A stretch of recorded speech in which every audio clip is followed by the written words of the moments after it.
Chapter 528. Well, I will tell them later. Mr. Lin Fengmian will be the witness, and the Zhang family won't dare to do anything to him. Han Batian sipped his tea like a wise Mr. Zhuge. Then he lamented, what a pity. Old Master Lin said that we can't invite Kong Teichu. Otherwise we would be in a different league. Don't worry about it. Han Junfeng cracked a smile and said, Uncle Lin has already told Master Kong about Jin Ning's discovery of the flower in Sidoni. I heard that Master Kong was overjoyed and said that he would leave after the spring festival. With that thought in mind, Han Baishan's heart was filled with excitement. He said in a deep voice, when the time comes, I will accompany him and take good care of him. How can I not be on good terms with Kong Teichu? Today is the engagement day. Who from the Lin family will be here? One of the uncles in the seat asked curiously. Lin Fengmian's beloved son Lin Tianlan. Han Batian said. The entire place turned solemn and everyone was shocked. I heard that Lin Tianlan has just finished his seclusion and he is already a transcendent master. He is only 31 years old and he has already reached such a level of cultivation. What an amazing talent. Lin Tianlan's presence brings light to our humble dwelling. A few seconds later, the sounds of discussion could be heard. Many of the Han family disciples present felt extremely honored. Their expressions were filled with excitement as they cried out in surprise. In fact, before Jiang Tian's rise, they had been estranged from the Lin family. However, when Kong Teichu's achievements began to spread to these secular families, they respected the martial arts Lin family even more. They had heard that an immortal state warrior could defeat an army by himself. Now that the Lin family was close to Kong Teichu, they couldn't afford to offend him. You must treat him well. Don't be rude. This Lin Tianlan might become the second Kong Teichu. Han Daoist, the father of Han Junkai and the head of the Han Financial Group, said in a deep voice. Daoist, watch your mouth. Hearing this, Han Batian was so frightened that his whole body trembled. In the entire martial arts world of Wuxia, there is only one arbiter and that is Kong Teichu. If your words were to spread to the outside world, I'm afraid it would cause a lot of trouble. Everyone had a look of fear on their faces, and the entire place was strangely silent. Kong Teichu. These three words had already become a taboo in many secular clans. On the incense furnace peak, he killed 11 deities with one sword and destroyed the Bai family that had dominated Yanjin for hundreds of years, forcing the 6 top families to submit to him. Although the Han family had great influence in the secular world and could barely be ranked 5th, how could they compare to such a terrifying existence that could dominate the world and suppress an entire country? It was said that Kong Teichu was extremely powerful and could control the power of heaven and earth. He could fight against a country alone and shake an army. What was even more terrifying was that this person was ruthless and ruthless. He would kill people at the slightest provocation. No matter how rich and powerful the Han family was, could they be compared to the Japanese Cherry Blossom Society and the 28th Mixed Army and Air Force? Could they be compared to the Bai family that had 11 deities? If they offended him, their entire family would be quietly wiped out without even knowing how they died. However, Han Daoist smiled contemptuously and said proudly, Father, you don't have to be too afraid of Kong Teichu. He has the power to destroy the world, but he wouldn't dare to offend a top political and business family like us. You have to know that martial artists have a treaty that forbids them from wantonly killing people in the secular world, trampling on the law and disrupting the order of the secular world. But father, why would he dare to destroy the Bai family? Han Junfeng asked in confusion. Every circle has its own rules. The government won't interfere with the fighting and killing between martial artists. Basically, if the people don't report it, the government won't investigate. The Bai family and the Fu family are both martial arts families. Han Daoist said. Oh, I see. In other words, this treaty that martial artists are not allowed to disrupt the order of the secular world separates martial artists from the secular world. Everyone nodded and revealed an enlightened expression. So, under normal circumstances, martial artists are very wary of the political and business families of the secular world. Basically, they will protect, rope in and use them. They won't act recklessly. Han Daoist said, the Bai family used the same strategy in the past. Otherwise, wouldn't the world be in chaos? Han Batian frowned and said, even so, we've never met Kong Teichu before. Moreover, it's said that this person is ruthless and merciless. He would kill people at the slightest provocation. It's better to be careful. Jiang Tian, no, Brother Tian, this is the Han family mansion. About half an hour later, the BMW X5 stopped in front of a mansion in the 4th Ring Road. Zhang Danfeng looked at the mansion enviously. It was a magnificent mansion, built in an antique style with red walls and yellow glazed tiles. It was filled with a classical aura, occupying half of the street and stretching for 400 to 500 meters. In front of the vermilion lacquer door, which was inlaid with brass rivets the size of teacups, there were 2 ferocious-looking stone lions squatting on both sides. In 2010, the 4th Ring Road had become very prosperous. There was a lot of traffic in high-rise buildings. It could be said that every inch of land was worth its weight in gold. The Han family is quite powerful. Seeing this, Jiang Tian sneered. In Yanjin, where every inch of land was worth its weight in gold, this small mansion took up a huge area. If this was not wealth, then what was? One should know that if this mansion was demolished and the land was sold, they could easily get tens of billions. Compared to the Han family mansion, the old mansion of the Zhang family was like a grass nest. It was not worth mentioning. It was no wonder that Zhang Danfeng was envious. Young Master Zhang, please wait for a moment. I'll go in and report. Seeing Jiang Tian walking in, the bodyguard at the door politely stopped him. However, there was a flash of disdain in his eyes. Zhang Danfeng was a little annoyed. The Han family's rules were quite strict. Damn it, you're talking to Kong Teichu. Just as he was about to lose his temper, Jiang Tian nodded and said, okay, then I'll have to trouble you to report it. When the bodyguard went in to report, a silver Maserati stopped at the door. A man wearing branded clothes and an expensive watch with a Hermes belt around his waist walked out. Isn't this Jiang Tian, young Master Jiang? The man suddenly stopped in his tracks and stared at Jiang Tian for a moment. Then he suddenly let out a mocking smile. Do we know each other? Jiang Tian looked sideways and saw that the man was wearing a suit and leather shoes. He looked like a successful businessman. Next to him was a girl with exquisite makeup. She was wearing an expensive mink coat. Her makeup was exquisite and her chin was held high. Her face was full of arrogance. Jiang Tian had some impression of the girl. She seemed to be a female celebrity in China. Hey, you're so forgetful. Seeing that Jiang Tian didn't recognize him, the man put his hands in his pockets and laughed disdainfully. Have you forgotten how servile you were in front of the Song family's young miss? Oh, so it's Boss Hu. Jiang Tian suddenly remembered this person. A trace of imperceptible sharpness flashed through his eyes. Boss Hu was the coal boss of Jin province. He was a famous tycoon in the local area. He was at least in the top 10. This kind of coal boss relied on political and business connections to make money. He had to stay in Yanjing for at least half a year. When Jiang Tian came to Yanjing to meet Song Shuangyan, he often appeared around the younger generation of the Song family. He was the spendthrift boss who paid the bill. Perhaps it was because of the Song family's hint. This Hu Yibo, who had a net worth of 10 billion at that time, repeatedly mocked and humiliated Jiang Tian. He brought endless humiliation to Jiang Tian. The reason why Song Shuangyan and the others did this was probably to let Jiang Tian understand the gap between him and the Song family and retreat. Look, your Jiang family's assets are only a few billion. It's not even comparable to the Song family's henchmen. If Jiang Tian took the initiative to retreat, the Song clan would not have to go back on their word and break the engagement. Hu Yibo sneered, Brother Jiang, you can't make friends with the Song family, so you want to make friends with the Han family? It's not that easy to enter the Han family's gate. It took me 20 years to enter the Han family's gate. If you want to make friends with them, work hard for another 20 years. After saying that, Hu Yibo walked towards the Han family's gate with his little celebrity lover. Boss Hu, you're here. Please come in. Several bodyguards obviously recognized Hu Yibo and immediately invited him in warmly. The Han family is trying to show us who's boss. How can the surnamed Hu compare to me? Seeing this scene, Zhang Danfeng was so angry that his face turned ashen. He gritted his teeth and fanned the flames in front of Jiang Tian. However, Jiang Tian wasn't moved. He even lit a cigarette and leisurely smoked. Brother Tian, aren't you going to do it? Zhang Danfeng was confused. Isn't it just a matter of minutes for you to flatten the Han family? Try peaceful means before resorting to force. Do you know how to destroy a person's confidence? Jiang Tian said calmly. Let them be arrogant first.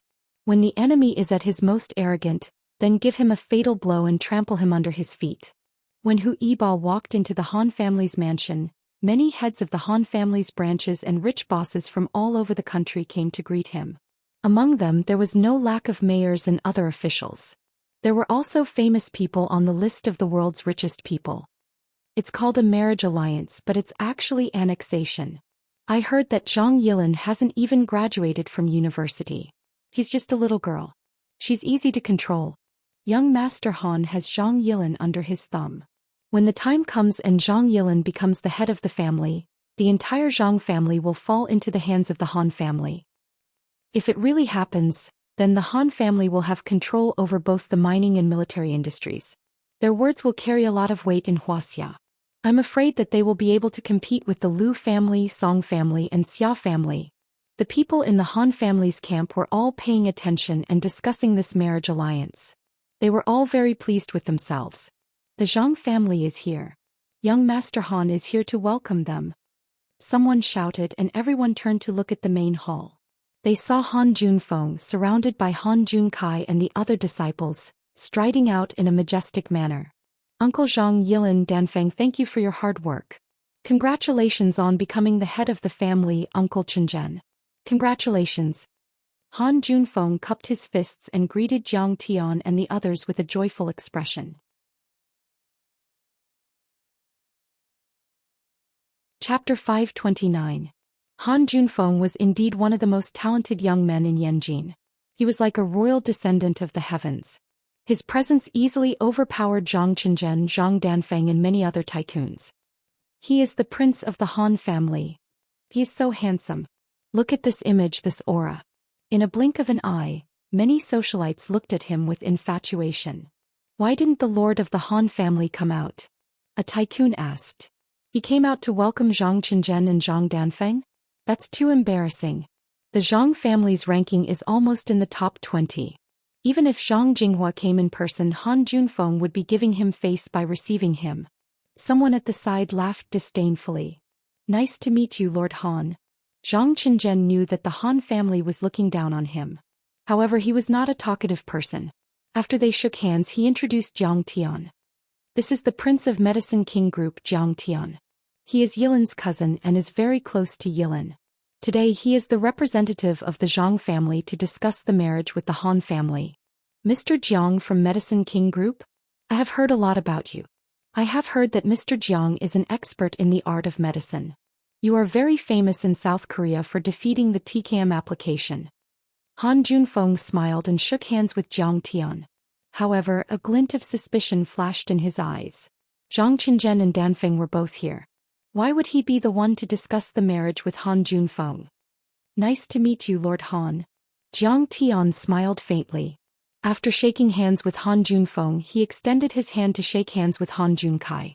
However, Han Junkai looked at Qin Fan with disdain and pretended that he was talking to someone else. Jiang Tian furrowed his brows but did not overreact. Among the crowd, a beautiful woman scoffed. Does he deserve to be called the prince in front of Lord Han? What a joke. What a frog in a well. How dare they use the title of a small place to embarrass themselves in Beijing? What an arrogant fool.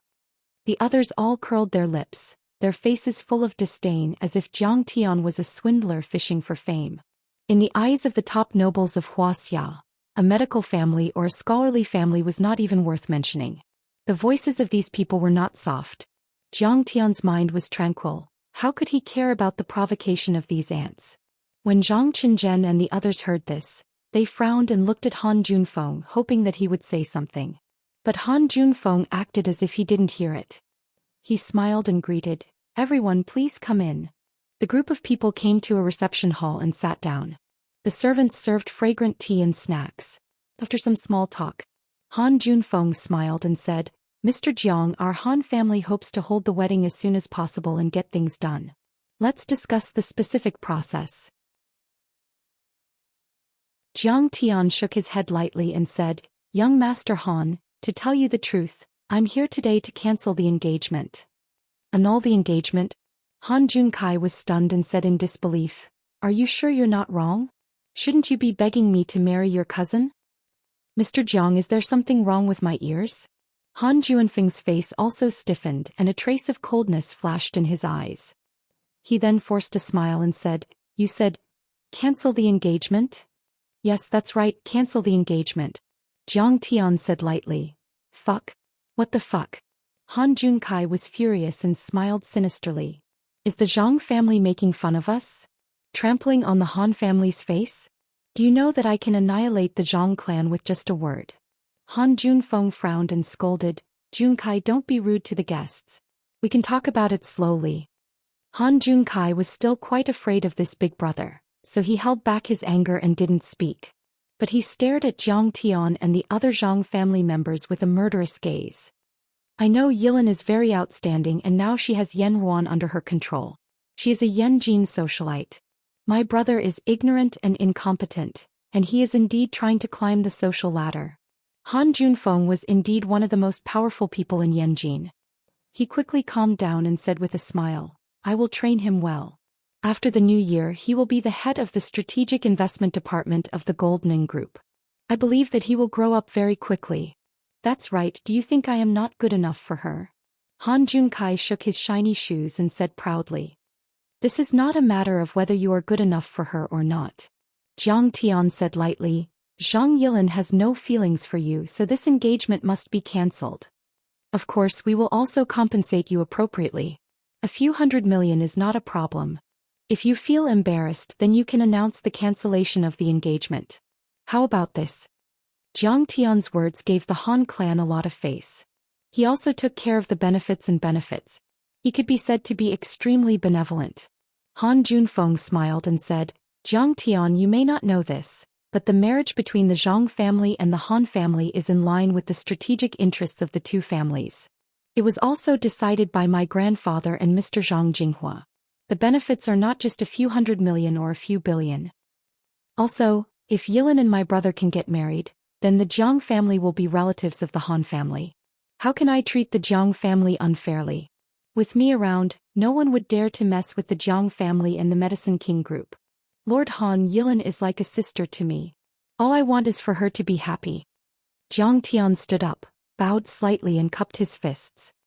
"You can name any conditions you want, but this engagement must be cancelled. I hope Lord Han can fulfill my wish. Cousin." Seeing this scene, Zhang Yilin's tears instantly burst out. What kind of person was her cousin? He could suppress a country by himself, and his reputation as a martial arts adjudicator shook the world. Even Qin Zifen was suppressed by him in Yanjin. He had killed 11 gods and destroyed the Bai family. Many top families in Yanjin had to kneel down and submit to him. How domineering was that? How glorious and peerless was that? How peerless was that? However, he was willing to put down his dignity and beg Han Junfeng for her sake. Is this also the Zhang family's decision? Seeing this, Han Juanfeng's sharp gaze swept over Zhang Qinzhen and the others. Zhang Qinzhen and Zhang Danfeng nodded. Seeing Jiang Tian lower his head, Han Junfeng despised Jiang Tian even more, but he was also getting angry. "Jiang Tian, do you know what the consequences are for humiliating the Han family in Yanjin?" He suddenly laughed out loud. His slightly widened eyes suddenly turned cold as he said in a cold voice, "That's right. If I wanted to deal with the Zhang family in Beijing, I could do it with a wave of my hand. It would be a piece of cake." He leaned against the sofa and grinned. "But seeing how sincere you are, I don't want to take care of you. I want 20% of the shares of the Yenro Group. Jiang Tian, if you want to stand up for your sister, then I want 10% of the shares of the Medicine King Group." "Han Junfeng, are you robbing me?" Hearing this, Zhang Yilin flew into a rage. She was so angry that her whole body trembled. She pointed at Han Junfeng and shouted angrily, "Lord Feng, that's too much." Zhang Danfeng's face also darkened. He frowned and said, "The Zhang family only has 20% of the shares of the Yenro Group. 10% of the shares of the Medicine King Group is worth over 10 billion. You are too greedy." Jiang Tian was slightly stunned and then he laughed out of extreme anger. "Han Junfeng, I've done my best and given you enough face.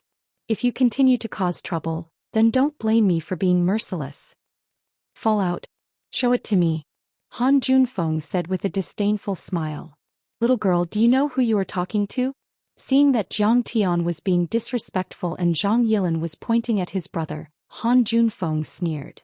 Even if Zhang Jinghua were here, he wouldn't dare to call my brother's name.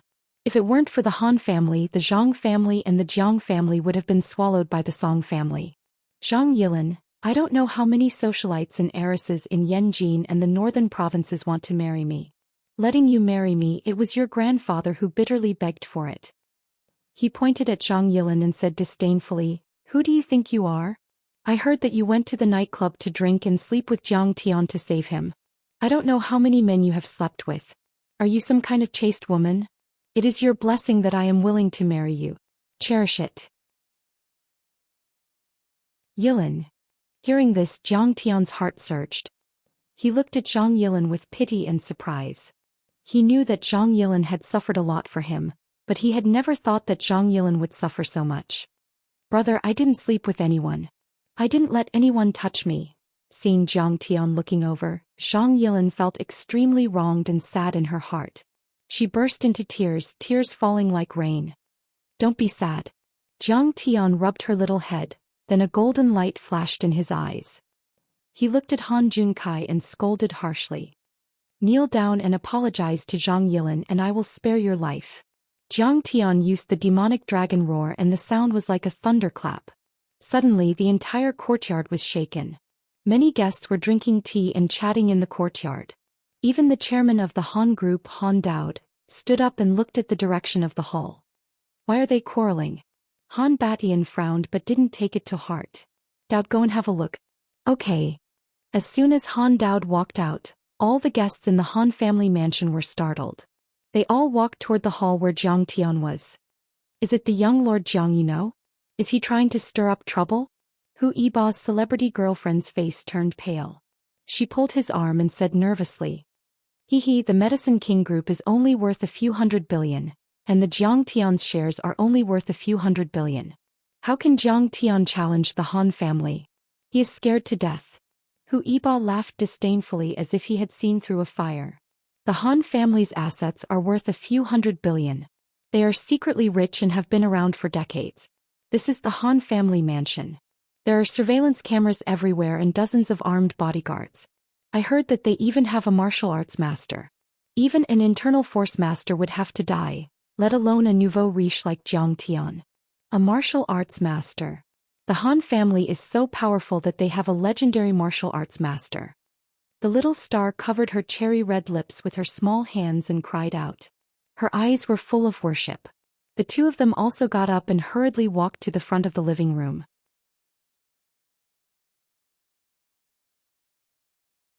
Chapter 530. Jiang Tian didn't use his full power, so everyone calmed down after a brief moment of dizziness. Today the Han family had gathered many guests, but they were greeted by the news that the engagement had been annulled. Who do you think you are? I call you Mr. Jiang because I respect you. If I don't respect you, you are just a country bumpkin. How could the arrogant Han Junkai stand it? He flew into a rage and directly pulled out a pistol, slammed it on the table and cursed, Damn it! How dare you make me kneel in front of the Han family? Do you want to die? Kneel down before me or I will kill you. Zhang Yilin, that bitch, I will fuck her every time I see her. Cousin. Zhang Yilin grabbed Jiang Tian's hand with fear in her eyes. Han Junkai thought that Zhang Yilin was afraid, but they didn't know that Zhang Yilin was worried that Jiang Tian would destroy the Han family. Jiang Tian was not afraid of bullets. He was a terrifying existence that could wipe out the Bai family with a single word.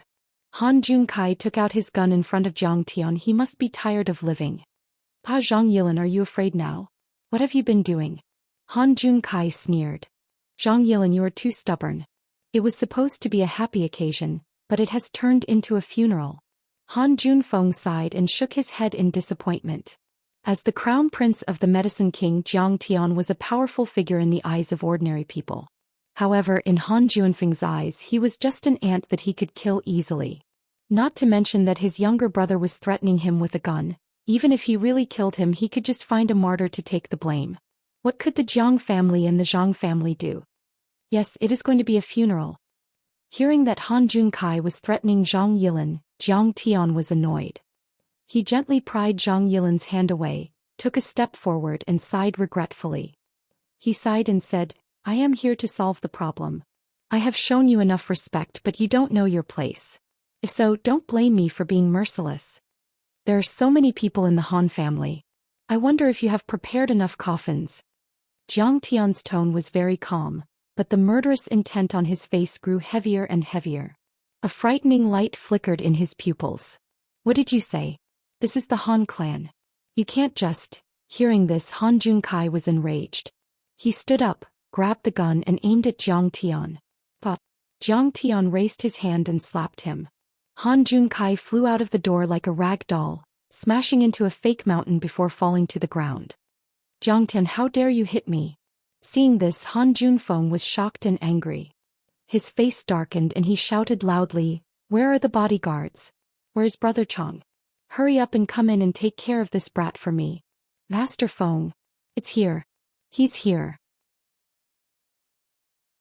When the bodyguard captain Lai Xianxiang, who was guarding outside, saw this, he immediately rushed in with a dozen bodyguards and glared fiercely at Jiang Tian. He hated that this kid was too arrogant. How dare he hit someone in the Han family, especially Han Junkai. Many important people in the Han family had come to congratulate him. After this incident, he could forget about his bonus for the year. He might even be kicked out of the Han family. Kill this kid. Son of a bitch, how dare you cause trouble in the Han family? Do you know where you are? Without waiting for Han Junfeng's order, Lai Xianxiang and many of his men charged at Jiang Tian with batons, swords and other weapons in their hands. Their faces were ferocious and their attacks were merciless. It was as if they wanted to cut Jiang Tian into pieces to vent their anger. Get lost. In response, Jiang Tian only waved his hand casually. Boom. With a bang, a surging force was released. This invisible force was like the palm of a giant spirit god. It was unstoppable and possessed the power to destroy everything in its path. Swish. Lai Xianxiang was the first to be hit. It was as if he had been hit by a high-speed train. Blood spurted out and his body was torn into pieces. The swish, swish, swish, swish. The dozen bodyguards flew out of the door in different postures. All of them were bleeding from their 7 orifices and their bones were broken. They had completely lost their ability to fight.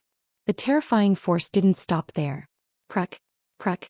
The solid wooden floor cracked and then the wooden door, stairs and stone pillars were all smashed into a mess. The terrifying force pushed them more than 10 meters into the courtyard, and even the rockery shook violently before collapsing with a loud rumble. The entire place was silent. Han Junfeng and a few of the younger members of the Han family, Zhang Qinzhen and the other members of the Zhang family were dumbfounded. It was as if Jiang Tian had thrown out a bulldozer with a wave of his hand, crushing the floor, smashing through the door lintel, then continuously smashing through the flower beds, stone pillars, stairs, decorations and finally smashing through the fake mountain. It spread from Jiang Tian's feet to the fake mountain pond. It was as if a bulldozer had pushed through it. It was a mess. Jiang Tian had only used 30% of his strength, but it was terrifying to such an extent. Jiang Tian walked leisurely to the ashen-faced Han Junfeng and said lightly, I gave you a chance before but you didn't cherish it. Don't blame me. Fuck. This kid is a martial artist. No matter how arrogant Han Junfeng was or how powerful his family background was, he couldn't help but tremble in fear. His limbs were cold and he was panicking. He was just an ordinary person. When had he ever seen such monstrous power? It was as if he was a demon god. Madman. Stop. It was also at this moment that an explosive shout rang out. Han Daoist had arrived just in time. He was surrounded by a group of extraordinary rich and high-ranking officials. Han Daoist was like a lion patrolling its territory. He had a stern demeanor and walked over with a majestic gait. Seeing him come in person, the Han family members were overjoyed. Han Junfeng acted as if he had seen his savior. He quickly shouted, Dad. Behind Han Daoist were the family head Han Batian and other high-ranking officials of the Han family. The leaders of the various branches and Hu Yibao were also there to congratulate him. Jiang Tian, my father is here. Even the family head is here. Let's see how long you can be so arrogant. Han Junfeng smirked smugly. Seeing this, Zhang Danfeng quickly stepped forward and said in a threatening tone, Uncle Han, to be honest, this is Jiang. Get out of my way. Han Daoist was furious when he saw his son's injured state. He raised his hand and slapped Zhang Danfeng. Han Daoist used to be the minister of the Wuxia Petroleum Group and then the second in command of the National Energy Commission. He was on the same level as Zhang Zhonggua and had far more influence in the political world. Even when he saw Zhang Zhonggua, he did not show any respect, let alone Zhang Zhonggua's son. In his rage, he directly slapped him. Zhang Danfeng was a smooth and slick person. He didn't want to ruin their relationship, so he wanted to tell Han Daoist about Jiang Tian's real identity to intimidate him. However, he didn't expect that his good intentions would be taken for granted and he was slapped for nothing. "Alright, Uncle Han, I'll get out of your way. You'll regret it later."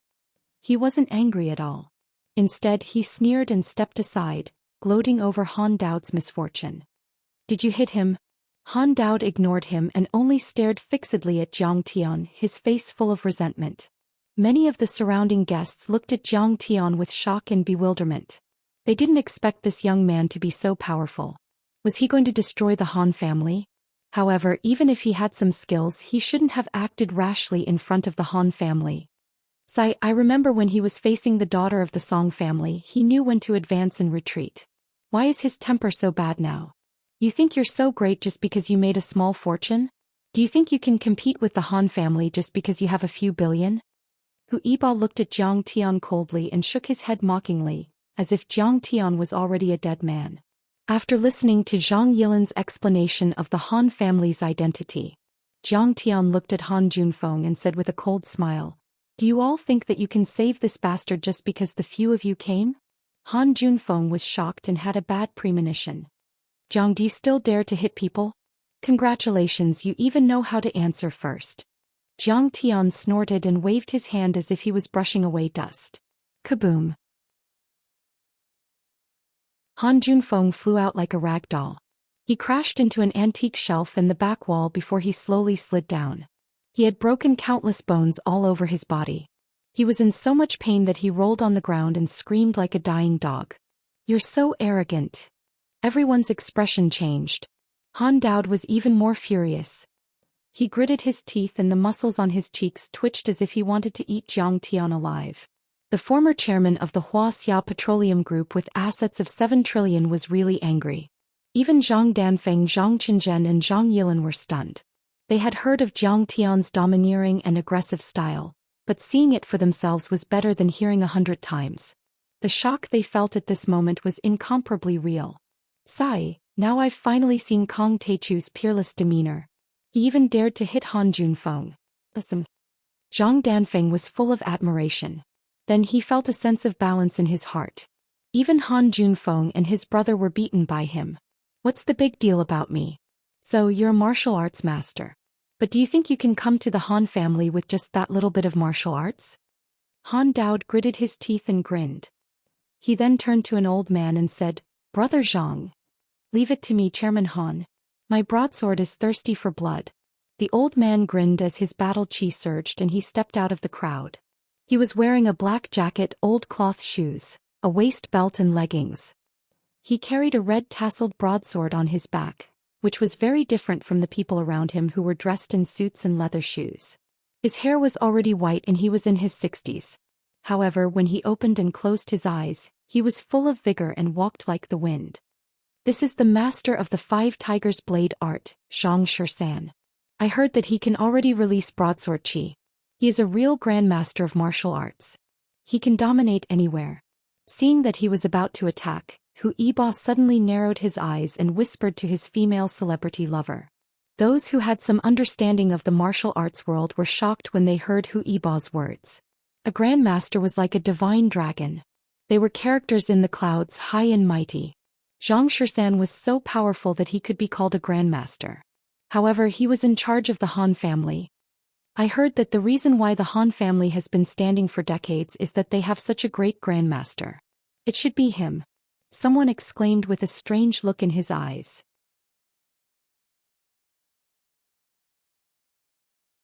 Chapter 531. Yes, it's him. Among the crowd, a tall and beautiful woman in a long Prada windbreaker snorted proudly. Her makeup was exquisite, her temperament was pure like water, and her eyes were as clear as crystal. 13th uncle is a consecrator that my father spent hundreds of millions of gold to invite. He was invincible in several cities of Yunzhou. 20 years ago he was the martial arts consultant of Zhanlong, known as the 13 Undefeated. Her eyes were full of disdain as if Jiang Tian was already a dead man. This woman was called Han Qingli, the youngest daughter of Han Daoist and the sister of Han Junfeng. She was born in an extraordinary family, and she was both intelligent and beautiful. She was one of the 4 beauties of Yanjin. Then this kid is really in danger today. Hearing this, some people shook their heads and sighed while others gloated. Brat, you shouldn't have come to the Han clan to act so presumptuously. Since you are a genius, I won't kill you. I'll just cripple your legs to teach you a lesson. Zhang Shisan slowly pulled out his long blade and walked toward Jiang Tian while shaking his head and sighing. Sure enough, it has produced blade qi. Someone exclaimed. The moment the blade was unsheathed, the entire hall became cold as if the temperature had dropped by a few degrees. People couldn't help but shiver. Zhang Shisan, Zhang Qitian and Zhang Mingli all perished at Moling Lake. The saber talent of the 5 tigers breaking gate has withered. Now all that's left is wild saber Zhang Lang, who hasn't even reached the transcendent realm. Jiang Tian held the teacup and took a sip as he said lazily. Who are you? How do you know these secrets? Hearing this, Zhang Shisan's body suddenly froze on the spot and asked in disbelief. In Zhanlong, Zhang Qitian was defeated by my silk ribbon. On Moling Lake they died in front of my eyes. Jiang Tian sighed with a little regret. Unfortunately, it happened so suddenly that I couldn't save them. May I ask if Mr. Jiang is from Jinling? Zhang Shisan's heart sank and asked tentatively. His body was already trembling in fear. Oh, I didn't expect you to come. I'm your fan. Big Saber Bro from the Warrior Forum. Hearing this, Zhang Shisan was shocked. As if he had seen a god, he threw away his saber and bowed his head. The 5 Tigers sect breaking saber technique could be considered to be related to Jiang Tian. As the younger brother of Zhang Wendao of the saber school of the 5 Tigers, how could Zhang Shisan not know Kong Teichu's name? Since Jiang Tian's Pushri nation shook East Asia and destroyed the Bai family, almost thousands of sects in the martial arts world of Wuxia had submitted to him. He was only an initial success transcendent state cultivator. Facing Jiang Tian, who had killed 11 gods in a row, he felt as weak as an ant. Moreover, he truly worshipped Jiang Tian. After all, the Zhang family and Zhanlong had always cooperated with each other. Many people had died in the hands of international enemies. Regardless of whether it was Jiang Tian killing Qiao Bin or dominating Singapore and Japan, he was full of admiration for Jiang Tian. He had long since become a fanatic of Jiang Tian. Brother Shisan, what are you doing? Han Daoist was dumbfounded. Han Qingli and the others were perplexed. Their eyes almost popped out of their sockets. Zhang Shisan, the top fighter of the 5 Tigers sect breaking saber technique and the former consultant of Zhanlong, was Jiang Tian's fan? Fuck, this can't be right. Zhang Shisan should know that Jiang Tian is from Jin City. What's so great about him? Why did he kneel? Hu Yiba frowned and racked his brain, but he couldn't think of a reason. Kong Teichu shook Wuxia, but only a few people knew that Jiang Tian was Kong Teichu. On the one hand, Jiang Tian strictly forbade the Heavenly Alliance and many insiders from spreading the news to protect his family. In addition, the governments of various countries also kept this kind of supernatural power a secret. On the other hand, almost everyone who was in the know would guard this information to the death and would never reveal it. The reason was simple. In the eyes of insiders, Jiang Tian, who had unpredictable power, was like a mountain of gold whose value was immeasurable. If one more person knew about it, one more person would share this mountain of gold, which would weaken and encroach on their interests. Qin Zifan and the other family heads of the 6 major martial arts families would never allow any political or business family in Yanjing to contact Jiang Tian privately without their knowledge. It was just like the strict hierarchy in the officialdom forbade people from reporting beyond their level. This was because no one knew if there would be someone who would obtain Jiang Tian's approval and regard highly. This would weaken their position. Mr. 13, is this Mr. Jiang? Han Batin was indeed the family head. He had been dealing with Lin Fengmian's family for a long time, so he instantly thought of that possibility through various signs. He couldn't help but be shocked and ask in a trembling voice. Yes, that's right. I've told you more than once about Master Kang's incredible achievements. Zhang Shisan's face was full of anxiety. He clearly meant that Han Batian was in trouble if he didn't admit his mistake. Han Batian gasped and trembled in fear. He hurried a few steps forward, bowed and said in the most respectful tone he had ever used in his life. I'm Han Batian, the family head of the Han family. It's an honor to meet Master Kong. I didn't know Master Kong was here. Please forgive me for offending you, Master Kong. Kong Tu, the martial arts arbiter. Once invincible in East Asia and Southeast Asia, he destroyed the Bai family and forced the 6 major martial arts families of Yanjing to submit to him. How could the Han family dare to offend such a powerful person? Master Kong? What Master Kong? How could he force the family head of the Han family to submit to him? Everyone was shocked and confused as if they had seen a ghost in broad daylight. Oh my God! Could he be the adjudicator of martial arts? He's so handsome. Han Qingli's body trembled slightly as she stared at Jiang Tian. It was as if this was the first time she had met Jiang Tian. She became more and more mesmerized by Qin Fan as her chest heaved up and down. Even her breathing quickened. There are a few people in the Han family who are good at discerning people. Jiang Tian cracked a mocking smile. Very well. Now that you know who I am, you have to give me an explanation. Master Kong, of course, of course. Han Batian bowed and nodded repeatedly. Then he winked at Han Qingli. My grandpa and Jiang Tian have something important to discuss. Please leave us alone. Han Qingli smiled and immediately asked everyone except for the core members of the Han family to leave the room. This was the time for the Han family to bow their heads and admit defeat. They did not know what Kong Teichu would do to them, so they could not let anyone see it. Since you know who I am, Kong Teichu, how could you bully my cousin? Do you think that I, Kong Teichu, would not dare to destroy your entire Han family? In an instant the situation took a turn for the worse. Jiang Tian took the initiative and sat on the chair. He took a cup of tea from Zhang Yilin and slowly took a sip as he said indifferently. Han Batian shivered and said, Master Kong, we did not know about the relationship between the Jiang family and the Zhang family. If we had known, we would not have dared to offend the Zhang family. I sincerely apologize to Master Kong.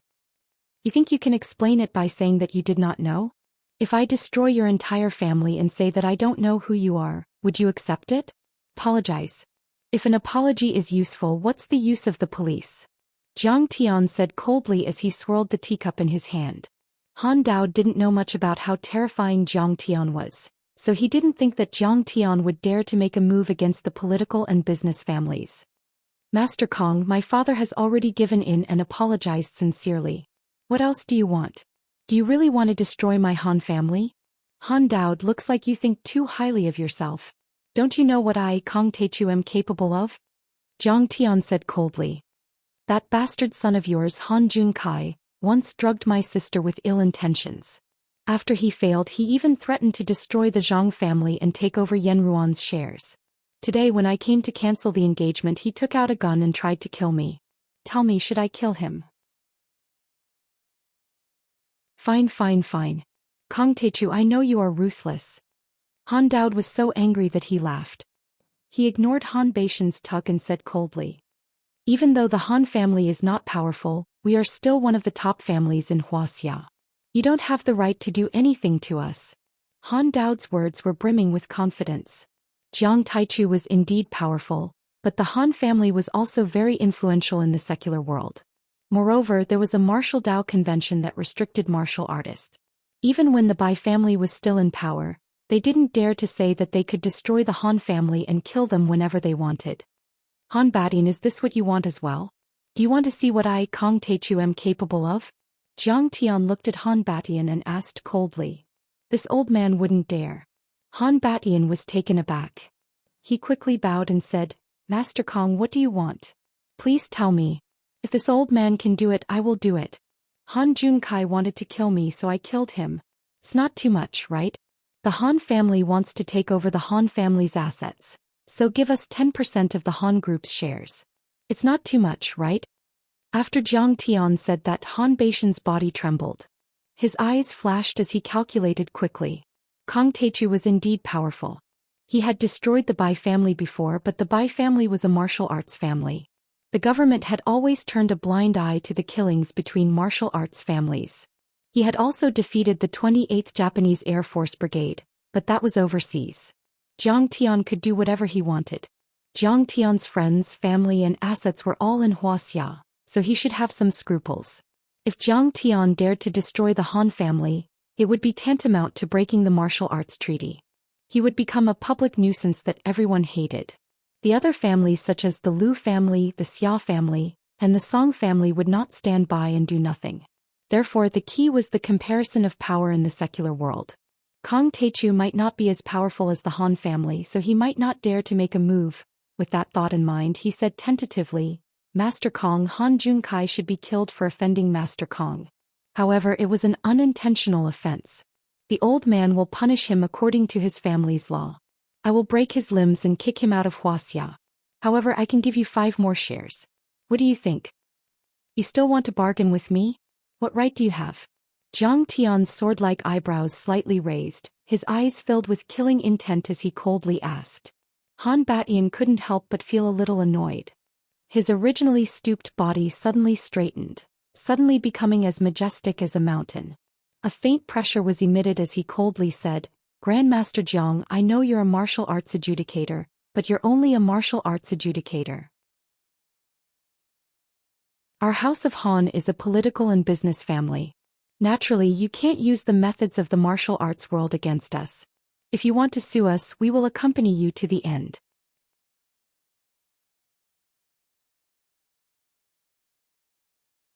Chapter 532. Do you think I don't dare? Then give it a try. Jiang Tian's eyes suddenly turned cold as he sneered. Just then a clear voice was heard. Who dares to cause trouble in the Han family? Don't you know that the Han family is a friend of the Lin family? Lin Tianlan is here. The guests in the courtyard and the Han family members in the hall were shocked. They all looked at the door. Everyone raised their heads and saw a young man with a body as straight as a sword and a strong aura walk in quickly, accompanied by Han Junkai. This looks like Lin Tianlan. Why is he here? Someone who knew him exclaimed. The crown prince of the Lin family. Lin Fengmian's biological son. A martial arts family that has stood for 200 years from the end of the Qing dynasty to the northern warlords to the new regime. More people lowered their heads in awe and bowed deeply, not daring to look him in the eyes. Unlike the Han family, the Lin family was a real martial arts family. 100 years ago, the Lin family's great-grandfather was Duan Qirui's guest of honor. They dominated Yanjin and Wuxia. Later they surrendered, but their power was still strong. It was said that the Lin family's power had infiltrated many countries in Africa. The heads of their companies were all warlords and guests of the governments. Moreover, the Han family was very influential in the martial arts world. They were on good terms with the Bai family and other martial arts families, as well as many hidden sections. This kind of century-old aristocratic family had a few peerless masters at the master level. They had not fallen even after hundreds of years of ups and downs. Their strength was not something the Han family could compare with. Tianlan, you're here. Han Daoist was overjoyed to see Lin Tianlan. Jiang Tian's might was something that even he, the leader of the Han family financial group, couldn't handle. The key was that he was wary of the power behind Jiang Tian. However, it was different with the Han family and the Lin family's help. This was a martial arts family. Few people could make the Lin family bow to them in Wuxia. Even if Kong Teichu was the arbiter, he still had to show some respect to the Lin family. After all, back then, the Bai family was so powerful that they had to rely heavily on the support of the Lin family. On the other hand, Jiang Tian had just grown up and his foundation was not stable. He needed the support of a martial arts family like the Lin family. Uncle Han Junkai called me and said that someone was causing trouble in the Lin family, so I rushed over. Lin Tianlan cupped his fists and said, Good. Tianlan, you came at the right time. Even Han Batian was overjoyed. As the only heir of the Lin family, Lin Tianlan's presence was equivalent to Lin Fengmian's presence. Although Lin Tianlan couldn't challenge Kong Teichu, he could at least mediate. Young Master Lin, this is the Jinling thief who injured me. What's his name? His name. Han Junkai limped forward and fiercely pointed at Jiang Tian. Suddenly he felt pain in his leg. He guessed that his leg was fractured. He grimaced in pain and took a deep breath. Lin Tianlan was hot-tempered and had just come out of seclusion. He wanted to meet a few masters to stretch his muscles. Before he could finish, he flew into a rage and made a grabbing motion with his right hand. At the side, the sword in the hands of the exceptionally beautiful maid moved by itself even though there was no wind. It drew a streak of resplendent light as it jumped into her hands. He stood proudly with the sword in his hand and pointed at Zhang Tian. "Humph, you are quite something." With the sword in his hand, his temperament suddenly changed. He was like a peerless swordsman. The sword chi soared into the sky and shone down on the room. Everyone was chilled. The people around him retreated 20 or 30 meters before they felt better. Transcendent state. A transcendent master. Many people cried out in surprise. Their faces were filled with admiration and fear. Then Han Junkai felt the pain in his leg subsided. He said, "His name is Zhang Tian, the Prince of the Medicine King Group." Damn you. For a moment Lin Tianlong wanted to cry. The Prince of the Medicine King Group was Kong Teichu. Why didn't you say so earlier? Even my dad didn't dare to provoke him. In a moment of desperation he flopped onto the ground. He knelt on the ground, trembling as he said, "Grandmaster Jiang. Young Master Lin, why are you kneeling down? Aren't you going to kill me with the sword?" Zhang Tian sipped his tea and asked curiously. "A sword for a hero." Lin Tianlong held the sword with both hands, raised it over his head and handed it over respectfully. Tianlong has long heard of Grandmaster Zhang's powerful cultivation and brilliant battle record. You once defeated the 28th Japanese Mixed Army and Air Force Regiment by yourself. I admire you very much. At that time I was in seclusion. I only wish that I could follow Grandmaster Jiang to the battlefield and show the prestige of our country. This sword is a gift from me to Grandmaster Jiang. Haha. Zhang Yilin burst out laughing. When Lin Tianlong came here he was arrogant and domineering. Who would have thought that he would kneel down so quickly after knowing his brother's identity? Who knew how he came up with this line? He was quite quick-witted. "Get up. If it weren't for Lin Fingmian I would have killed you." Zhang Tian smiled coldly. Lin Tianlong stood up and bowed deeply again. "Master Kong, the Han family has been cooperating with the Lin family for many years. Strictly speaking, they are your forces. Please let the Han family go for my father's sake. Han Junkai dared to drug my cousin with ill intentions. He even pointed a gun at me just now. Do you think I should let him go?" Zhang Tian said lightly. Hearing this, Lin Tianlong felt cold all over. His scalp was numb and his heart almost exploded. Who is Kong Te? He was the most powerful man in Wuxia. On Mount Fuji he killed the first source of Dongyang's Sword God Palace. On Mount Fuji he broke through the 28th Army and Air Force Brigade. On Mount Xianglu he killed 11 gods with one sword. The Bai family, which had a glorious history of hundreds of years, was destroyed by him just because he kidnapped one of his college classmates. His family property was taken away and his name was removed from Wuxia. The name of the adjudicator of martial arts was supreme. He dominated Wuxia and had the power to kill and seize. Who dared to offend him? Not to mention the Han family in the secular world, even the Lin family. 10 Lin families would not be enough to defeat Zhang Tian. The more he thought about it, the more scared he became. He almost fell to the ground and kicked Han Juntsai's butt. "Bastard! Kneel down and apologize to Miss Zhang and Master Kong. How dare you offend Master Kang's cousin? Do you want to die?" Lin Tianlong meant well, but Han Junkai could not accept it. As the youngest son of Han Daoist, he was born with a silver spoon in his mouth. From childhood to adulthood he had a smooth life. He was arrogant, domineering and committed all kinds of crimes, but no one dared to provoke him. At his level it was no problem to kill a few ordinary people. Even Zhang Yilin was not worth mentioning in his eyes. In his opinion, kneeling down to Zhang Tian and Zhang Yilin was worse than killing him. Not only did he not kneel, but he also shouted loudly. "Why? What's so great about Kong Teichu? He is in the martial arts world and we are in the secular world. We don't interfere with each other's business. What can he do to me? Is there no law to restrain him?" Since he had already said so much, he had completely shed all pretense of cordiality. He looked at Zhang Tian and said, "I did harass your younger sister, but you also beat me up before. Let's go 50-50. Today's matter is over. What do you think? If you continue to be aggressive, I will find a way to deal with the Jiang family." In his opinion, these words were reasonable and well-founded. Zhang Tian was very powerful, but he was also bound by the martial arts convention. He could not casually kill people, especially people from the secular world. Moreover, the Han family was a genuine political and business family. They had been in Wuxia for decades, and it was not an exaggeration to say that they could cover the sky with one hand. Under the Han family, there were many leaders of ministries and departments, and the chief of Su province had to visit his father every year.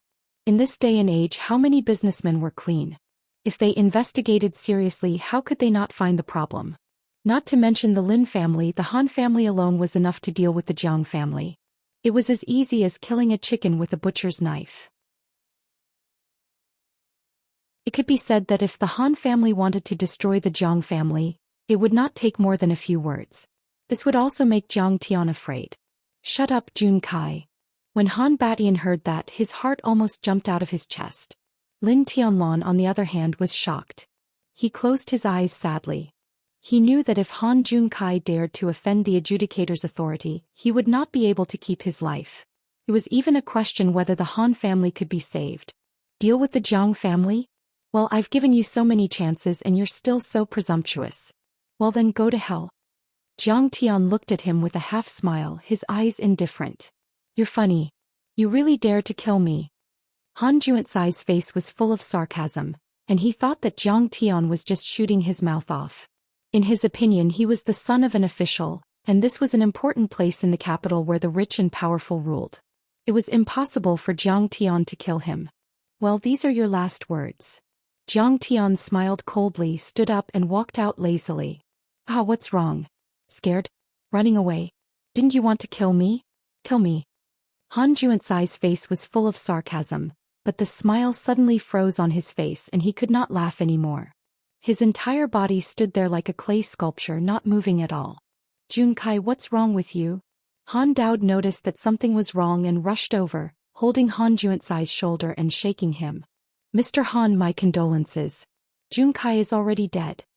Lin Tianlong sighed from the side. How did he do it? Han Batian trembled, not knowing whether it was out of fear or anger. He noticed that Han Juanzai's pupils were dilated and he could not be more dead. However, he did not see Jiang Tian make a move. Even an immortal state martial artist would have to use true qi, and even a spell master would have to make a hand seal or chant a spell. Haha, to a deity realm powerhouse like Grandmaster Jiang, who is like a true god, killing people invisibly and from a distance of 100 miles, there are more than hundreds and thousands of methods to take people's lives. Lin Tianlong's body trembled slightly, but his eyes were full of respect. During the battle on Xianglu Peak, he happened to be in seclusion and did not see it. Today he saw the power of an immortal state warrior. This is the power of an immortal state warrior. Zhou Xian laughed and waved his hands. The real truth comes out of the mouth and the law follows the words. Life and death are in the hands of the heart, and the spiritual force can swallow and destroy the divine soul of others. Powerful. Too powerful.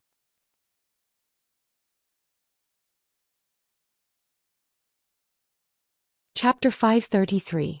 At the same time, Han Daoist also discovered Han Juanzai's death. His face turned pale and he froze on the spot. The others also felt a chill run down their spines. Han Jun Kai was dead. Han Daoist's son Han Jun Kai was dead. Han Jun Kai, the man who was unscathed after killing someone in a car crash in the Second Ring Road, who was a tyrant in Beijing and nobody dared to provoke him, had died just like that. Furthermore, just as Jiang Tian said that he was going to kill him, he suddenly died without any warning. Could it be that he really killed him? Almost everyone recalled the terrible rumors that Kong Teichu destroyed the Bai family, killed 12 gods with one sword, and destroyed half of the Mount of Incense. In these rumors, the martial arts adjudicator could fly, summon the wind and rain, control thunder and lightning, and was a horrible person who could kill people without saying a word. They didn't believe it before. But now everyone believed it. Otherwise, there was no way to explain Han Juanzai's sudden death. When Jiang Tian walked out, everyone parted like a tide and automatically made a path for him. All of them went silent like cicadas in winter and didn't dare breathe loudly. They lowered their noble heads and looked down, and they didn't even dare look Jiang Tian in the eye.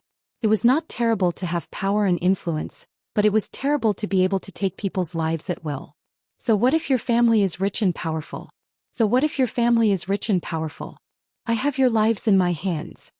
This was the ferocity and unparalleled majesty of the adjudicator. Just like the ancient emperors and gods, he could kill people and wipe out families easily. He could rule the world and kill people at will. After Jiang Tian left for half a minute, Lin Tianlan sighed and said in a trembling voice, "A grandmaster can't be humiliated, an immortal state warrior is like a god, and an adjudicator can't be humiliated. Those who humiliate him will have no place to die.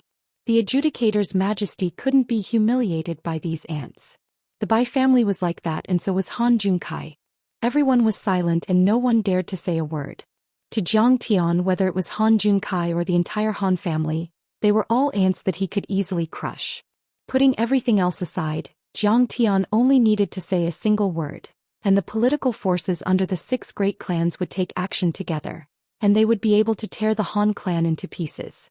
The Han clan did have Han Daoist, but the political agents of the 6 great clans were not few in number either. Even if Jiang Tian didn't use the 6 dominant families, the central government would still give the Han family a warning if he talked to Special Envoy Shen directly. Needless to say, Jiang Tian also had many friendly forces such as the Chao Shixiang family, the Heaven Alliance, Yi Zhantian and the Hua Xiaolong formation, the Tang family and the War Dragon family. How terrifying was this power when gathered together! It was a pressure that overflowed into the heavens, a strength that could topple mountains and overturn seas. However, Jiang Tian had chosen the simplest, crudest and most decisive method: to kill. When Han Junkai pointed a gun at him, Jiang Tian had already decided that he would not let this person live. In fact, Jiang Tian also wanted to integrate into the secular world. He didn't want to lower himself to the level of these dogs and chickens. He wanted to solve the problem in a peaceful way. However, this didn't mean that he would remain indifferent to Han Juntsai's arrogant and despotic behavior. After defeating the Bai family, his name as the Arbiter was only known among the martial arts families. Many of the ordinary members of the upper class thought that he had to abide by the rules of the secular world and didn't dare to do anything to the secular families. Therefore, even after knowing Jiang Tian's identity, Han Batian and Han Daoist were not afraid of him at all. They even wanted Jiang Tian to go to court with them. After Han Junkai found out that Jiang Tian was Kong Teichu, he even clamored for Jiang Tian to take a step back and let the matter rest. Otherwise he would deal with the Jiang family. However, after Jiang Tian killed Han Junkai without any hesitation, the two of them immediately quieted down. They were completely shocked by his methods. The next step was to deal with the Song family. They hoped that the Song family would not try to resist and obediently admit defeat. "Master Kong, I'll take you back." Lin Tianlan chased him into the yard, bowed slightly and said with a pitiful look on his face, "No need. I have a car." Jiang Tian waved his hand. When he walked into the yard, Jiang Tian glanced at Han Qingli, Hu Yibo and the others who had clamored for him before. When they saw Jiang Tian's gaze, their faces turned pale and they trembled in fear. In particular, the fair, rich and beautiful woman who had mocked Jiang Tian as a fake crown prince was so scared that she sat down on the ground. She didn't even have time to care about her breasts between the slit of her Chong Sam. After Jiang Tian left the Han residence, the entire Han residence was dead silent. Dark clouds gathered and shrouded in deep fear. Han Batian, who stood there like a piece of dead wood, was silent for a long time.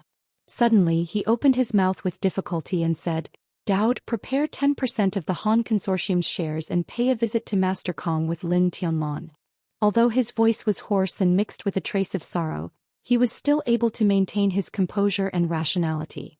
Han Batian lived up to his name as a fierce and ruthless person. He had been up and down the mountain and down the countryside, carried a gun, went through business and served as the confidential secretary of a big leader. He had a rich resume and seen a lot. He was the spiritual leader of many second-generation crown princes. What kind of storms had he not experienced? "Father, how can I take this lying down?" Han Daoist's face was full of unwillingness. "Even if you can't take this lying down, you have to. Do you have any ideas?" Han Batian said in a low voice. "Yes." Han Daoist's body trembled. After a long silence, he sighed deeply. He had thought it through. Jiang Tian's power was not something they could resist or stop. Just like when he killed Han Junkai, he didn't do anything at all. He didn't even touch him. What evidence did he have? If he used this method to destroy the Han family, who could do anything? Besides, the adjudicator's powerful background and the 6 martial arts sects of Yanjin, the Heaven Alliance, Chao Shixiang Yizhantian and other allies. How could the Han family be a match for him? Alright, take Qingli with you. See if she can stay by Master Kang's side. Her attitude must be good. Han Batian thought for a while and said in a low voice. Han Dao's face was full of humiliation, but in the end he could only grit his teeth and say, "Yes, father." After Han Dao left through the back door, Han Batian took a deep breath and strode into the courtyard. Although his eyes were still full of sorrow, he was able to squeeze out a smile and said, "Ladies and gentlemen, there was a small accident at today's gathering. My grandson suddenly had a heart attack and I apologize for disturbing everyone. I apologize to everyone. Next, butler who will host the party." The party continued, but everyone's eyes were full of fear. The atmosphere was very tense and gloomy. Han Juansai's best friend had a few glasses of wine and shouted angrily, "Grandpa Han, what is the meaning of this?" Young Master Jun was clearly harmed by that Jiang woman. Is he just going to swallow his anger and not do anything? Shut up. You have no right to talk about this kind of thing. An elder next to him slapped him. Master Han has his reasons for doing this. Zhang Xian explained, no matter how strong the Han family is, how can they challenge Master Kong who destroyed the Bai family? Besides, when did Master Kong kill anyone? Who saw it? He didn't even move. There's no evidence. Han Juansai's best friends were speechless. At first, Jiang Tian sent Han Junkai flying with a slap, but he immediately bounced around and was fine. When Han Junkai died, Jiang Tian only threatened him verbally. He didn't even hit him. What would the court say? However, if they were to say that he died because Jiang Tian slapped him, he was also holding a gun at that time. Jiang Tian was only defending himself. In fact, they knew that Master Kong must have killed Han Junkai with a mysterious spell. Unfortunately, the court wouldn't accept this logic. Master Han is a smart man. He knows when to stop. A senior figure said in a deep voice, his eyes flashing.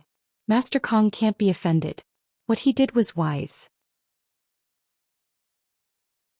If he manages it well, he might even be able to turn a disaster into an opportunity and obtain a once-in-a-lifetime opportunity.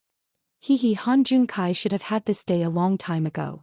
Years ago, when he was racing on the second ring road, he killed a dozen civilians and put the Han family in a difficult position.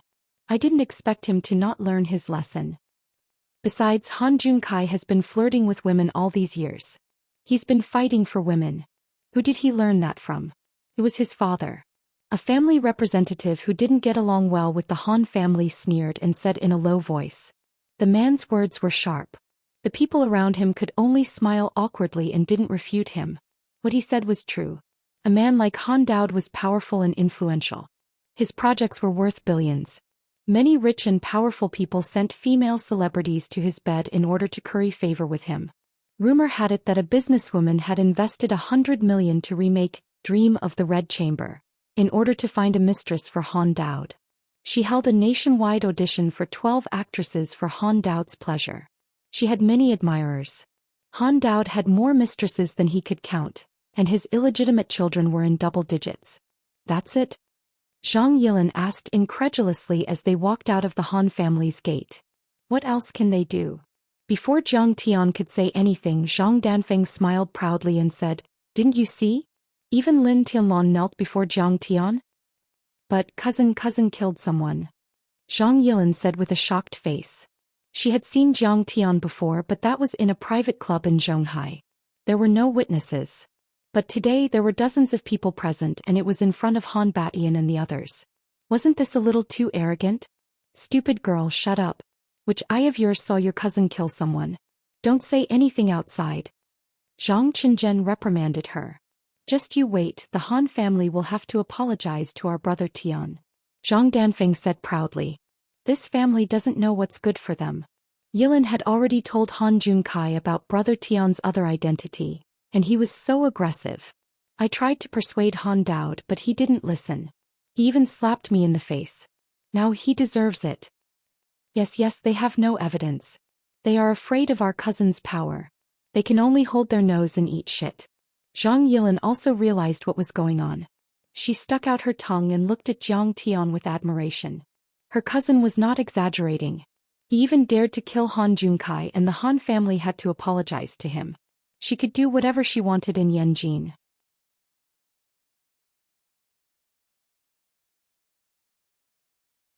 Chapter 534. It was just as Zhang Danfeng had guessed. That night Han Daoist, accompanied by Lin Fingyan, Lin Tianlan and Han Qingli, went to the gate of Yuhua Mountain Villa to apologize. Well, it's good that you're sincere. But give these shares to Zhang Yilin. Jiang Tian was sitting cross-legged under the octagonal pavilion, wearing a long green robe. When he cultivated, he used the appearance of the gung metal divine body. His eyebrows and eyes were lowered, and his appearance was solemn. The abundant spiritual energy around him was like the rising clouds and rosy clouds. The dense mist rolled and rolled, making him look even more handsome, like a god that had descended to the mortal world. Jiang Tian looked indifferent. 10% of the Han's financial group's shares were worth billions, but he didn't care at all. Yes. Master Kong, don't worry. Han will handle it properly. Han Daoist's face was full of joy, as if Jiang Tian had never killed his son.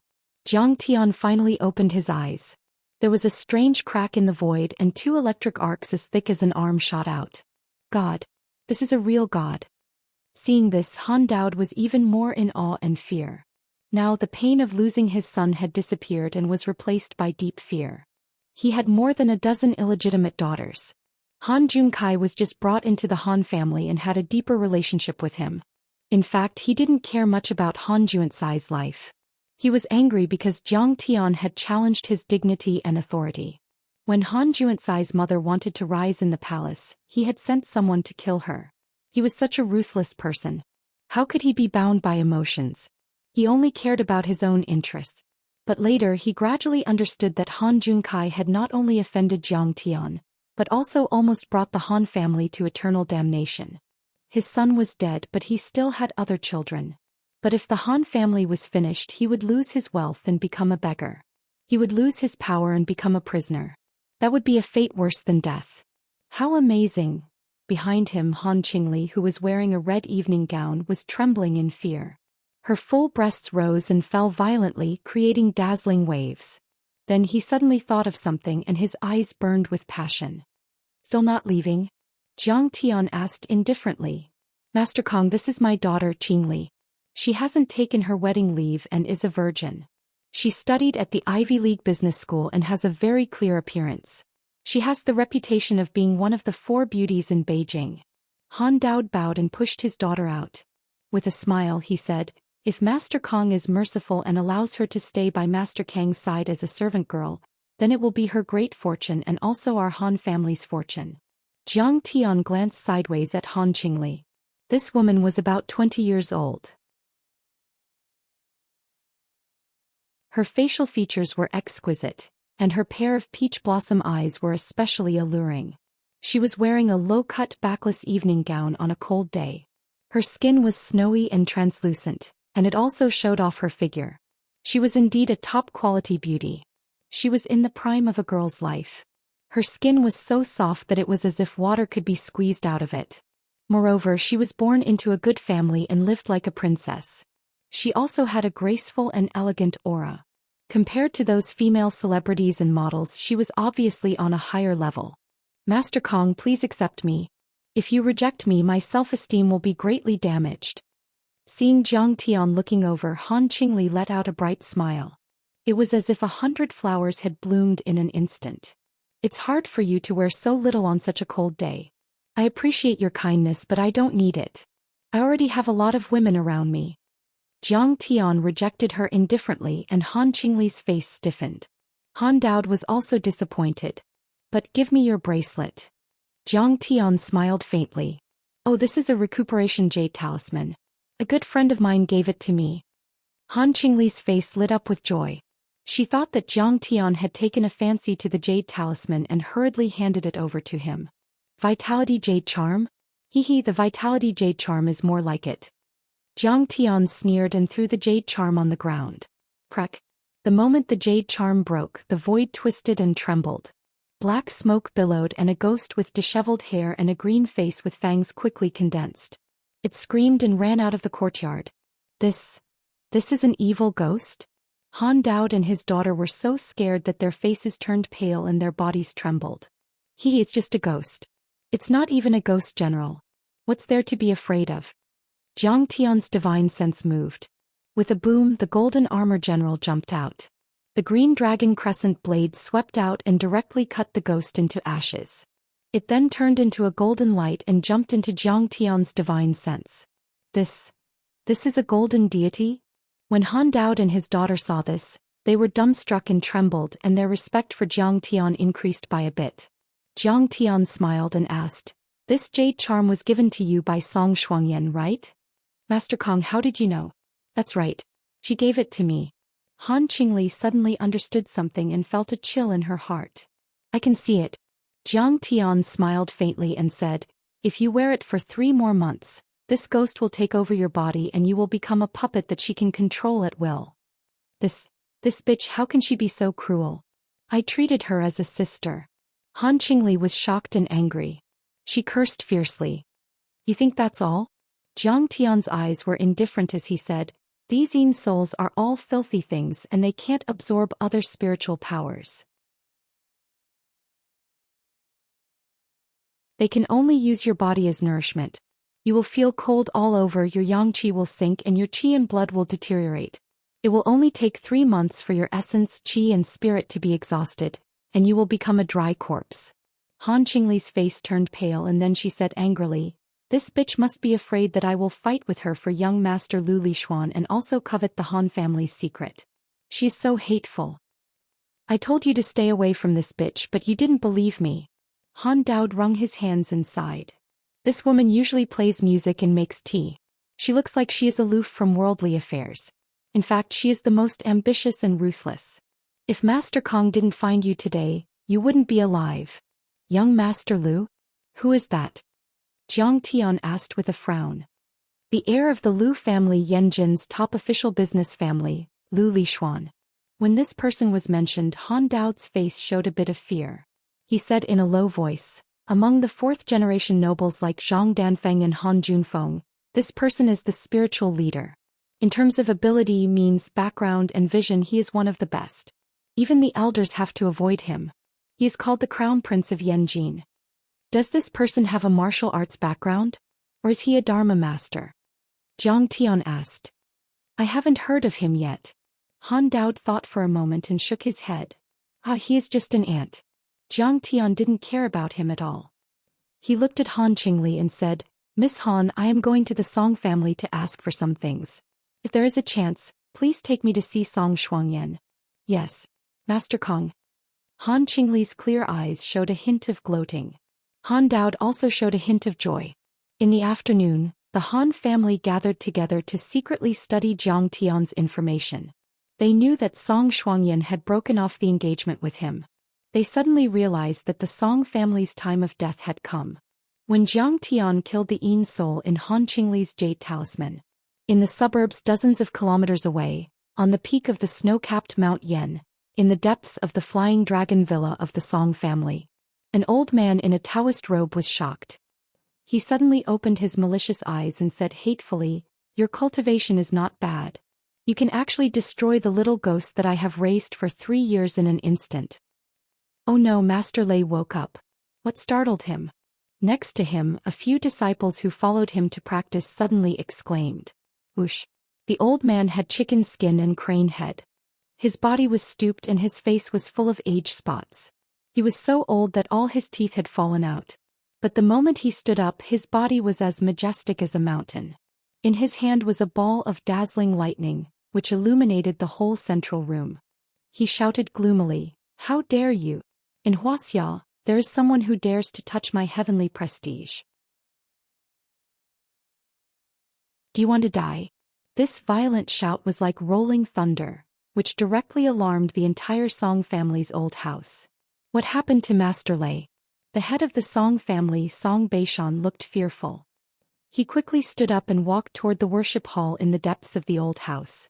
The Song family was the 3rd most powerful political and business family in Yanjing. Song Beishan was even more powerful and influential. But when he mentioned this Master Lei, his face was full of fear and reverence, as if he had seen a ghost. There was no other reason except that this so-called Master Lei was the only Taoist master in Wuxia, the last Taoist master of the Celestial Master sect in Longhu Mountain, Zhang Qianlei. Song Beishan, surrounded by Song Shuangyan and others, hurriedly walked into the worship hall. They all knelt down and said, "Master Lei, I wonder what made you so angry?" Zhang Qianlei looked down at everyone and said coldly, "I sense that someone destroyed the divine soul I have been raising for 3 years. This person is in Yanjing. Has there been any great Taoist master in Yanjing recently?" The huge spiritual power reverberated in the entire Song family's old house, like the sea rolling and surging. Everyone felt a sharp pain in their heads and felt dizzy. Fortunately, they didn't faint on the spot. That soul-devouring talisman should be worn by Han Qingli. Song Shuangyan frowned and said, "But Master Lei, how is that possible? The Yin soul you raised, even if only for 3 years, can't be destroyed by a mystic enlightening sorcerer or an immortal state warrior. The Han family, even the Lin family behind them, doesn't have an immortal state warrior. It can't be Kong Teichu, can it? He's the only immortal state warrior in Yanjing now." Song Beishan suddenly exclaimed. "Kong Teichu? Who is that?" Zhang Qianlei's eyes flashed with lightning as he asked in a deep voice. "He's a peerless overlord who rose when Master Lei was in seclusion. He's known as the martial arts arbiter." Song Shuangyan said concisely, "This person once killed 11 immortals on Xianglu Peak and destroyed the Bai family. Now the 6 major martial arts families have surrendered to him." "What? Are Bai Tianlei and his wife dead?" Zhang Qianlei was slightly moved and couldn't believe it. "Yes." Song Shuangyan lowered her head and said, "I didn't expect them to be dead." Zhang Qianlei was slightly stunned and his face was full of sadness. He sighed and said regretfully, 30 years ago I challenged Bai Tianlei and his wife. They were slightly inferior and gave up their swords. We agreed that after 30 years of cultivation on the Dragon Marrow spirit vein and reached the peak of the immortal state, they would fight with me again. I didn't expect the couple to be dead. I cultivated hard for 30 years and finally broke out of seclusion. However, my peers have either withered or gone into seclusion. In China there is not a single enemy. Even if I have monstrous magic power, what use is it?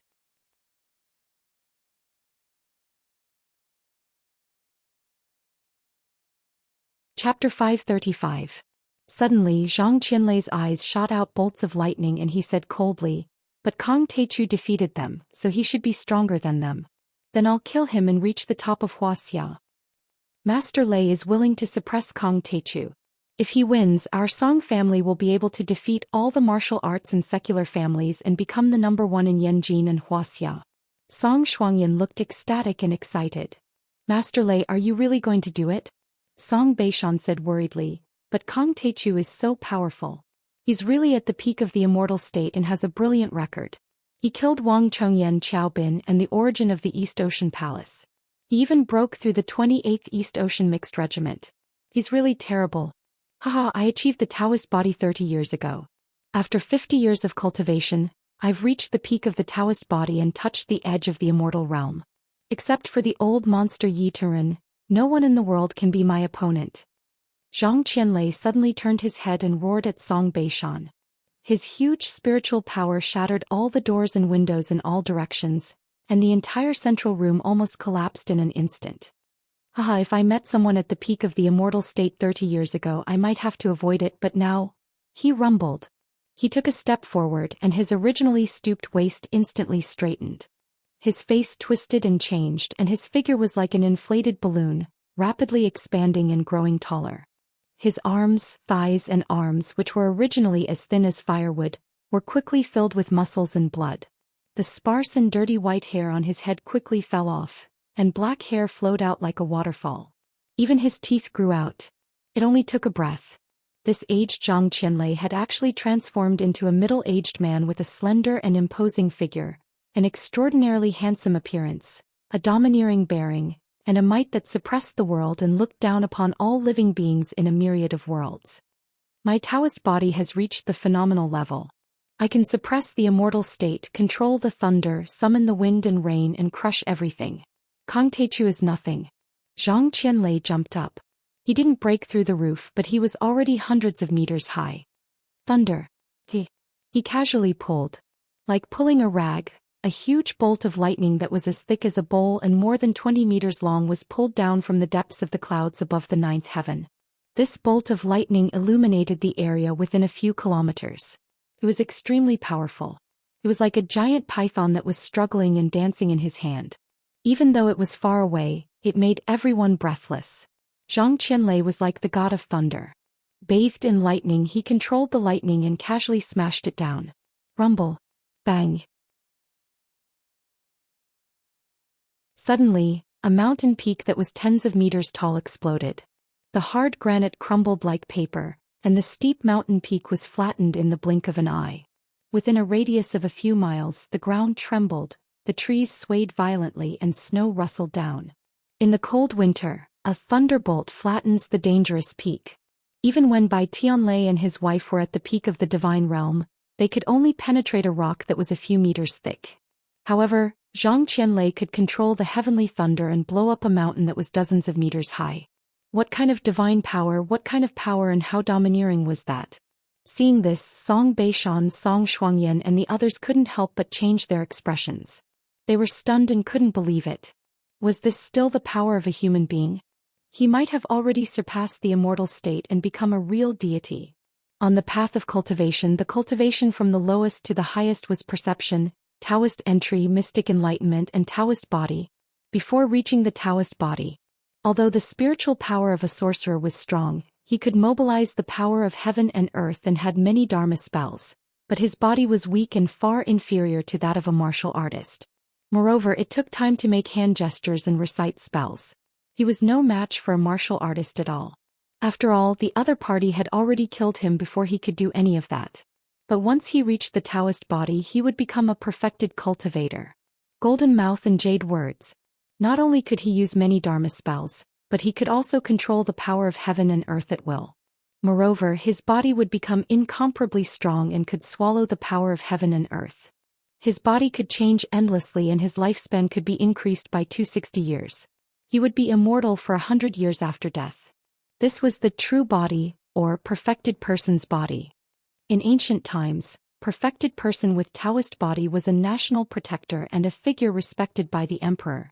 It was said that after the Qing dynasty, there had been no Dharma spell masters with Daoist body cultivation in Wuxia.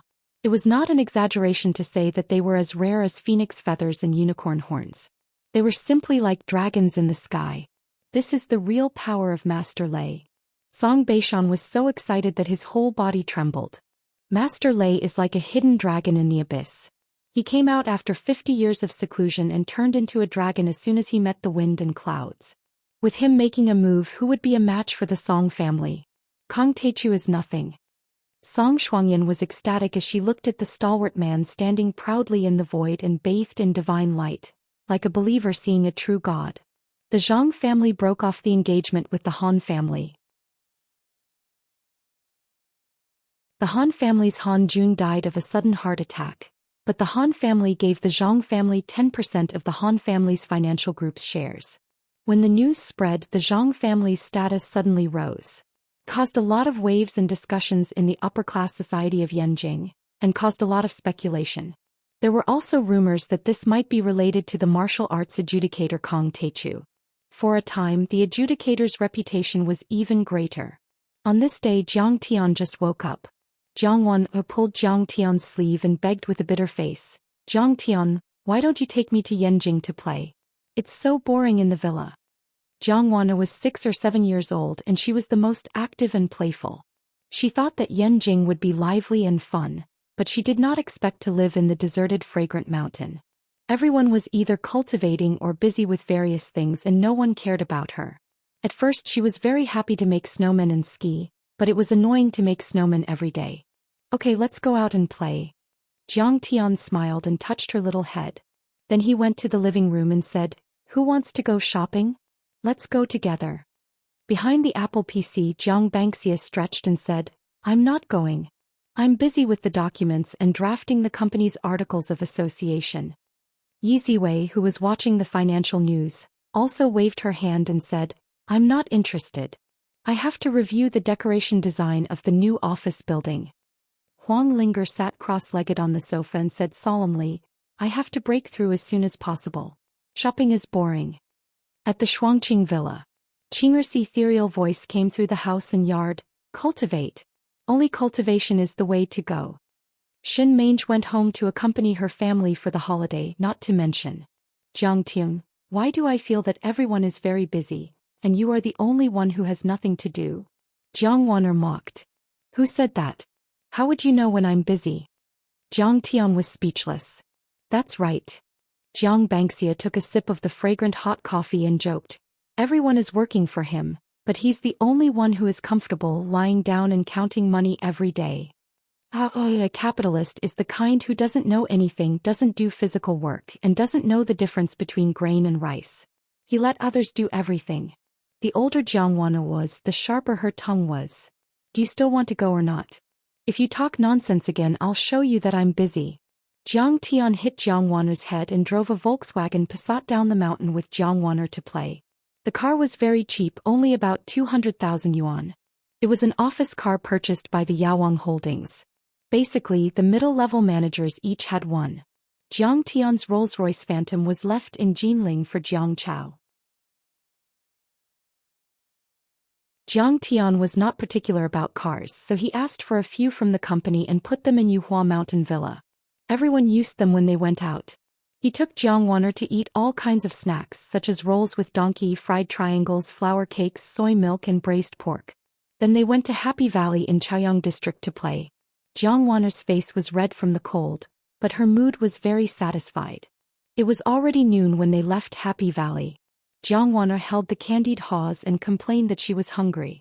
Jiang Tian drove her to the pedestrian street of the Duke's mansion to eat. When they just got out of the car, suddenly a surprised voice came, Jiang Tian, is that you? Jiang Tian looked back and saw Lu Yiting. He smiled and said, Old class monitor, I haven't seen you for a few years.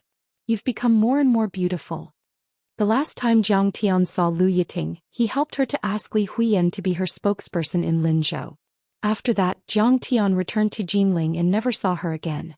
However, Lu Yiting would send a text message to Jiang Tian almost every time there was a festival. She would also go to Jinling to visit Zhang Wanqing. She had mentioned to Zhang Wanqing more than once that she wanted to give some shares of Beautiful Sky to the Jiang Tian family. After all, Beautiful Sky relied on Jiang Tian's beauty cream. But when Jiang Tian found out about it, he refused. He even gave her a few prescriptions such as the Vanishing Cream and Jade Face Cream. Lu Yiting's skin was fair and her makeup was exquisite.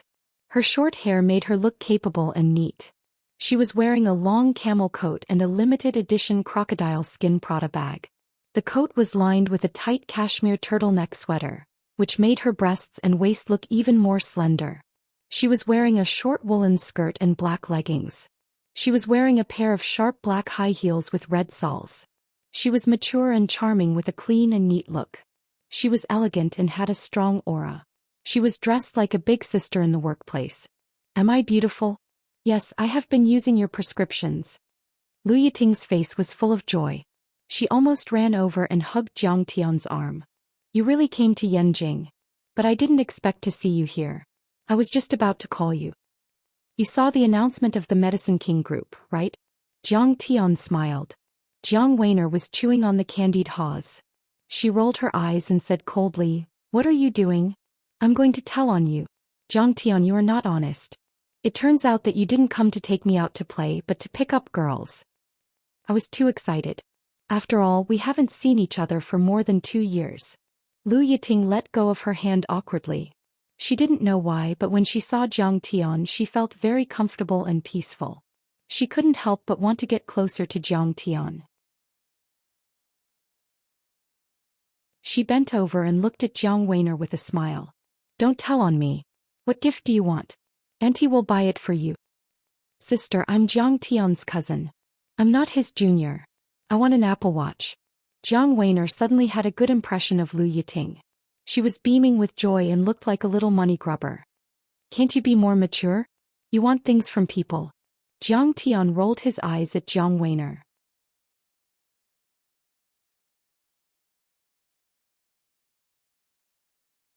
Chapter 536. I've been asking you for half a day but you won't buy it for me.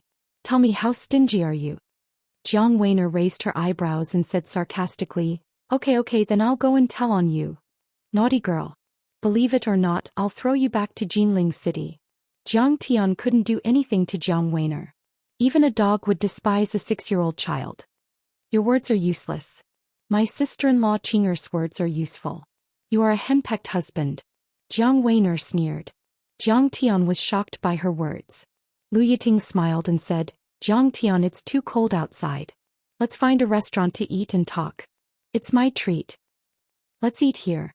Jiang Tian looked around and saw a Western restaurant called Champs-Élysées. He raised his hand and pointed at it.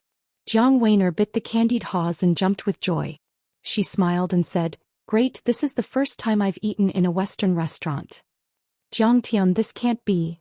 Lu Yiting held Jiang Weiner's little hand and said in disbelief. He meant that the Jiang family was the most wealthy family in Jinling City. How could his cousin not eat Western food? Haha, you overestimate him. He is so stingy. He spends money in half. I've never eaten Western food since I was a child. Jiang Weiner sneered. Jiang Tian didn't bother to talk to her. He looked at Lu Yiting and explained, My father is very strict. He doesn't let children eat Western food in the name of promoting national culture. Oh, I see. What a family. Lu Yiting suddenly understood. She noticed that Jiang Weiner was wearing a long cotton robe and old cloth shoes. Her hair was tied up in an old-fashioned bun. If it weren't for her fair face and temperament, she would have looked like a country girl. Only the antique high-ice jade hairpin, which was worth at least 1,000,000 yuan, in her hair bun revealed the monstrous wealth of the family behind her. He took Jiang Weiner into the sightseeing elevator and came to the Champs-Élysées restaurant. After entering the restaurant, Jiang Tian found that it was a different world. This restaurant was located on the top floor of the hotel, overlooking half of the Chaoyang district. The decoration was luxurious and the service was excellent. Furthermore, they were all cooked by famous French chefs, and the band on the small stage was playing the song Blue Danube. It gave off a luxurious feeling, and it was probably a first-class restaurant in Beijing. The dining table was clean and tidy, and the silver knives and forks were dazzling.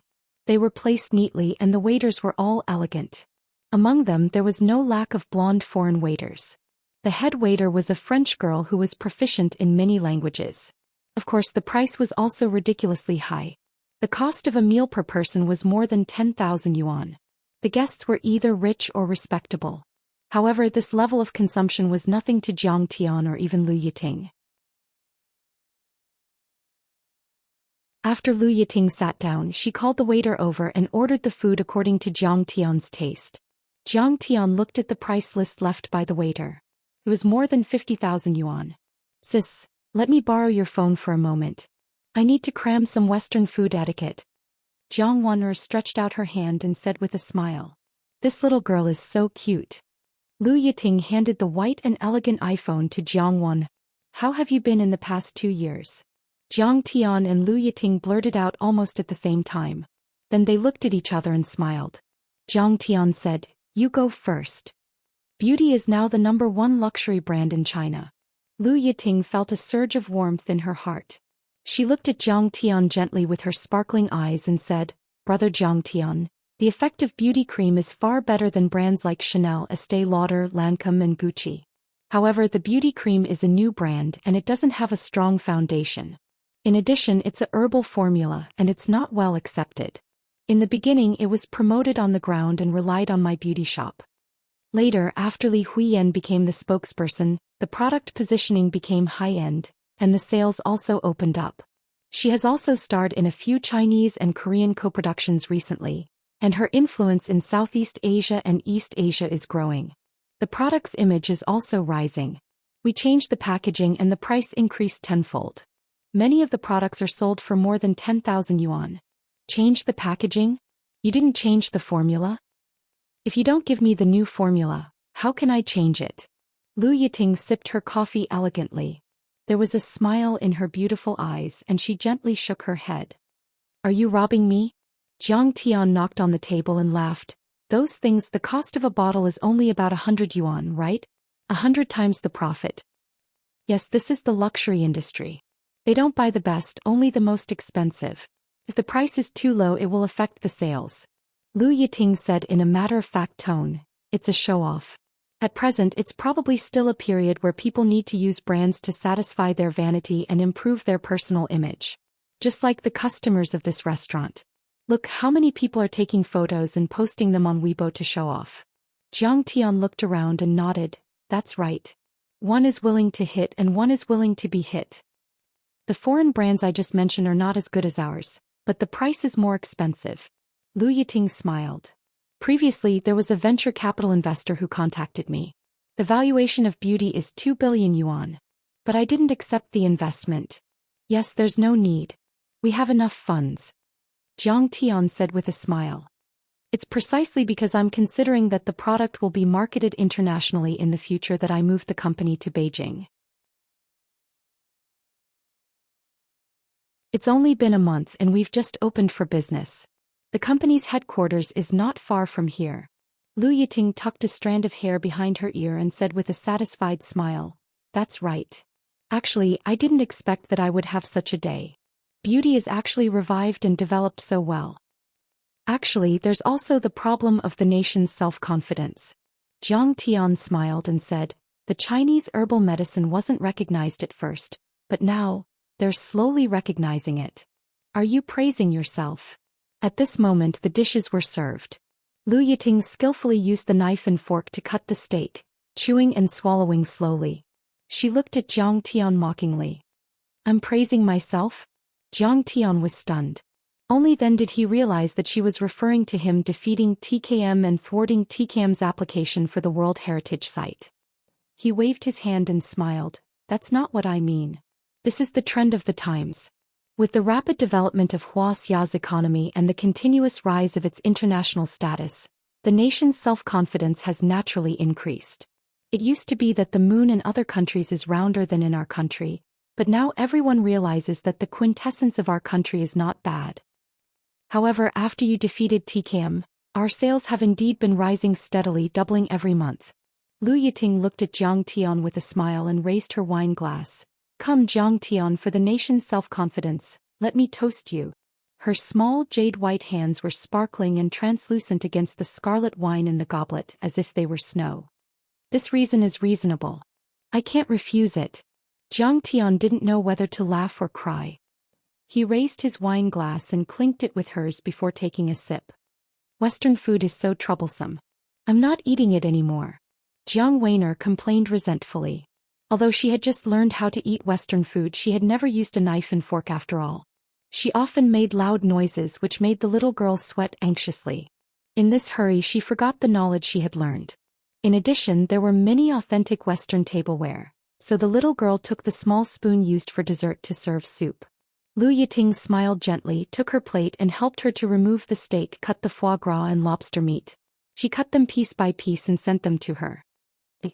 At this time, Jiang Tian found that there was a girl in an evening dress diagonally behind him, taking photos of him with her mobile phone. What is she taking photos of? Could it be that I am very strange? Jiang Tian frowned and asked Lu Yiting. Lu Yiting covered her mouth and laughed. Maybe your outfit is too different. Jiang Tian was originally wearing an old-fashioned green cotton padded jacket, but he had a special physique and the restaurant was warm. After drinking a few glasses of wine, he felt a little hot, so he took it off, revealing the cotton short-sleeved t-shirt inside. In addition, he was wearing casual pants and a pair of old Beijing cloth shoes.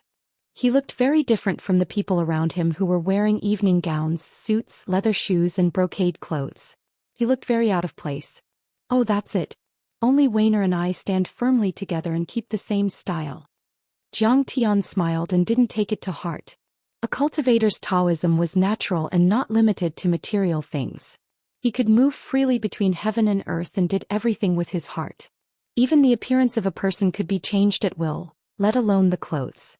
Then what are you going to reward me with? Don't just talk about it. Give me something practical. Jiang Weiner sneered. I'll buy you an Apple mobile phone later. You've been talking about me all the way. Jiang Tian smiled faintly. Brother, you're so nice. You deserve to be my brother.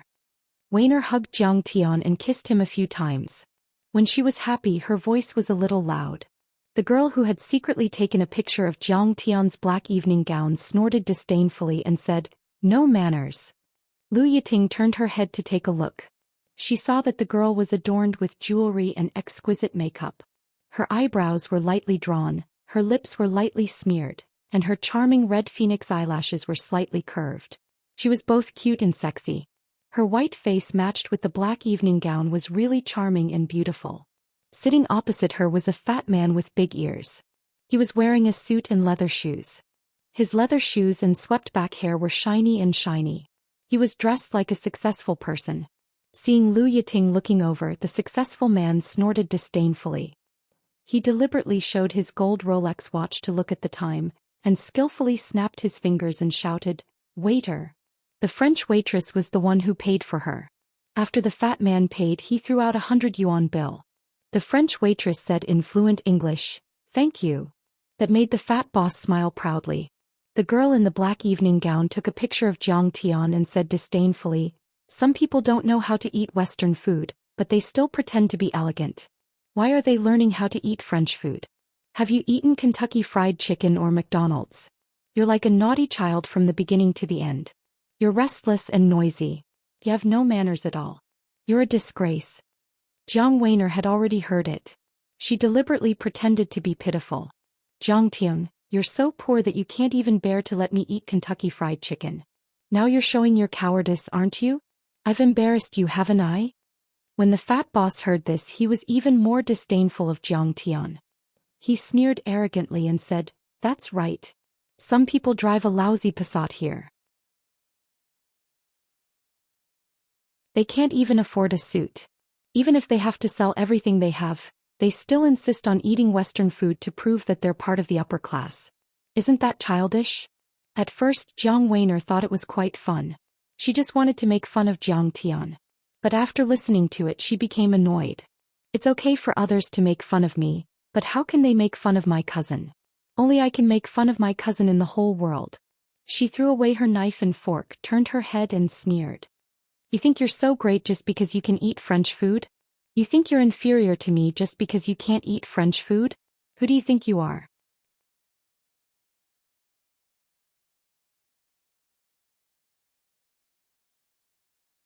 Chapter 537.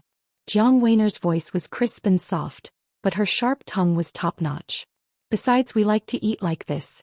It's none of your business. Do you think eating like Westerners is elegant? That's just a step and a procedure. It's just a meal. What's the point of caring so much about it? Those who care too much about these things are vulgar. They are the kind of people who desperately want to prove that they are in the upper class. That's really naive. I also like to eat with my hands. What can you do about it? We're just casual. Why? We don't care about it. Look at you. You're taking photos when you come out for a meal. You're even dressed up. You haven't eaten much, have you? You only come here once a year and a half, right? Look, the powder on that auntie's face is thicker than the wall of the Great Wall of Badaling. Grandpa, the hair wax on your head can withstand the bombardment of artillery shells, right? Who are you pretending for? Don't you feel tired? You. What are you talking about?" The girl in the evening dress was trembling with anger. The fat boss's face also turned red. In fact, Jiang Weiner was right. They had been planning to have a meal at the Champs-Élysées for half a year. "Weiner, you're really good at talking. This is the same as when we were in university. You're right. You're so arrogant." Lu Yiting couldn't help but praise her with a surprised face. "I can't teach you well. Family misfortune, family misfortune. Weiner, shut up. Or I'll tell your mother." Jiang Tian put his hand on his forehead and felt extremely helpless. At this time, the French forewoman looked at Jiang Weiner and said gently, "Miss, it's indeed uncivilized to eat with your hands when eating Western food." "Civilized? People in India have always eaten with their hands. I can only say that this is not civilized in your eyes." Jiang Weiner continued to pester endlessly. "Besides, there is a serious problem with your position. You're the manager. Now you should persuade both sides to resolve the conflict. But you're obviously intensifying the conflict and taking sides. If I were the restaurant owner, I would fire you now. Because your attitude will anger one side. Of course, it's not your fault. He gave you 100 yuan tip. He probably thinks we can't afford it." The forewoman's face stiffened. She did not expect to be ridiculed by Jiang Wan, who looked 7 or 8 years old. Around 2009, everyone was more or less fawning over foreigners. In Beijing, not to mention Frenchmen, even black men could change their girlfriends every day and call Wuxia girls easy girls. The Wuxia men who came to eat here had always been polite and courteous. They were especially polite to them and even a little fearful. Jiang Weiner changed the topic and fired at the man and woman again. Let's go back to the topic just now. We were eating and didn't offend anyone, right? But that woman took photos. What did that mean? Haven't you seen people wearing t-shirts, long gowns and old cloth shoes while eating Western food? Are you going to post on your WeChat moments and Weibo to mock us? Who doesn't know manners? Who doesn't have manners? The girl in the evening gown snorted and said, "Who's taking pictures? I'm taking pictures of the scenery, okay?" Jiang Wan'er ignored her and looked at the foreman again, saying, You're funny. At that time you were paying the bill for them. Didn't you see this old auntie taking pictures? Why didn't you stop this impolite behavior? It was probably because of that 100 yuan tip. Wasn't that despicable? You're twisting the truth just for 100 yuan? The foreman smiled stiffly and said, "Miss, you misunderstood. It's not like that," she scolded us. The girl in the evening gown seemed to have suddenly found something that could be used against her. She pointed at Jiang Wan'er and said, "In such a high-end occasion, wearing a long gown and old cloth shoes, not knowing how to eat Western food and still scolding us. What a fucking disappointment. You have good manners? You even scolded us. When I said she was despicable, it was an objective evaluation of her personality, not a scolding." Jiang Wan'er sneered and said, "What's wrong with wearing a long gown? The long gown is the essence of traditional clothing and the symbol of Chinese clothing culture. Its smooth lines, elegant shape and implicit artistic conception express the Chinese people of the past 100 years, especially the classical, graceful, sexy and reserved nature of women. It also shows the modesty, strength of character and bearing of men. It also carries the cultural meaning of unity and harmony between man and nature. Do you understand? But this is a Western restaurant." The girl in the evening gown was tongue-tied by Jiang Wan'er and couldn't say anything. "Let me tell you, ethnic is the best. I like it. I want ethnic to the end." Jiang Wan'er smiled and said, "Brother, give me New Year's money. I'm going to throw money at people." Jiang Tian pretended to dig in his pocket and then took out 100,000 yuan in cash. "Let me tell you, the New Year's money is in advance. Don't ask me for it during the Spring Festival." "Is your pocket Doraemon's pocket? Can it hold so much money?" Lu Yiting's eyes widened. Jiang Wan'er had already gotten used to it. She took a pile of money and slapped it on the table. "This is for you. Let the band play, taking 5 Tigers Mountain. I like this ethnic style." The head waitress was embarrassed and said with a reserved smile, "I'm sorry, we are a Western restaurant. They don't play traditional Wuxia operas." "Continue to give me money. Why are you still standing there?" Jiang Wan'er reached out to Jiang Tian and ordered Jiang Tian around. "I owe you, don't I? Let me tell you, next year's New Year's money is also in advance." Jiang Tian was so angry that his teeth itched. He took out a check, picked up a pen, signed it and threw it on the table. 500,000 yuan.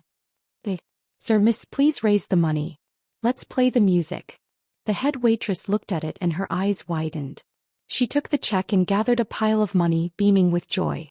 She spoke the Beijing opera very well. "I'll sing the excerpt from Taking 5 Tigers Mountain. Disaster fell from the sky on a snowy night 8 years ago." Then she rushed to the stage and gave some instructions. When the music started, she picked up the microphone and began to sing with perfect articulation. I said she was cheap, but she still sang for me obediently. Jiang Wan'er looked at the girl in the evening dress with a sinister smile. He was also good at disgusting people. "Andy, do you think it's nice? Is it pleasant? If you don't want to listen, get out of here." Lu Yiting laughed. "Jiang Tian, she's exactly the same as you when you were in university. If you hadn't said it before, I would have suspected that she's your biological daughter." "No, she's my aunt's daughter. My uncle has no status, so she took her mother's surname." Jiang Tian said gloomily, "If I had a daughter like her, I would be angered to death by her." The girl in the evening dress was furious at Jiang Wan'er's arrogant and despotic manner. She pulled the fat man and said coquettishly, Look, they're bullying me. You have to get out of here. Didn't you say that you're from Xinjiang district? Hey, you've got guts. You must be a nouveau riche from the countryside. Let's see how long you can keep this up. The fat man made a call for help. After a while, a few defense team members came.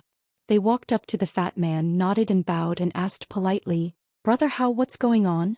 The fat man tore off a few buttons on his collar, picked up a glass of wine and calmly poured it on himself. He pointed at Jiang Tian and smiled. This kid poured wine on me, tore my shirt and hit me. Take him into custody. Please come with us. Cooperate with the investigation. A few defense team members walked up to Jiang Tian and snorted proudly. Damn, this is interesting. Jiang Tian shook his head, not knowing whether to laugh or cry. At the foot of the emperor, at the foot of the imperial city. This kid is really something. The fat man smiled sinisterly and said, I'll tell you straight. My name is Gu Jinhao. I'm Zhang Huchen from Crown Prince Hotel. Have you heard of him? I'm ferocious. Don't you know who dares to provoke me in Chaiyang district? Jiang Tian didn't move.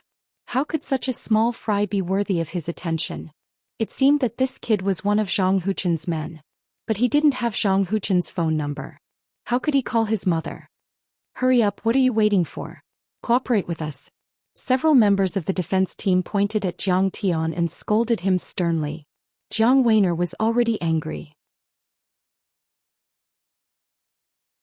She smiled coldly and said, You're really good at distorting the truth. Have you learned about the law? A 7-year-old child is completely incompetent in civil and criminal matters. Murder, arson and beating people are not illegal. What did you say? A little brat talking about the law with me? I think you're asking for a beating. A burly member of the defense team who was about 1.8 meters tall and weighed more than 100 kilograms, pointed at Jiang Wan'er and said with an evil look on his face. It was almost the spring festival. Everyone recalled the fear of being dominated by a naughty kid and was in a bad mood.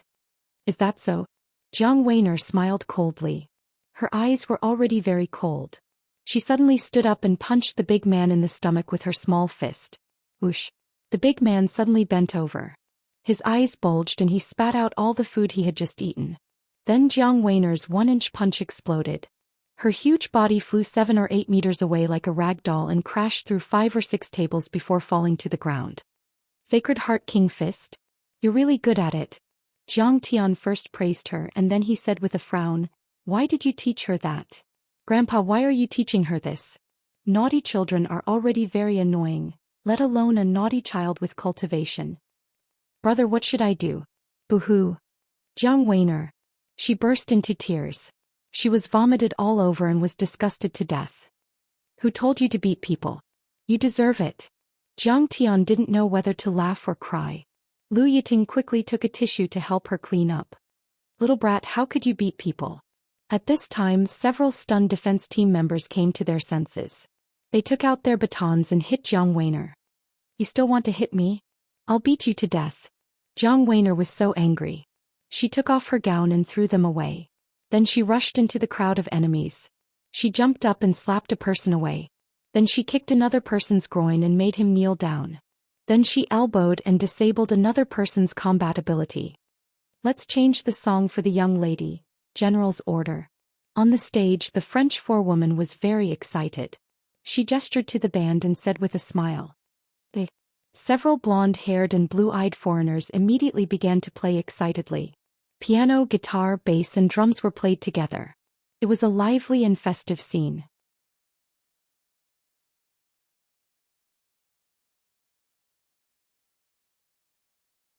Chapter 538. Although Jiang Wan'er was small, her pair of small fists were strong and vigorous. In the dense drum beats she jumped up and down like an agile monkey.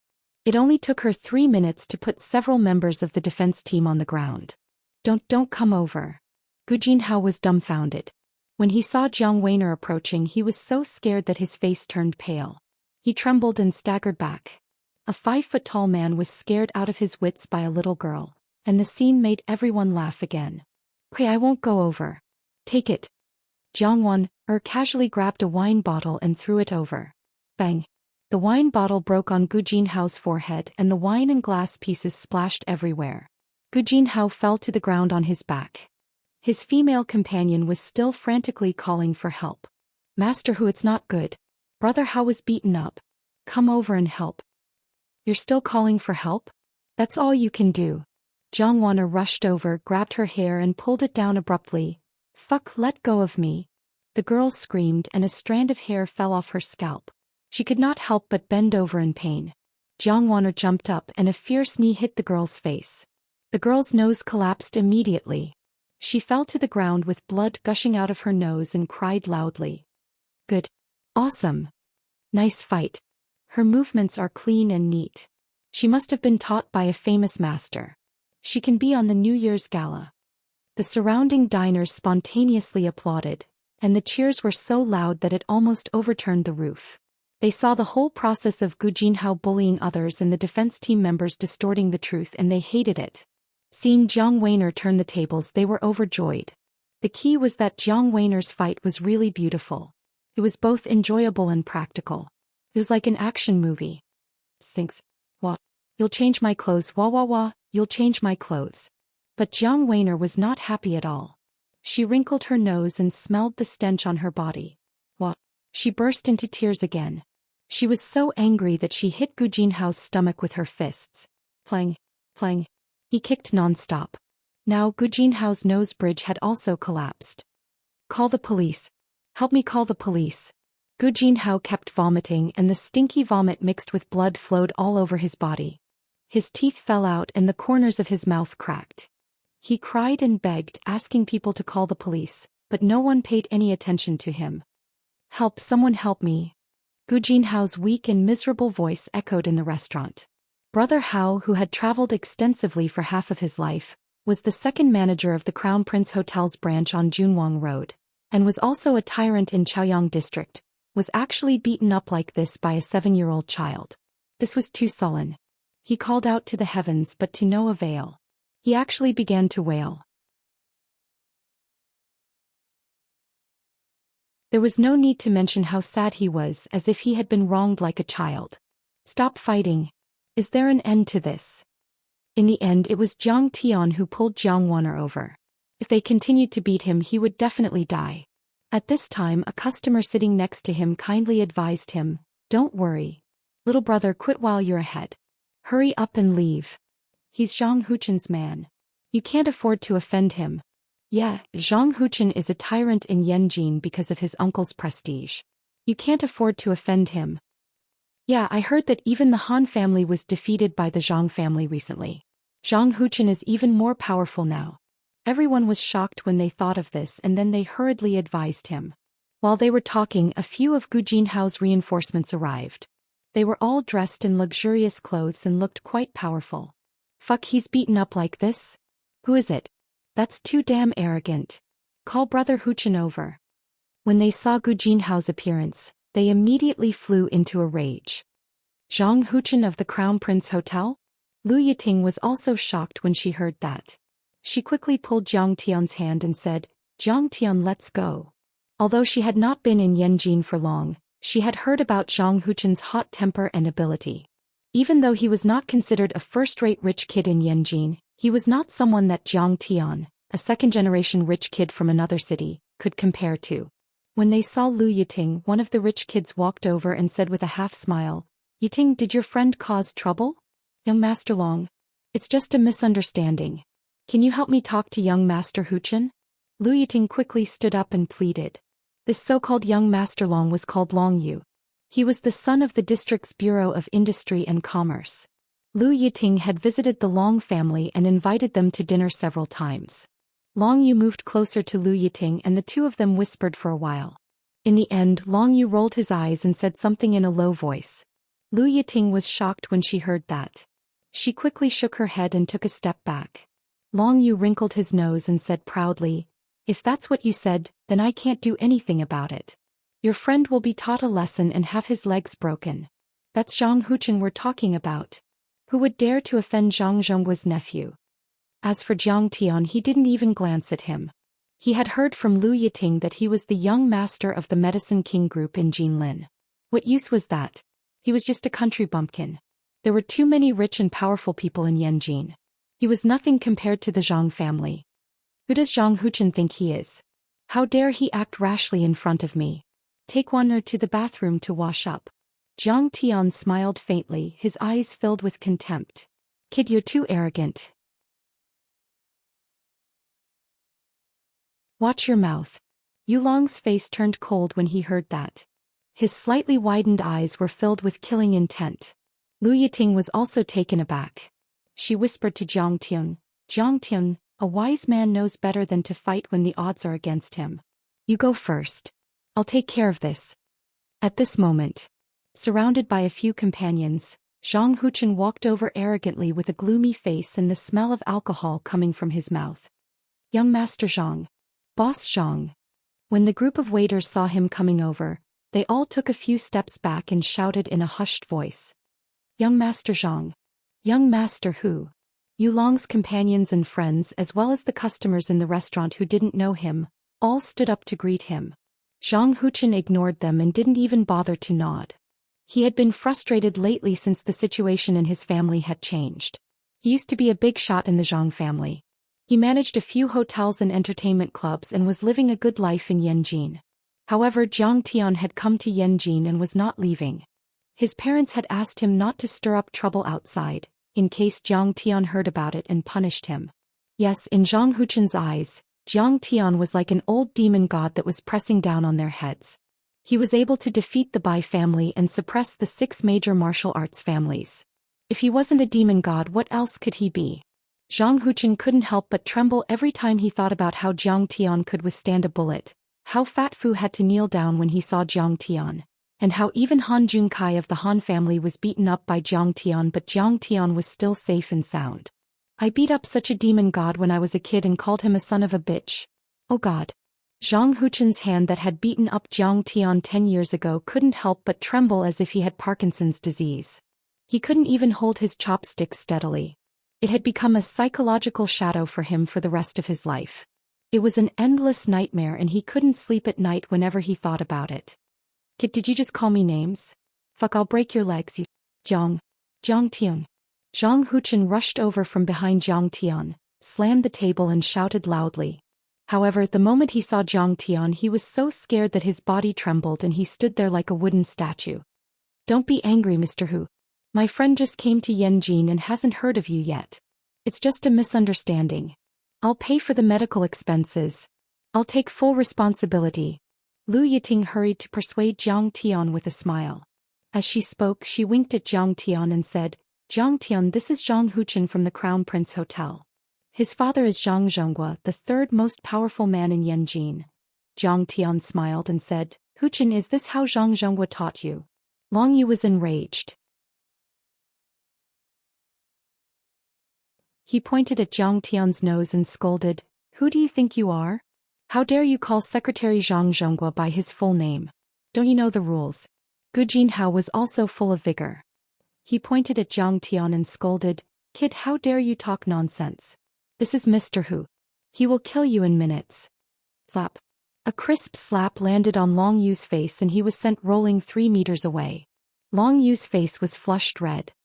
He looked at Zhang Huchen in disbelief and said, Mr. Hu, motherfucker, I've long found you guys an eyesore. You've been using my name to bully people every day. Have you ruined my reputation? Do you want to die?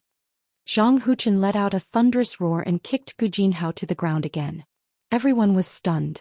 Zhang Huchen hit Long Yu and Gu Jinhao? How was that possible? They were Zhang Huchen's loyal followers. Besides, wasn't it Zhang Huchen's style to bully people? Did he like it that much? Under everyone's incredulous gazes, Zhang Huchen was like a loyal dog that had seen its master. He ran to Jiang Tian, nodded and bowed with a face full of fear and pity and stammered, Jiang, brother Tian, I was wrong. Please forgive me this time. You made Mr. Hu apologize? Who is he? I've never seen him before. Could he be the illegitimate son of some big shot in the sea? Yulong and the rest were stunned when they saw this scene. They were so scared that their souls almost left their bodies. Who was Zhang Huchen? He was Zhang Zhonghua's nephew. Although he wasn't one of the top young masters in Beijing, he was still a powerful figure. There were only a dozen or so top nobles in Beijing who could suppress him. But now he was apologizing to this country bumpkin and he even looked scared. Oh my God. We're doomed. We're doomed today. We've offended a big shot. Gu Jinhao and his female companion were so scared that their bodies were trembling like sieves. The way they looked at Jiang Tian had completely changed.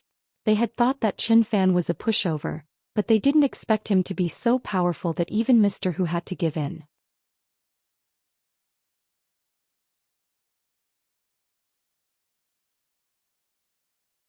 Chapter 539. Seeing this scene, Lu Yiting's pupils constricted as she looked at Jiang Tian, and her heart was filled with suspicion. Could it be that Jiang Tian had some connections in Yanjin? Zhang Huchen was an arrogant young master of Yanjin, and he valued his reputation the most. Asking him to bow his head was worse than killing him.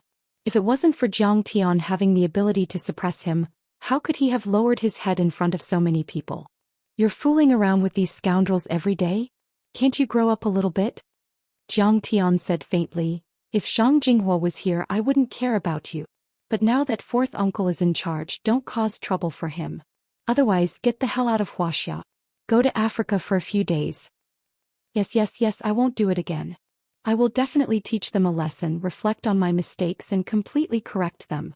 Zhang Huchen was so scared that he shivered and nodded like a chicken pecking rice. Let's go. Don't cry, I don't think you're smelly. Let's find a hotel for you to take a shower and change your clothes. Jiang Tian wasn't in the mood to show off in front of these ants. He pulled Jiang Wanner's hand and stood up. After Lu Yiting paid the bill, the three of them left under everyone's eyes that were full of fear and reverence. When they came to Gu Jinhao, Jiang Wanner smiled coldly and said, Do you think you're from the upper class? Do you think you're noble? Grandaunt. Ah. Gu Jinhao did not dare to offend her and knelt on the ground to beg for mercy. But Jiang Wanner, who was full of sarcasm, stomped on his calf and with a crack his calf was instantly fractured. Little devil. The female companion was so scared that her whole body trembled like a sieve. Seeing this scene, her eyes rolled back and she fainted. Huchen, do you have to be so humble when he's just a nouveau riche from another city? Look at how badly Brother Hao is beaten up.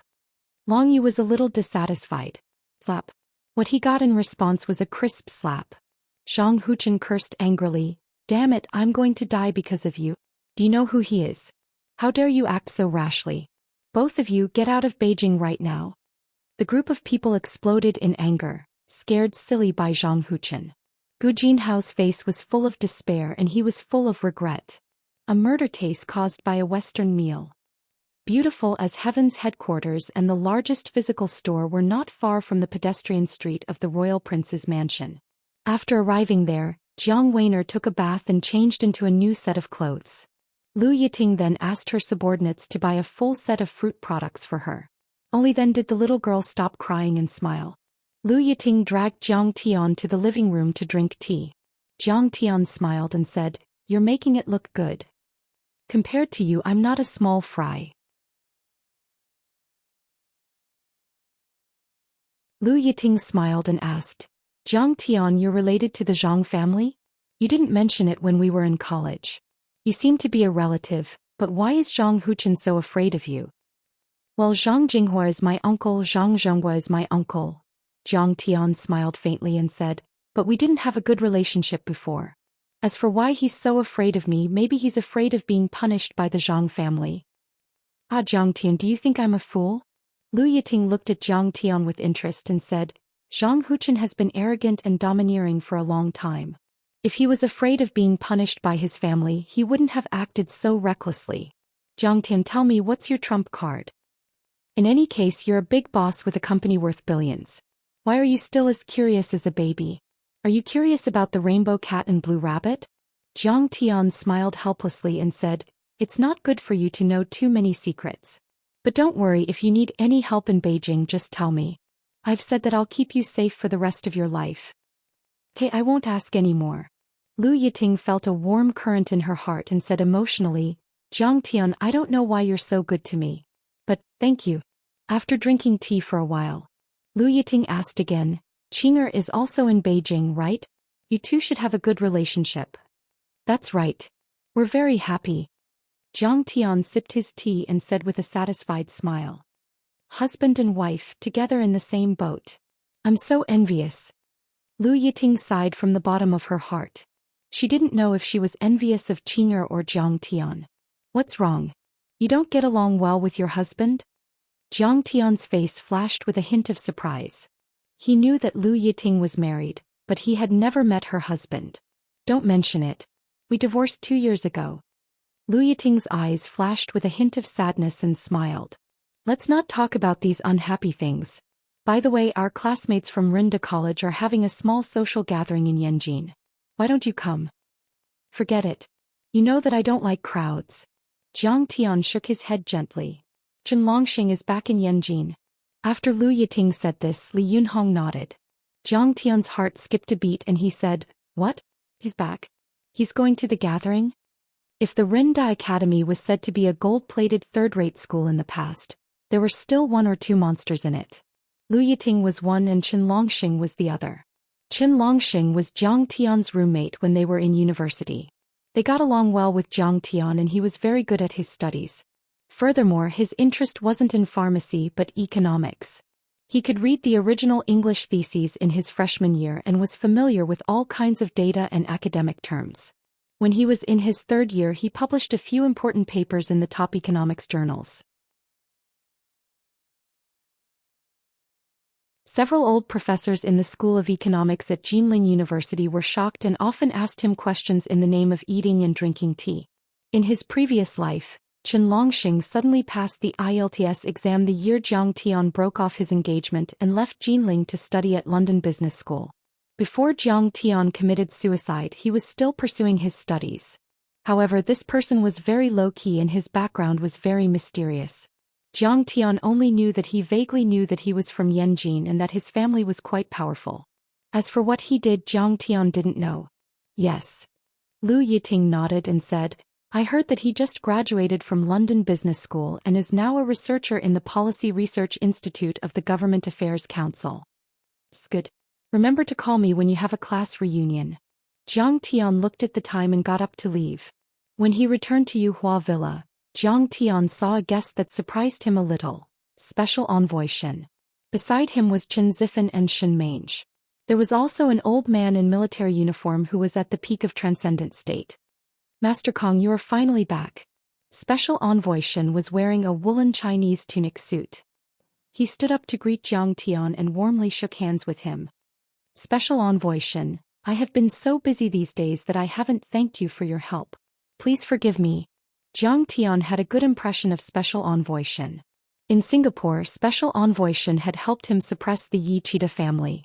Some time ago he was able to obtain Yuhua Villa and the Bai family's worldly assets without Special Envoy Shen's help. As long as you are comfortable living here. The chief said that you are a national treasure. You deserve to have Yuhua Villa in your hands. Special Envoy Shen laughed and pointed at the old man with his right hand. Allow me to introduce you, this is Yuan Lei, the leader of the Red Wall Internal Guards. Yuan Lei respectfully cupped his fists and bowed. His expression was slightly stern as he said, Greetings, Master Kong. I am Yuan Lei. I've long heard of Grandmaster Zhang's great name. Now that I've met you today, you're indeed handsome and have an extraordinary bearing. He was in his 60s and was the leader of the internal guards of the Red Wall Internal Guards. As a favorite of the chief, he was highly valued by the chief. His status was even higher than Special Envoy Shen's. However, in terms of martial arts, strength and reputation were the most important things. Compared to Zhang Tian, there was still a big gap between him and Zhang Tian. Don't mention it, old man Yuan. Zhang Tian looked at him from head to toe and said calmly, Mr. Yuan, you don't seem to be in good health. Master Kong, you are indeed a master of both martial arts and medicine. You have sharp eyes and amazing talents. Yuan Lei was overjoyed. He bowed again and said, To be honest, 30 years ago when this old man was traveling the Jianghu, he was injured by an enemy. Since then I have been suffering from old wounds. But when there is a full moon, especially at midnight, you will feel cold all over and have a bloodthirsty urge. Zhang Tian knew that he was being vague and was testing him, so he smiled faintly and said word by word, You were injured by the blood breeds. Master Kong, please save me. You have killed the blood breeds before. You must have a way to cure me, right? Hearing this, Yuan Lei was extremely shocked. Jiang Tian's words hit the nail on the head. Yuan Lei was full of expectations.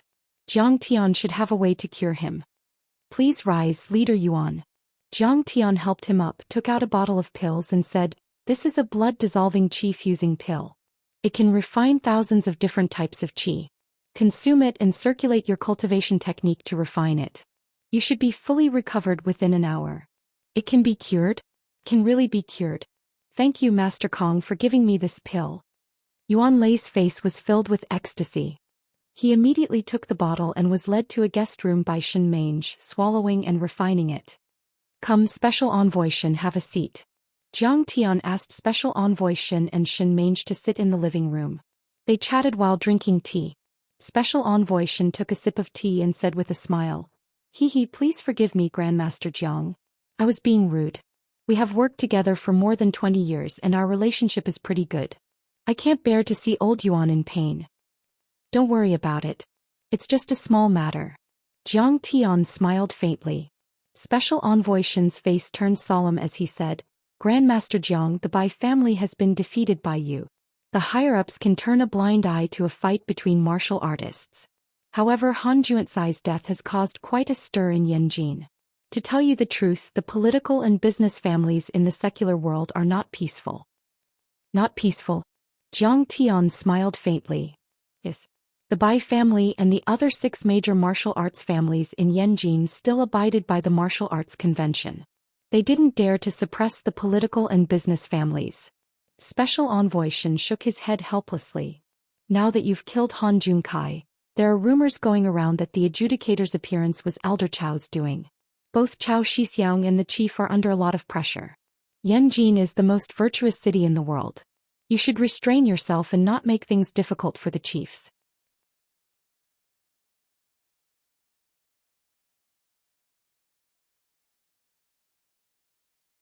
Chapter 540. Jiang Tian smiled. "Han Junkai tried to kill me with a gun, and I didn't leave any evidence behind when I killed him. That's reasonable, isn't it?" "Yes, that's a good thing, and the Han family has no intention of pursuing the matter." Special Envoy Shen nodded with a smile. "It's just that the Lu family and the Song family have a bigger reaction. They are the first and third-ranked families. Other than that, there are a few other families in the top 10 who have expressed their objections. Each of them controls several industries that are related to the economic lifeline of Wuxia. They can shake Wuxia with a stomp of their feet. Now that the Lu family and the Song family have a marriage alliance, their power has increased. Master Kong, it's best that you don't provoke them." Hold on. Jiang Tian waved his hand. "Special Envoy Shen, you're a favorite of the chief.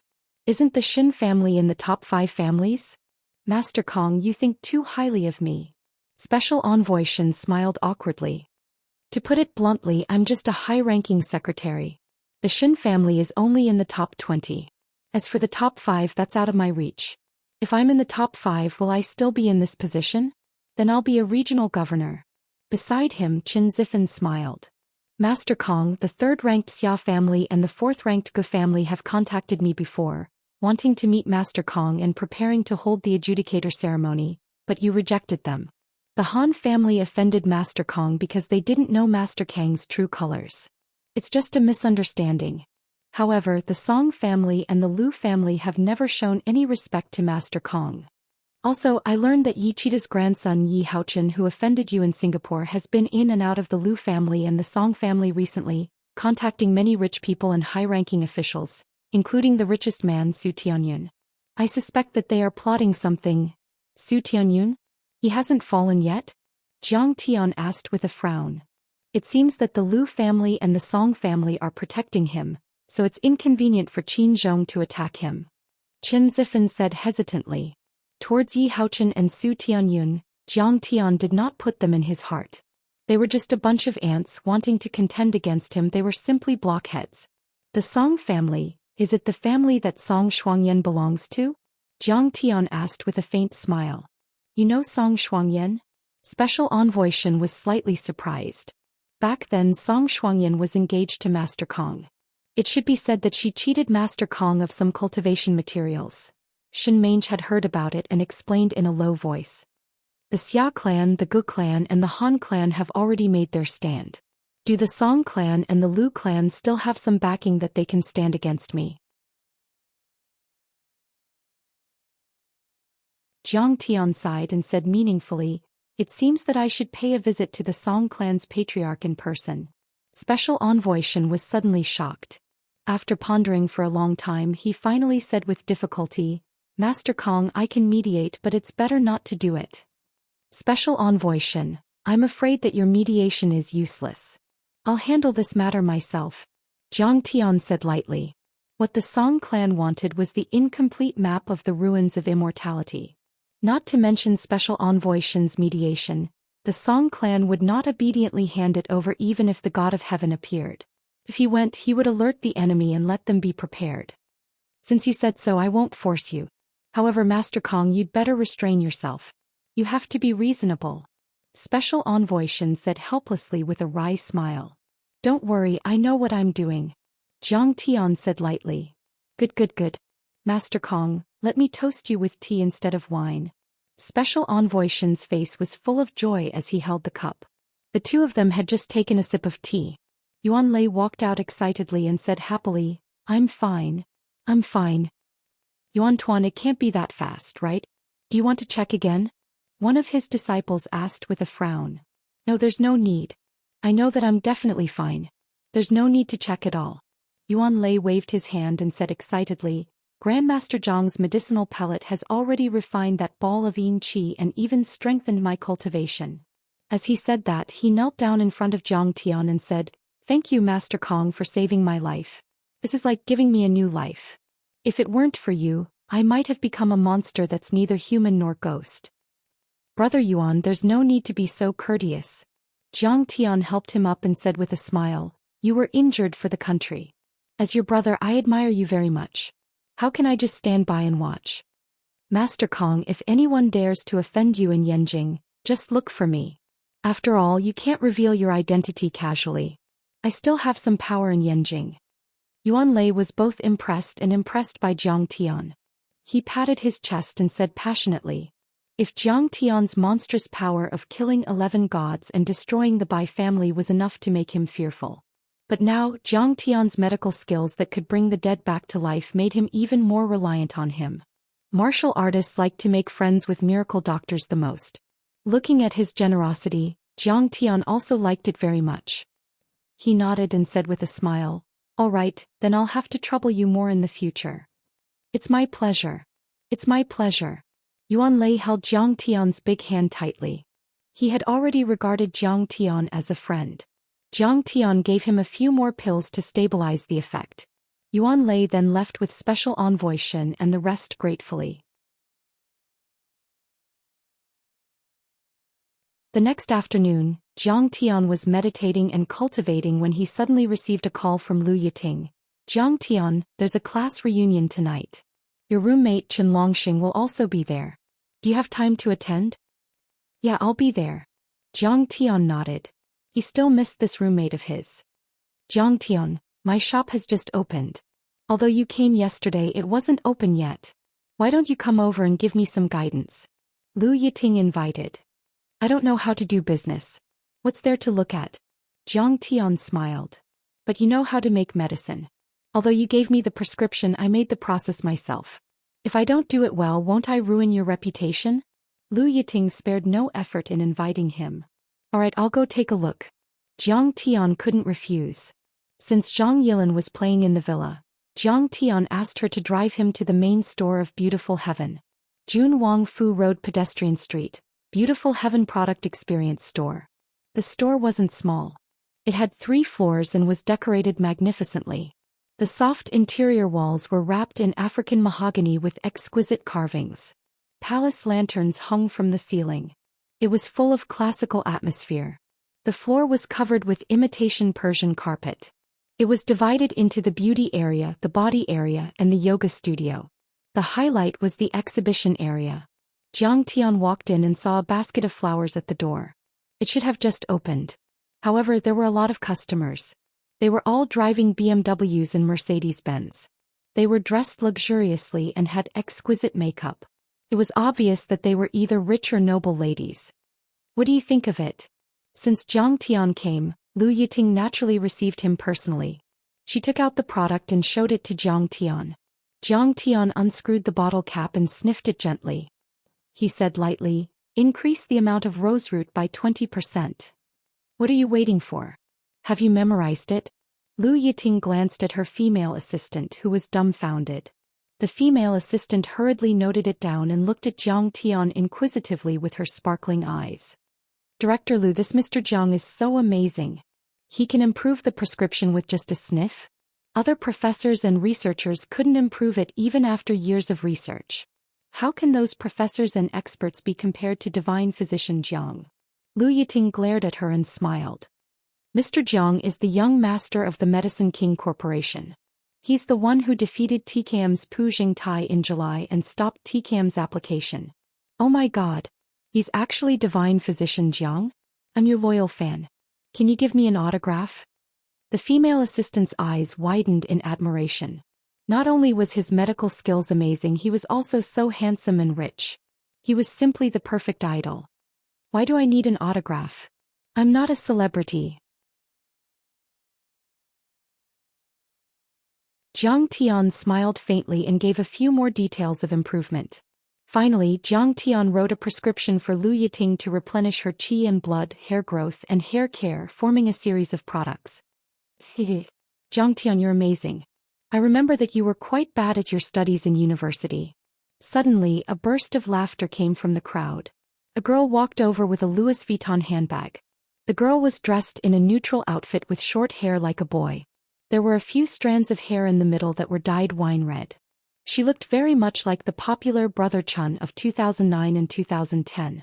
She opened her flat and bony chest and hugged Jiang Tian passionately. "Jingage, spare me." Jiang Tian, who had killed many people and even the origin of the Japanese sword god Palace, could only take a few steps back and wave his hand awkwardly when he saw his old classmate. "Gage, don't be like this." Lu Yiting pouted. "What's wrong? You can't bear to part with him? You liked Jiang Tian when you were in university. Now that you're divorced, aren't you going to hook up with him?" Jean Gage gossiped. "How am I reluctant?" Lu Yiting's pretty face blushed, and her beautiful eyes glanced at Jiang Tian with a flirtatious look. "If you're not willing, then I won't hold back." Jean Gage pinched Jiang Tian's face valiantly and said with a grin, "Little guy, you're getting more and more handsome. You're not greasy at all. Be careful that I don't go berserk one day and take your head." The assistant and a few other employees around couldn't help but chuckle after a short silence. "It's too late. I'm already married." Jiang Tian rubbed his nose helplessly. Jean Gage was indeed the big sister of Yanjing No. 4 High School. She was tough and straightforward. Jean Gage's name was Jean Lingtian. The Manchu's surname represented another well-known surname, Aizenjoro. The surname was Aizenjoro Lingtian. In the 300 years of history of the Manchu dynasty, Nurhasai's descendants wore yellow belts. Bright yellow was the color of the emperor, while the royal family wore golden yellow. That was how the surname came about. Back then, Jean Gage was a domineering figure in Yanjing. When her father was transferred to Jinling, he had no choice but to bring her along to apply for Jinling Pharmaceutical University. This girl loved extreme sports like racing, boxing, rock climbing and parkour. She often followed Jiang Tian and Chen Longxing around like a boy. No one had ever treated her as a girl. "Since you're a rare guest, I won't embarrass you this time. Didn't you drink a lot in university? Let's sit at the same table and drink until one of us dies." Jean Gage patted Jiang Tian's shoulder valiantly. She had a small nose, a small mouth and big eyes. Then her phone suddenly rang. A few of her university classmates who were developing in Beijing had arrived, helping Jiang Tian out of his predicament.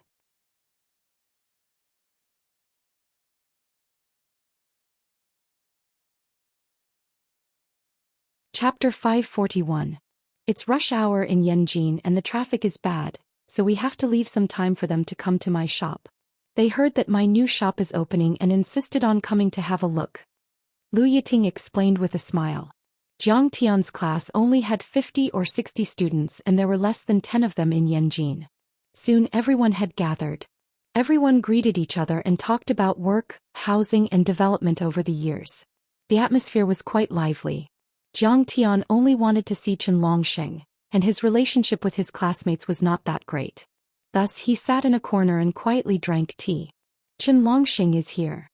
A moment later the crowd burst into an uproar and everyone rose to their feet. Chen Longxing was dressed in a suit and leather shoes. He was wearing a black windbreaker and black leather shoes as he sauntered in. Longxing, you're a great economist. Everyone complimented him, but there was a hint of mockery in their eyes.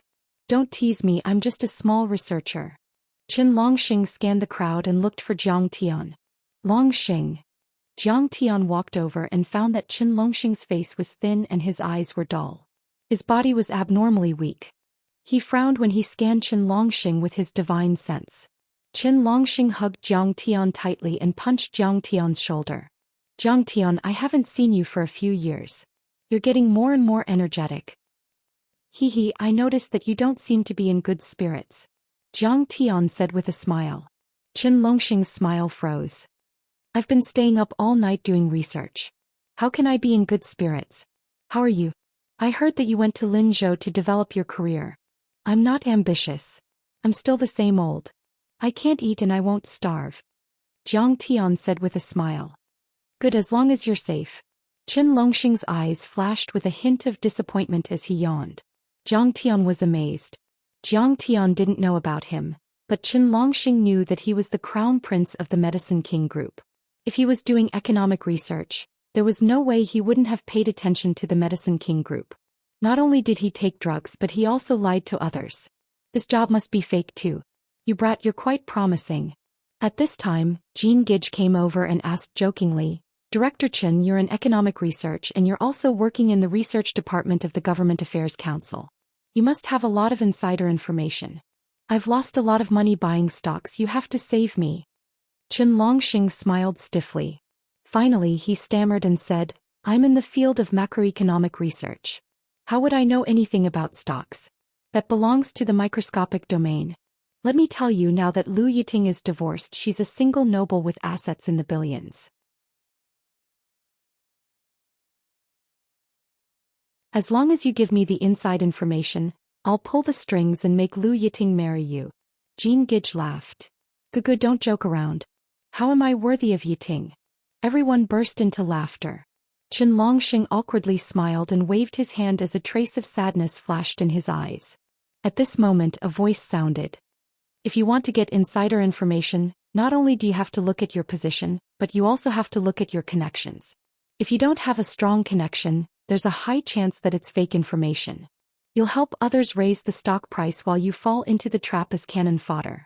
In this world, especially in the capital market, there are a lot of under-the-table manipulations and unspoken rules. You have no power, no connections, no resources, no background. You can only wag your tail like a dog. The voice was harsh and sarcastic. A man wearing a matching coat with Lu Yiting's walked in with flowers in his hand. As he handed a bouquet of beautiful roses to Lu Yiting, he looked at Jiang Tian and Chen Longxing, the two brothers who had fallen on hard times, with a disdainful look on his face. He did not hide his superiority at all. Jiang Tian naturally knew this person. It was Wang Jia. He used to be in the same dormitory as Jiang Tian and the others, but no one liked to talk to him. This guy seemed to be from Jin province. It was said that his family was in the mining industry and was quite rich.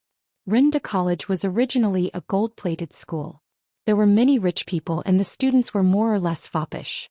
But both Jiang Tian and Chen Longxing hated this person. This guy was very smart. The first thing he did was to ask about his family's background. He liked to take advantage of the situation, flattering the strong and stepping on the weak. For those whose family background was better than his, he would fawn over them and flatter them incessantly. For those whose family background was worse than his, he would mock them every day and flaunt his superiority. Today he bought a new computer. Tomorrow he would talk about how he changed his car. In the face of that targeted mockery, Chen Longxing's eyes dimmed. He dodged, looking a little flustered. Jiang Tian pulled him to sit beside Jean Gage. Look at this bastard's arrogant look. Let's drink and get him drunk later. Jean Gage said angrily. Jiang Tian shook his head gently. Since he returned, he had seen many ignorant second-generation heirs. Wouldn't it be tiring to step on them one by one? Why are you so scared? You weren't like this in university. Jean Gage glared at Jiang Tian and said, You don't know. Ever since Lu Yiting got divorced he has been coming here every day. I can't chase him away. He's very cunning. He's after money. Lu Yiting is not an idiot. We're not his parents. Don't worry too much. Jiang Tian smiled. It could be seen that Lu Yiting was only being polite to Wang Jia. There was a sense of politeness in her bones that kept people 1,000 miles away. If Wang Jia wanted to chase Lu Yiting he would have to wait until his next life. At this moment, another four-eyed guy walked over and smiled fawningly. Gidge, it's about time. Let's go. What's the rush? Can't you see that we're having a good time? Jean Gidge frowned impatiently. Yes. Talk more and relax. You're usually too busy. The four-eyed guy said fawningly. Your family's logistics company has opened in the northwestern provinces. If it continues to develop, you'll be on the Forbes list in the future. You must take care of your body. This guy was not in Jiang Tian's class. Judging from his accent he was a Yanjing local. He should be Jean Gidge's suitor. The company is not my family's. Several companies have shares in it. Jean Gidge was too lazy to pay attention to this suitor. If he had not helped her book the restaurant she would not have bothered to pay attention to him. She smiled coldly and said, Besides, it's not necessarily a good thing to be on the Forbes list. As the saying goes, a tall tree attracts the wind. Don't you know that Mogul Wang was defeated a while ago? Further away there's Mogul Huang who owns a chain of electrical appliances. That's called killing the Forbes list. The four-eyed guy nodded in agreement and said, Gidge, you're right. However, I think that doing business is quite good. Unlike my dad who is a director. It sounds nice but he doesn't have much power. In our Siju city he can throw a brick and knock down 3 or 4 directors. But I'm also very busy. I have to accompany the director on a business trip today and the mayor for research tomorrow. Not only do I have to suffer hardships but I also have to be careful. My mom and I don't even dare to drive a good car. We're afraid that people will gossip. The four-eyed guy complained with pride and a sense of superiority. Jean Gidge rolled her eyes. She wanted to discourage him. Wang Jia, who was talking to Lu Yiting, suddenly had his eyes lit up.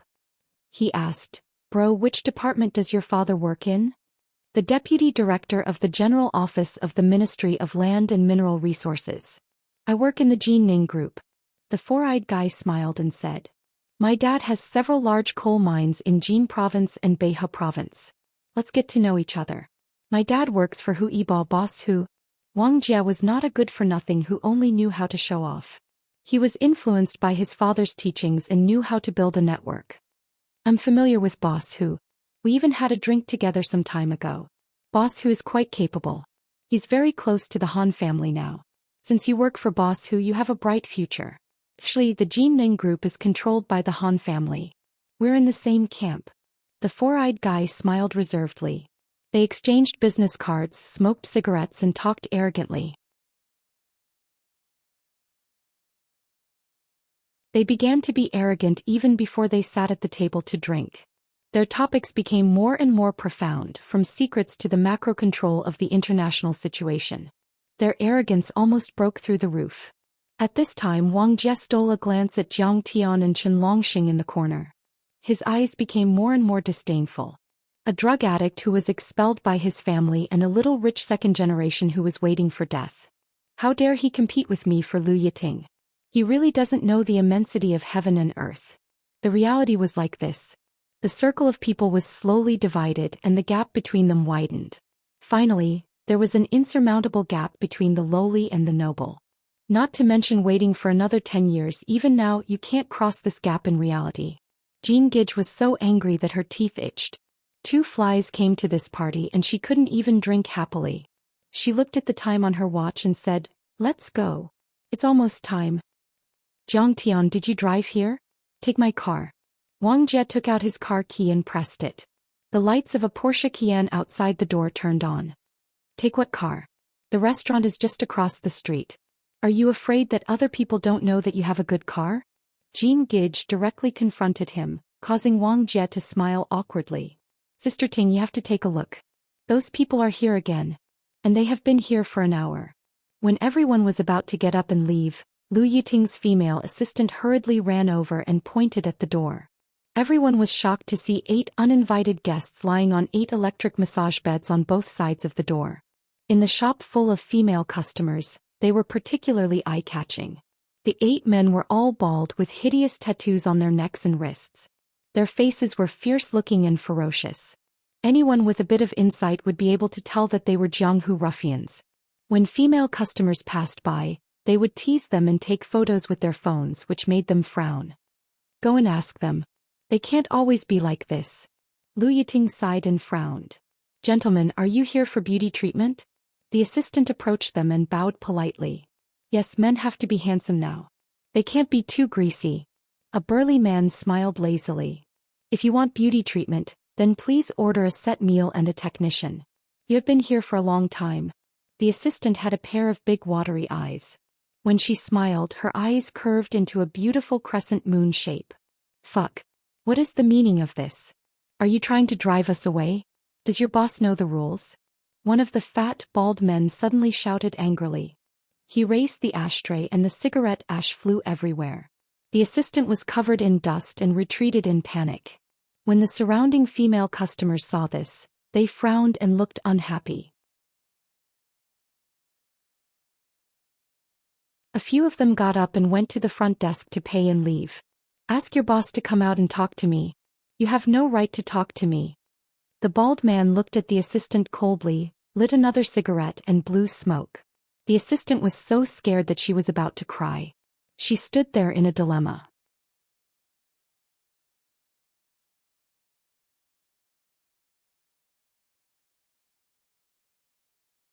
Chapter 542.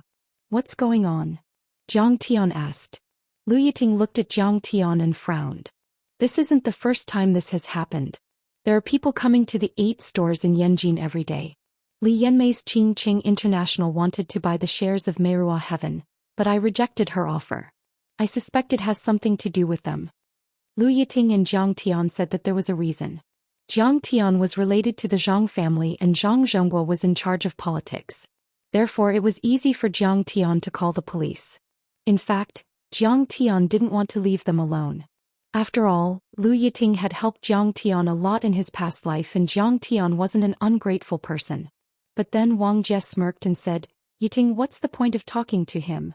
He's not from Yanjin. Let me do it. After all, I've been in Yanjin for a few years. Can't I handle this? Please leave. He immediately stepped forward to negotiate. He scowled coldly and held his head up high. Who are you? The bald man rolled his eyes and sneered. Wang Jie took out a name card from his bag and threw it at the bald man's face. Wang Jie from Jinyuan Mining. Go and ask around. My boss is Hu Yiba. My dad is Director Peng of the Ministry of Land and Resources. Peng Zhenxin also stepped forward and sneered. He wanted to use his dad's status to intimidate the bald man. Don't think that I can't stop you. Enough is enough. Jean Gage also stepped forward to negotiate.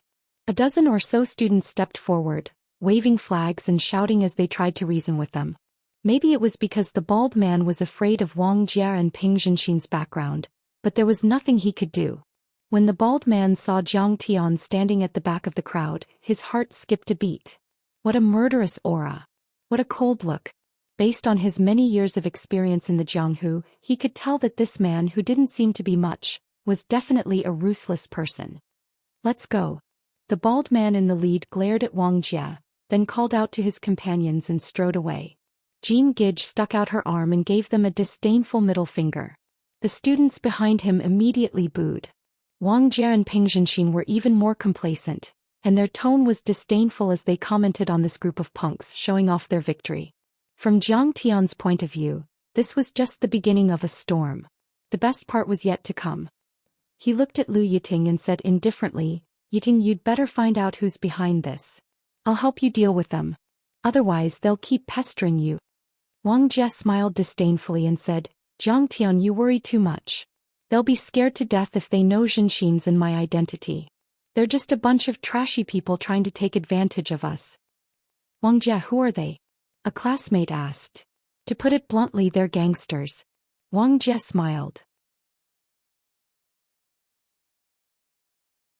He ignored everyone's shocked gaze as if everyone in the country knew that there were gangsters in Yanjin. There are still gangsters in Beijing.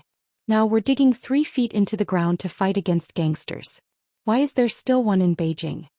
A classmate asked weakly. Wang Jie smiled and said, 2 years ago there were hundreds of people fighting at the Western Station. Last year there was a fight for the hospital's number. Swords and guns were dancing, blood and tears were flying everywhere. In the end nothing was settled. There was an invisible mastermind behind all of this. The taxi drivers in Yanjin know best which group of people each station belongs to. Every time they pick up a passenger the driver has to pay 10 yuan. There are also disabled children and dirty old people begging on the streets and subways. Most of them are controlled by organizations. When foreign guests pass by or are inspected by the leaders, most of the people in the police station will greet them. If this isn't gangsters, then what is? He spoke eloquently and with conviction, his words sharp. And it's only the insignificant side, the lowest side. The higher end of the underground world is related to the Han family and a few other top families. Peng Zhenxin pushed up his black-rimmed glasses and said, "You don't understand. The inside story is not for outsiders to know. Young Master Wang is really different now. He has a lot of connections and knows all kinds of forces. Yeah, look at how powerful young Master Wang was. He just threw his name card and those people were scared away." That's right. If you ask me, gangsters can't be compared to the rich and powerful. After all, it's a side business and can't be seen in public. The students were shocked by the two of them, and they flattered Wang Jie and Peng Zhenxin. "Jiang Tian, weren't you quite fierce when you were in university? Have your edges been ground away by reality? And Chen Longxing, you said that you work in the sea. Don't you know a few big shots? You're just watching from the sidelines. Do you think that these small fries are not worth your time? Are you a man or not? Just now, a few of us girls went up to negotiate. One of you stood at the back and the other ran to the bathroom to hide." Compared to Wang Jie and Peng Zhenxin, who had power and dared to come forward to solve the problem, the few female students were a little disgusted with Jiang Tian and Chen Longxing. Although these words seemed to be joking, the dissatisfaction and contempt in their bones couldn't be hidden. "Hey, stop talking. Jiang Tian is mature, steady and low-key. Let's go eat quickly." Lu Yiting quickly helped Jiang Tian out of the situation. Jiang Tian was related to the Zhang family and scared Zhang Huchen to kneel and beg for mercy. It was easy to deal with these small fries. He was too lazy to do it and wanted to solve the problem in one go. Everyone walked out of beautiful heaven and walked toward the street. Suddenly, dozens of Lexus and a few Maserati sports cars rushed into the pedestrian street of the royal prince's mansion with an arrogant aura. The car door opened and slammed. A series of muffled bangs were amazing. A group of tough men in black suits got out of the car one after another and joined with the big and round men on both sides of the street. They rushed toward beautiful heaven. The people who got out of the car and the people on the street were more than 200 people. Even if they were empty-handed, the pedestrians who were afraid of trouble still avoided them like frightened birds and hid far away. The vast and mighty crowd surged in like a tidal wave. It was as beautiful as heaven itself. The students were dumbfounded. Lu Yiting and Jean Gage were also dumbfounded. Wang Jie and Peng Zhenxin looked at each other and saw the shock on each other's faces. "You guys stay here, I'll go take a look." Lu Yiting came back to her senses and hurriedly ran toward beautiful heaven. She was stunned when she entered the door. The men who had just entered did not smash, curse, or beat anyone. They were scattered in groups of 3 to 5 in the foyer, the hall, and the staircase. Their valiant figures were everywhere in conspicuous places, crowding the 3 floors of the building so tightly that not even a drop of water could trickle through. They unscrupulously puffed out smoke, talked and laughed loudly and spat everywhere. Most of the customers who came to spend money were scared when they saw this scene and retreated in fear. The waiters, managers of the various departments and store owners were so shocked that their faces turned pale, but they were helpless. They did not have the guts to chase people away. They called the police, but they did not do anything. They only said that they were waiting for someone. What could the police do? The people from beautiful Heaven International are too cruel. Seeing this, Lu Yiting's face turned pale and cold sweat broke out. Her head buzzed and she almost fell down. Jean Gage, who followed closely behind, was worthy of the tigress title that had accompanied her for more than 10 years. She looked at the leaders and righteously warned them. She introduced herself and said that the Jin family was not to be trifled with. If things got out of hand, no one would have a good time. However, Jean Gij's domineering aura only elicited a few sarcastic laughs with strong disdain. How could a little girl in her 20s control these people who were used to being cruel? If a little girl could scare them, they would have been drowned in the bottomless muddy water of Sigio City. How could they survive? Jean Gij's domineering aura was defeated.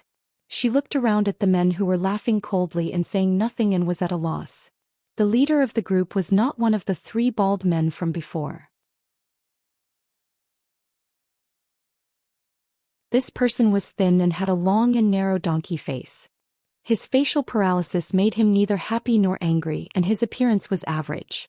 However, when he sat there, he emitted a gloomy aura of the living dead, which made people's hair stand on end. From Jean Gij's perspective, this guy was like the eunuch from the East Factory who had unfathomable kung fu in the movies. Wei San was nicknamed Eunuch Wei. The famous gangsters in Sigio City called him San Air, while the underlings called him Eunuch Wei behind his back. In short, his name was like his person, emitting a strong gloomy aura. However, the number of experienced gangsters in Yanjing who were qualified to call him San Air was less than 2. More people had to call him Third Brother when they saw him. This guy had a mysterious background. He was also a representative of the district, a member of the Chinese People's Political Consultative Conference, an outstanding entrepreneur, and could drink and chat merrily with the district head and secretary. You're a child of the Jin family, right? A descendant of the royal family. You do have style. Wei San smoked the cigarette in his mouth and said calmly, I've never heard of your father. I've never heard of you before, but I know your dad. Call him and see if he'll let you interfere in this matter. We have our rules, and the rules can't be broken here in beautiful heaven. At this moment the students had all rushed over. When Peng Zhenxin saw them, he trembled and hesitated whether he should run away as soon as possible. You're not a law enforcement agency. What rules do you have? Why should we listen to your rules? Jean Gij said righteously and gave tit for tat. Bang! Wei San slammed the teacup in his hand on the table, scaring the group of beautiful heavens executives. However, Jean Gij was still glaring at Wei San. Wei San's henchman De Ben laughed sinisterly and said, Hey, this little girl has a fierce temper.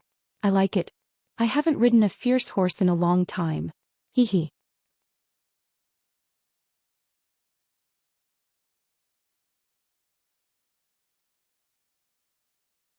Chapter 543. Fuck you. Jean Gij was so angry that her entire body was trembling, and her beautiful face was flushed red. She raised her hand to slap the other party, but she was pulled back by the trembling Peng Zhenxin. Gij, we can't afford to offend these people. Let go of me. Let go of me. Jean Gij was so angry that she struggled with all her might. Peng Zhenxin pulled her behind him, took a step forward and said with a smile, Third Master, give me some face and don't make things difficult for our small business. My father is Director Peng of the Ministry of Land and Resources. Get out of here.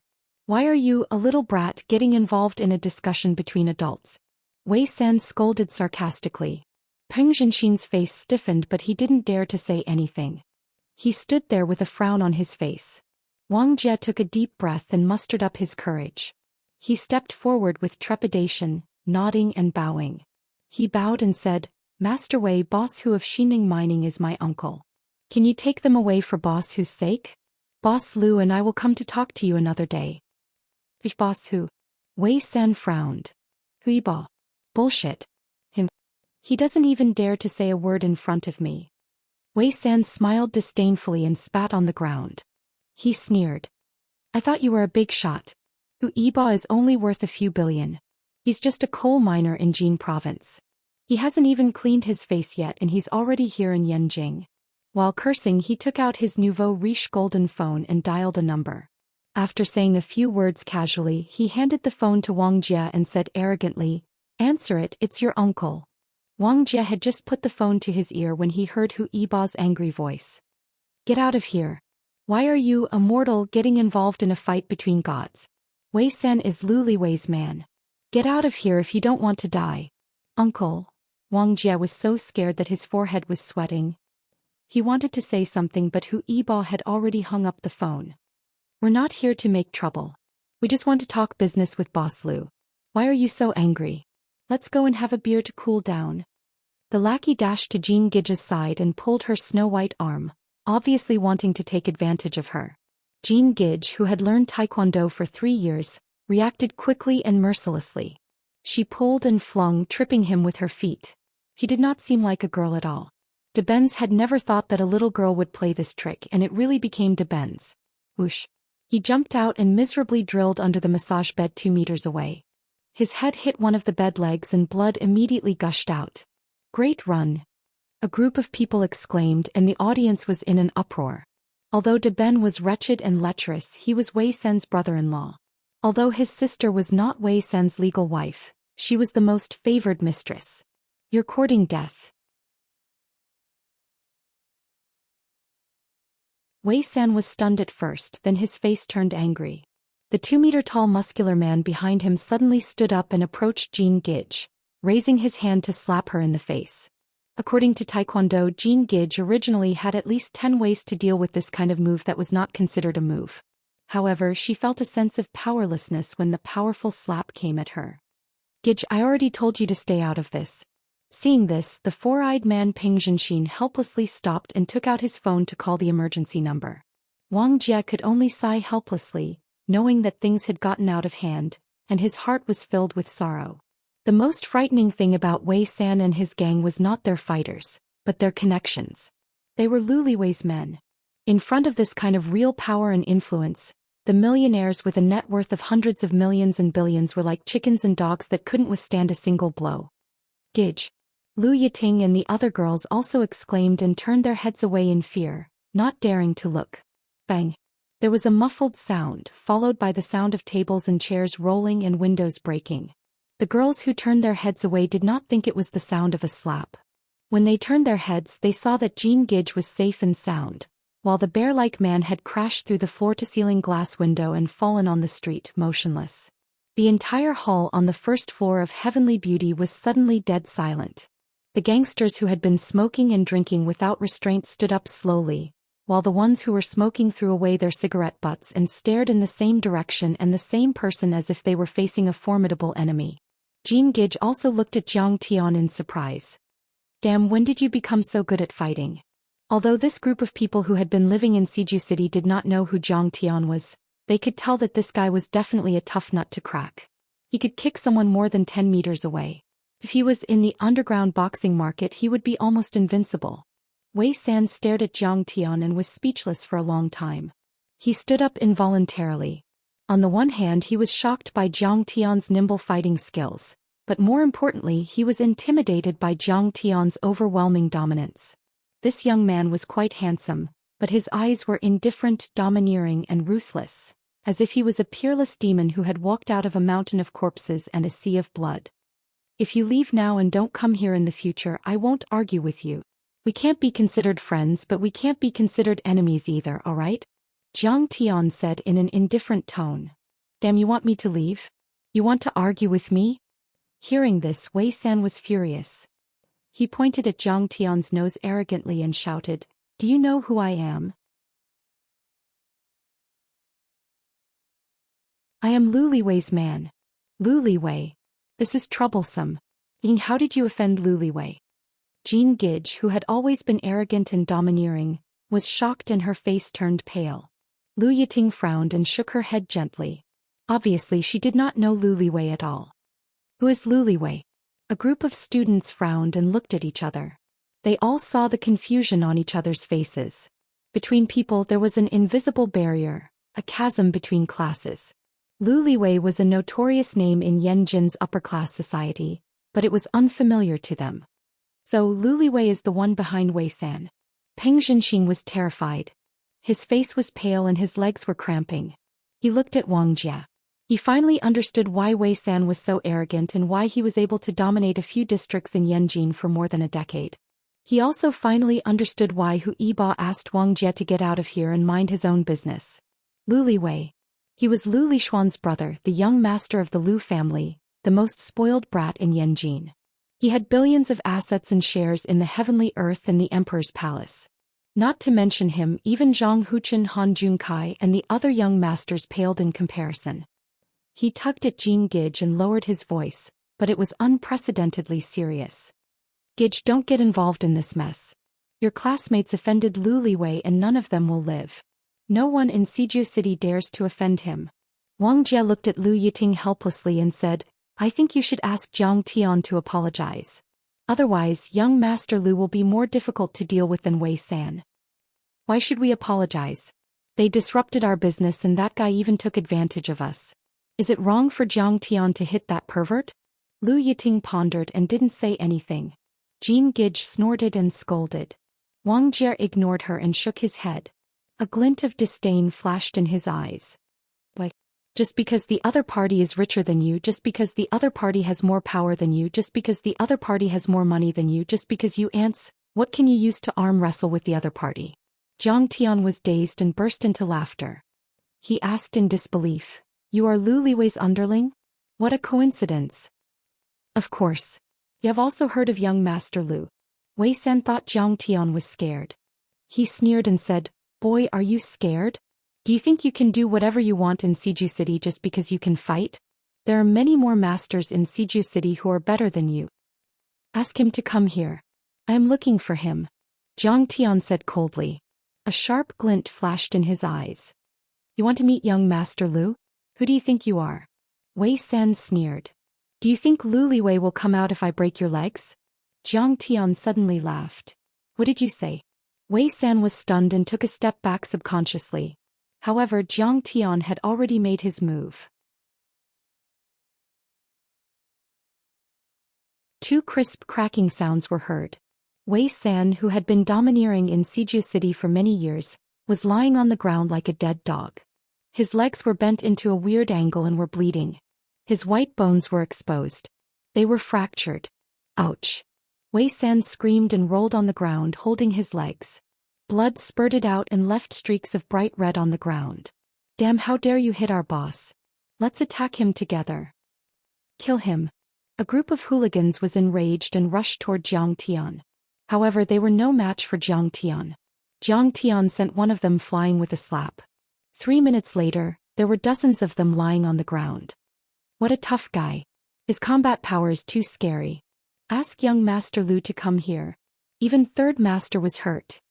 The rest of the hooligans were scared out of their wits. They ran out and called for backup. Jiang Tian, you are in trouble.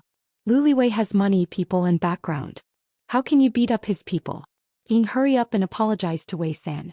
Call an ambulance. Wang Jie was so scared that his legs were shaking.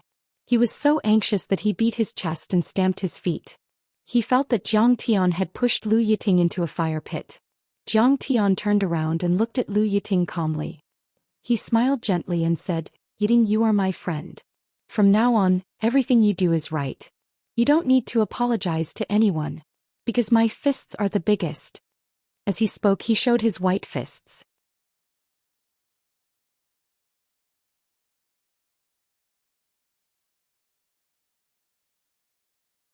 Chapter 544. Seeing this, Lu Yiting laughed through her tears. She punched Jiang Tian and said, You're still joking. You scared me to death. Seeing that Jiang Tian was stubborn, Lu Yiting continued to flirt with him. Wang Jie secretly scolded her for acting recklessly. He sneered at Lu Yiting. Yiting, do you think this is like when we were in school? Whoever can fight will be the best. Jiang Tian is harming you. It looks like he's helping you, but in fact he's putting you in an irrecoverable position. Lu Yiting's face turned cold. If you want to watch the show, then stay here. If you don't want to watch the show, then don't make sarcastic remarks. Hurry up and leave. Her words sent Wang Jie flying 1,000 miles away. Wang Jie's face turned red. He stammered, I'm doing this for your own good. At this time Wei San's phone rang. He endured the pain and picked up the call. He roared at Jiang Tian. Kid, just you wait. Chaoyang branch will be here in 3 minutes. You'll die. But I'll wait for him. Jiang Tian was calm and composed. He called Zhang Yilin and Yuan Lei from the Redwall Internal Guards Regiment. At this time a few police cars arrived with their sirens blaring. 5 policemen walked in with a few auxiliary policemen. The leader was a tall, square-faced policeman who reeked of alcohol. He asked majestically, "What's going on? Who's the one who's causing trouble?" Lu Yiting was about to speak. Wei San was held up by his two companions. He came to the front of the policeman and complained with a face full of grief and indignation. "Chief Zhao, I came here with a few friends for a beauty treatment. Their service was terrible. We said a few words but they didn't like it. They even beat us up. Chief Zhao, look at how ruthless they were. My legs are broken." Zhao Hai observed the scene and thought that Wei San's acting was very professional and ruthless. In order to make the scene look beautiful, he deliberately broke his leg. It would be a waste of his excellent acting talent if he didn't go to the Beijing film studio to be an extra. Although he despised him in his heart, when there was no one around he still had to respectfully call Wei San third brother. Zhao Hai cast a sidelong glance at Jiang Tian and proudly said, "Handcuff this kid and detain him." "Why are you handcuffing me?" Jiang Tian smiled faintly. "Did you hit this guy?" Zhao pointed at the man who was kicked out of the street by Wei Sanhe. "It wasn't me. From the beginning to the end I didn't touch them at all." Jiang Tian said calmly. "Didn't you hit Wei San? There are surveillance cameras everywhere. Do you still want to deny it?" Zhao Hai suddenly raised his voice, roaring like a thunderclap. He was like an angry Vajra, awe-inspiring and insufferably arrogant. "Can show him the video?" Jiang Tian smiled faintly. Lu Yiting hesitated for a moment but still went. "Oh my god, does this kid know magic?" The police officers were dumbfounded when they saw the surveillance footage. From the beginning to the end, Jiang Tian didn't touch either of them. It seemed that when Jiang Tian waved his sleeves, one of the tall, brawny men flew out and the other had his leg broken. But from a direct point of view, there was no physical contact between the two. As for the other gangsters, they were slapped by Jiang Tian, but there was no reason to arrest Jiang Tian. Someone else made the first move. Zhao Hai frowned and pondered. He had always been brothers with Wei San. When a brother was in trouble he couldn't just ignore it. Besides, Wei San had young Master Lu behind him, an existence he couldn't afford to offend. He thought for a moment then said solemnly, "Whether you hit him or not, it's still a matter of time. But you have to go back to the station to assist in the investigation. Citizens have the obligation to assist in the investigation, but I have to choose the time and place. Sorry, I'm very busy right now. Wait until I have time." Jiang Tian lazily looked at Zhao Hai. When Zhao Hai heard this he flew into a rage. The Maotai he drank earlier in the evening rushed to his head. He pointed his fat finger at Jiang Tian's nose and shouted, "Kid, you dare to be so savage in front of me? Believe it or not, I'll peel off a layer of skin. I have 100 ways to make you wish you were dead." At this time Jiang Tian's phone rang. He picked it up and said with a faint smile, "Old Zhang wants to talk to you." "I'm Zhao Hai. Where are you?" Zhao Hai was a bit puzzled but he still took the phone and shouted loudly, "I'm Zhang Zhonghua. I want to talk to your leader." Zhang Zhonghua's calm, powerful and angry voice came from the phone. "Damn, Jiang Tian is our Zhang family's savior. These bastards actually dared to bully Jiang Tian. How can I, as his uncle, not do anything?" Zhao Hai was furious. "If you're Zhang Zhonghua, then I'm Zhang Zhonghua's father. Don't try to pretend. Be careful or I'll find your number and go to your house." After that he threw the phone aside and ordered his men to arrest Zhao Hai. Jiang Tian didn't get angry. He stretched out his hands and put on handcuffs with a smile. He looked at Chief Zhao with pity. Something's wrong, Zhao Hai secretly thought. But after thinking about it carefully, he was the most powerful person in the district besides the district secretary. Could there be something wrong? Next to him, Jean Gage was shocked. Lu Yiting was also very confused. How could the Zhang family's relationship be so bad? The two women were in a hurry and called their connections. But as soon as the other side heard that this matter was related to Wei San, they all said that there was no way. Jean Gage was also scolded by her mother. Peng Zhenxin and Wang Jie looked at each other and shook their heads. Then they looked at Jiang Tian with contempt. This bastard, he's really good at pretending to have a relationship with Zhang Zhonghua. But at this time, Zhao Hai's phone rang. He looked at the number and cold sweat came down. It was the city bureau chief's office. Zhao Hai answered. "Hello, I'm Zhao Hai. May I ask who this is?" "Zhao Hai, how many pounds of fake alcohol did you drink last night?" You dare to argue with the city's leaders. I think you're tired of this police uniform.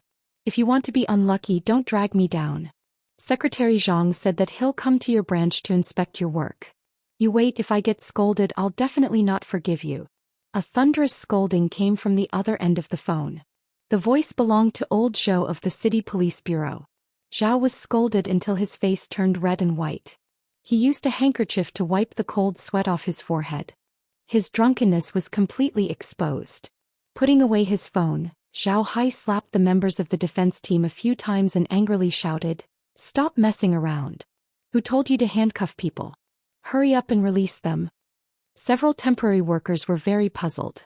They didn't know what Zhao Hai was doing, but they still went forward to help Jiang Tian uncuff. Zhao Hai quickly put on a smile and gave Jiang Tian a cigarette.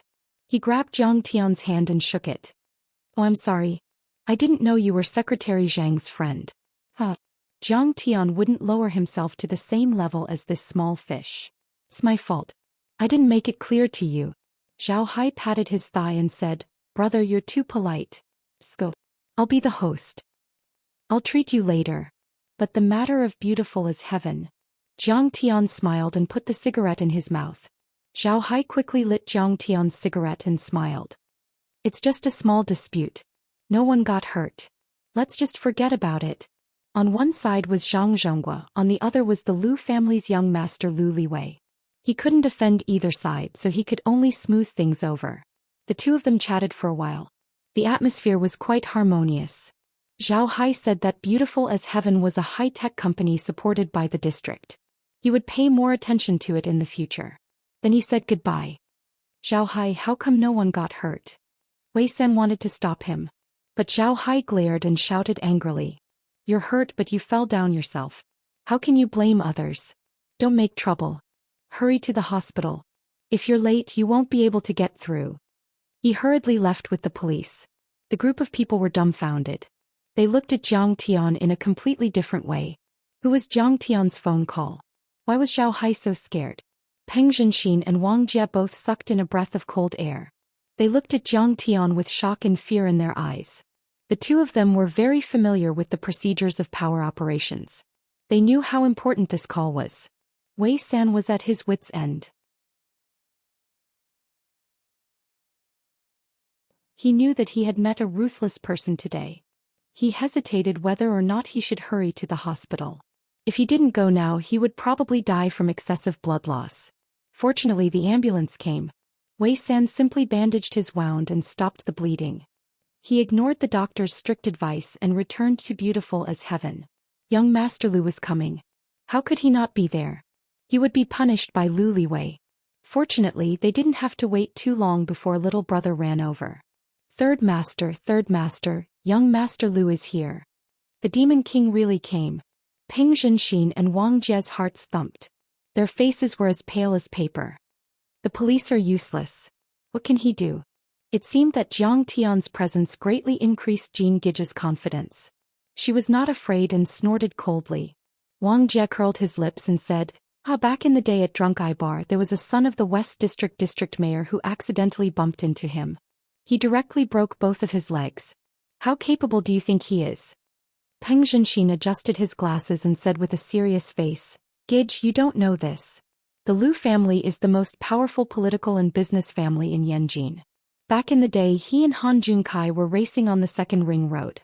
For some reason they got angry. He pointed a gun at Han Junsai's head and forced him to kneel.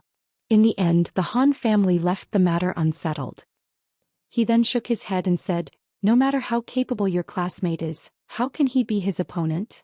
While they were talking, a skinny young man with slicked back hair, a mink cloak and custom-made leather shoes inlaid with diamonds walked in arrogantly and domineeringly. Young Master Lu, look at how badly I've been beaten up. You have to avenge me." Wei San was like a loyal dog that had seen its master. He limped forward and complained pitifully while being carried by two of his men. Slap. Lu Liwei raised his hand and slapped Wei San until he fell to the ground. He scolded, "Useless. You can't even handle a woman. Fuck, why don't you buy a piece of tofu and kill yourself?"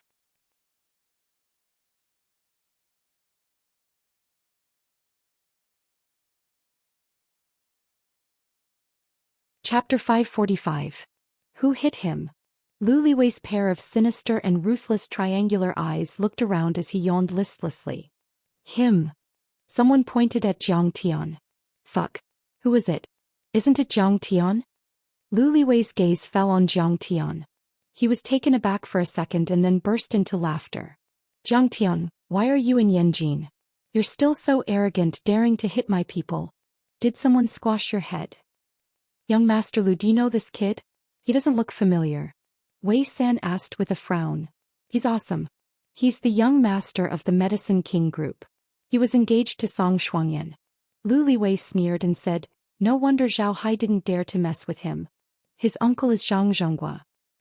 I can't believe this kid has such a trump card. He was engaged to Song Shuangyan, one of the four beauties of Yanjin. Peng Zhenxin and Wang Jie's faces changed drastically. They stared at Jiang Tian in disbelief as if they had seen a ghost. The Medicine King Group's market value was over 100 billion and its CEO Zhang Wanqing was worth 30 billion. She was ranked 10th on the Forbes list.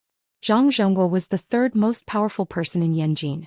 Jiang Tian's background was not something they could compare with. Zhang Zhonghua's nephew. Young Master Lu, why don't we just forget about this? Wei San's heart skipped a beat as he spoke hesitantly. Hey, you overestimate him.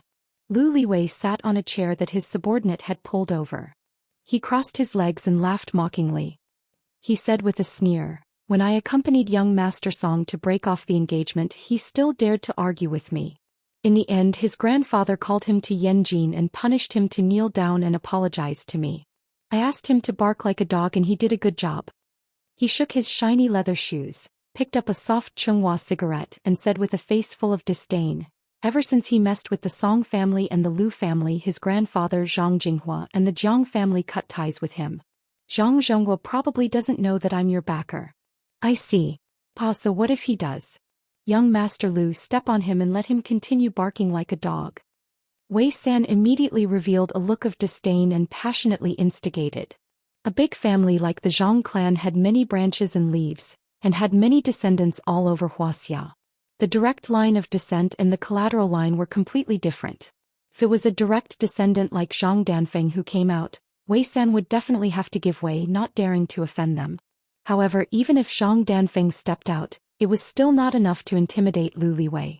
After all, the Lu family was the #1 political and business family in Yanjin, while the Zhang family was only ranked in the top 20.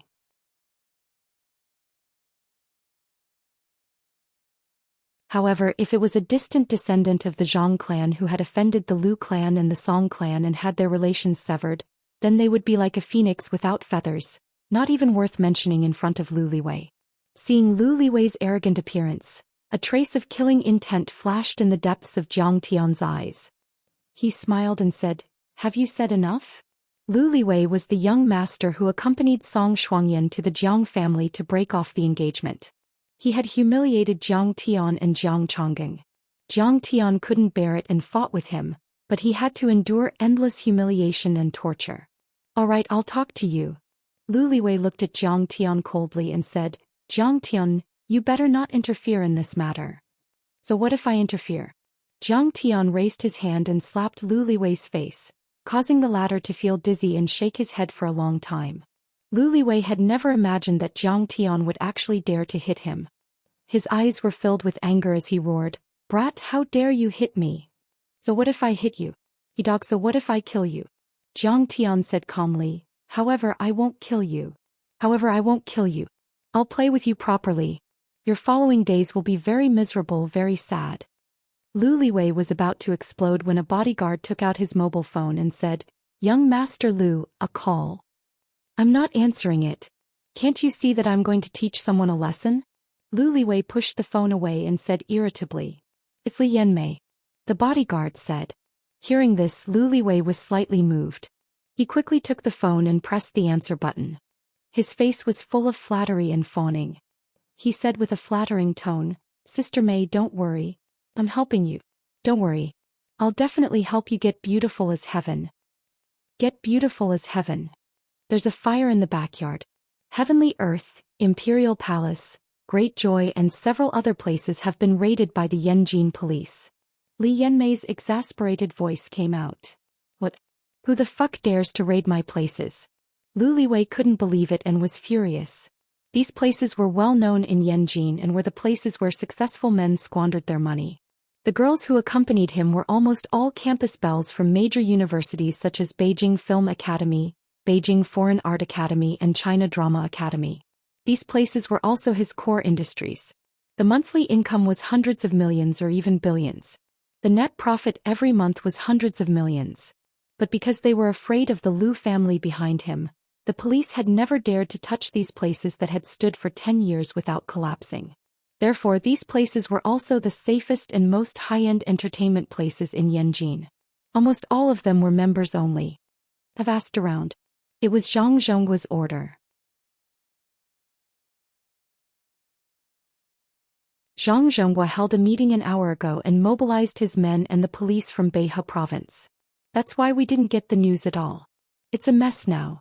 Li Yanmei said angrily. Lu Liwei hung up the phone and glared at Jiang Tian. Jiang Tian, you've grown up. You can mobilize your uncle now. How dare you mess with my place? Are you going to start a war with the Lu family? Do you want to fight to the death? You think you're qualified to represent the Lu family? In Wuxia, which power is worth me fighting to the death? Jiang Tian smirked. In my eyes, you're just an ant that I can crush. Jiang Tian, stop it now. I'll let you go or else. Lu Liwei's face turned red as he gritted his teeth. Or else what? Jiang Tian said lightly. Or else I'll kill you. Lu Liwei grinned. You know who I am and you know that I have the guts and ability to do so. What he got in return was a slap on his face. Slap. Jiang Tian slapped Lu Liwei to the ground. This time Jiang Tian hit him even harder. Lu Liwei's face was swollen and 2 of his teeth flew out. What are you waiting for? Kill him.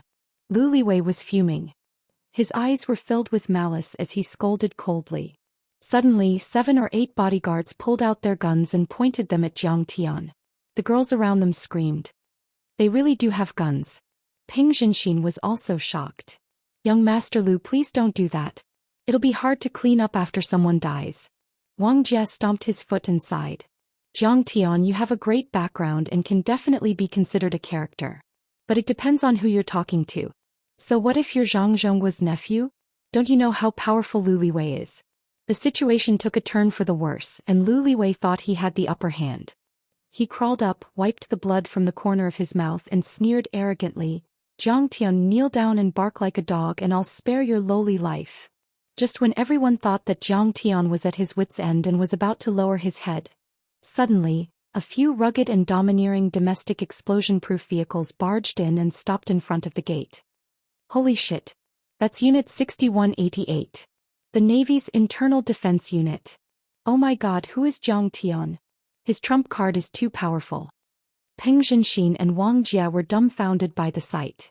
Their faces turned pale. Unit 6188, the Internal Defense Unit of the Red Wall, formerly known as Unit 8341, was a legendary unit.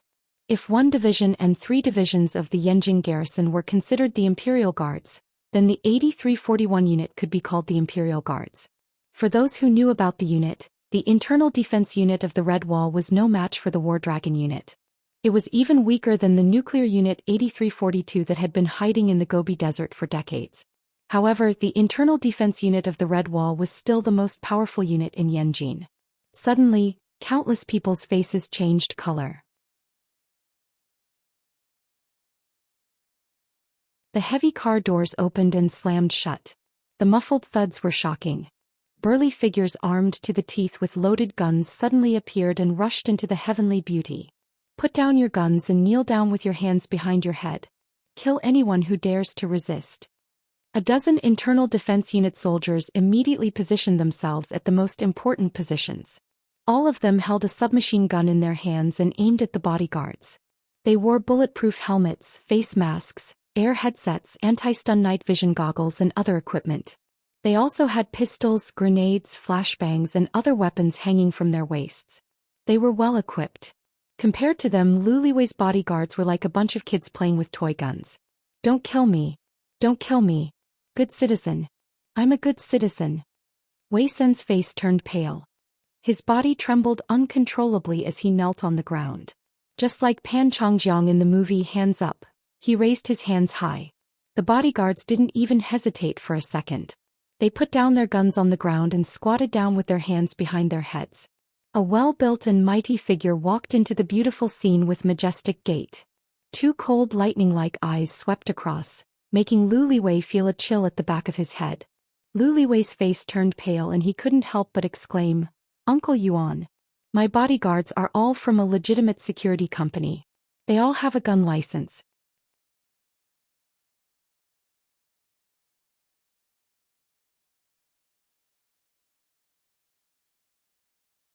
Chapter 546.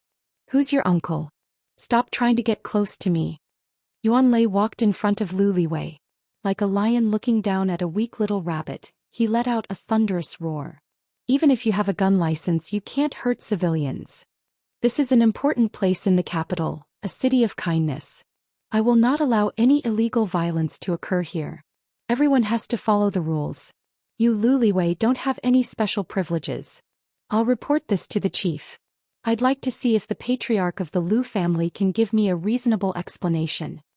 Numerous voices exploded out like thunderclaps, and it shook everyone to the point they felt dizzy and couldn't even stand steadily. No matter what the result is, I'm telling you, Lu Liwei, that I, Yuan Lei, have my eyes on you. If you continue to run amok like this next time, I will not show any mercy and directly kill you. Yes, Uncle Yuan. I know I'm wrong. I won't do it again. It's all a misunderstanding. Lu Liwei's head buzzed and his face turned pale as he trembled in fear. This top thug in Yanjin immediately turned into an obedient child being scolded by his parents and teachers. He smiled, bowed and nodded like a chick pecking at rice. If it was someone else, even Zhang Zhonggua, he wouldn't be afraid. He might even be able to deal with it. But facing Yuan Lei, the leader of the Red Wall internal guards, he felt like he had met his nemesis. He was terrified and didn't dare to act rashly. One had to know that the Red Wall internal guards were the Imperial Secret Service. Although they weren't as strong as Zhanlong, they were still in existence that these rich kids couldn't afford to offend. The reason was simple. They were close to the emperor and had an important position. They could talk to the chief directly. If their misdeeds were exposed, even the patriarch wouldn't be able to protect them. Take them away. Yuan Lei nodded his head at Jiang Tian, then waved his hand. Yes. Many internal guards immediately handcuffed Lu Liwei and a few bodyguards. Moreover, they were handcuffed to the back and were escorted out of the door. Lu Liwei. Hearing Jiang Tian calling him, Lu Liwei's figure paused. He didn't turn around, but his face was filled with resentment. At this moment, Jiang Tian laughed contemptuously. Remember, you don't have the qualifications to be my opponent. You're the one who asked for it. Please help me pass a message to Song Shuangyan. If she took something from the Jiang family, I will go and get it. All right, I'll definitely bring it to you. Lu Liwei was so angry that smoke was coming out of his 7 orifices. He gritted his teeth so hard that they almost broke. Jiang Tian, this brat is really sinister. This time I admit defeat, but this matter is not over. When Lu Liwei came, he was aggressive and insufferably arrogant. When he left, his face was bruised and his face was covered with a hood. His hands were handcuffed behind his back.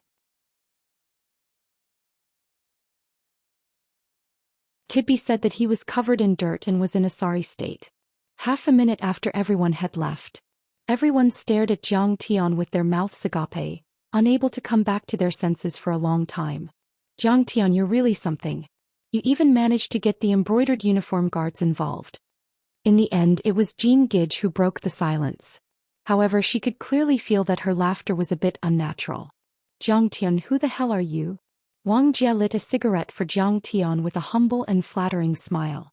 Although Lu Liwei is not a core member of the Lu family, he is still a member of the Lu family. Peng Zhenxin also looked at Jiang Tian in a new light. He only felt that his act of showing off was a joke. Lu Yiting also looked at Jiang Tian in confusion. She felt that this old classmate of hers was unbelievable. Even if Jiang Tian was Zhang Zhonggua's nephew, he still couldn't mobilize the Red Wall guards. Even Zhang Zhonggua himself couldn't mobilize them. I am indeed related to the Zhang family, but we are not very close. As for the Red Wall guards, Jiang Tian shrugged his shoulders and said indifferently, they didn't say a word to me from the beginning to the end. They probably came out for supper and accidentally bumped into me. Some of the students were enlightened while others were skeptical. However, the way they looked at Zhang Tian was completely different. In any case, the fact that Zhang Tian was a relative of the Zhang family and the crown prince of the Medicine King group was enough for them to look up to him. I thought he was just a good-for-nothing. I didn't expect him to be so powerful. Many of the students looked at Zhang Tian with burning eyes. Damn, I can't miss this opportunity. I have to build a relationship with Zhang Tian. Wang Jie thought to himself. When they arrived at the dining hall, everyone's attitude toward Zhang Tian was completely different. They kept urging him to drink. Even if Zhang Tian only took a small sip each time, everyone would still drink it in one gulp. Furthermore, those who were able to drink a cup with Zhang Tian also felt extremely honored. Boss, this is a toast to you. I was wrong before. Wang Jie didn't wait for Zhang Tian's response and finished the drink.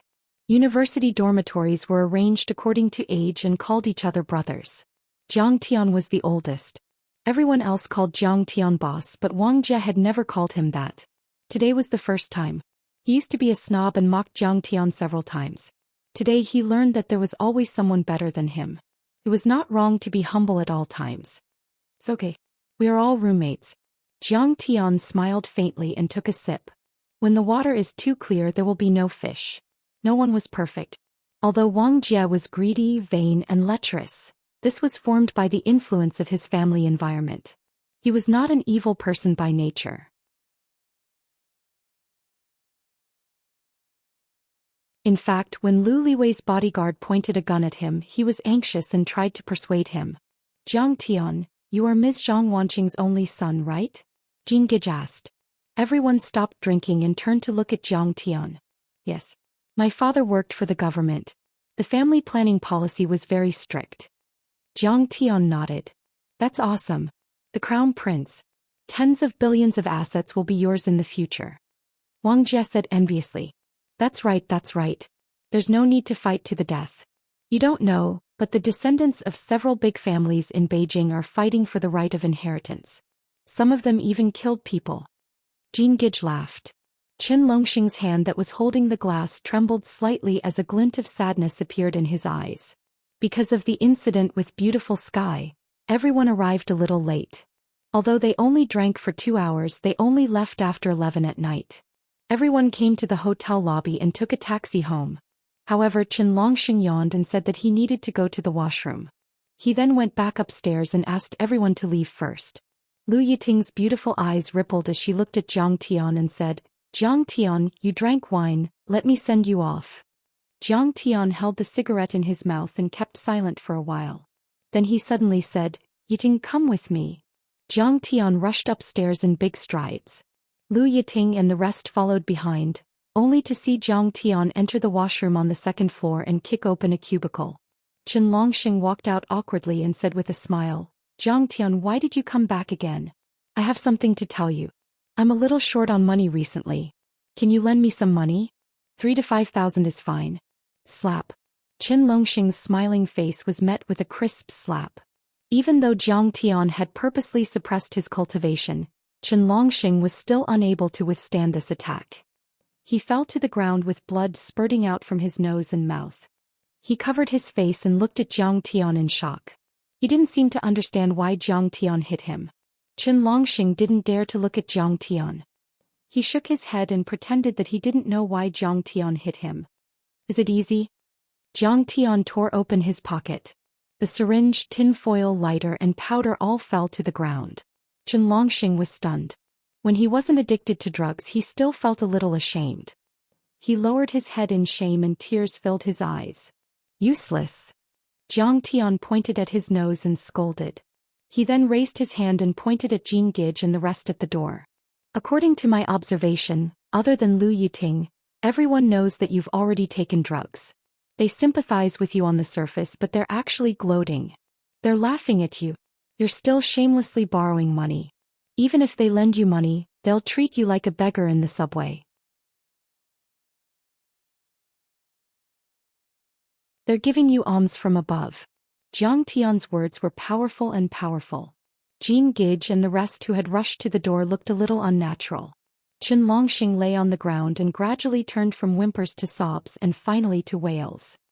Jiang I don't have the face to see you. Chen Longxing was full of shame and regret. He wailed. Back then, after your marriage was annulled, I recklessly went to Luliwei and fought with him. But I didn't get any advantage. I was even grounded by my family, deprived of my inheritance and sent to London. When I was in London, I was set up by Luliwei's friends and a few of my brothers. I became addicted to drugs.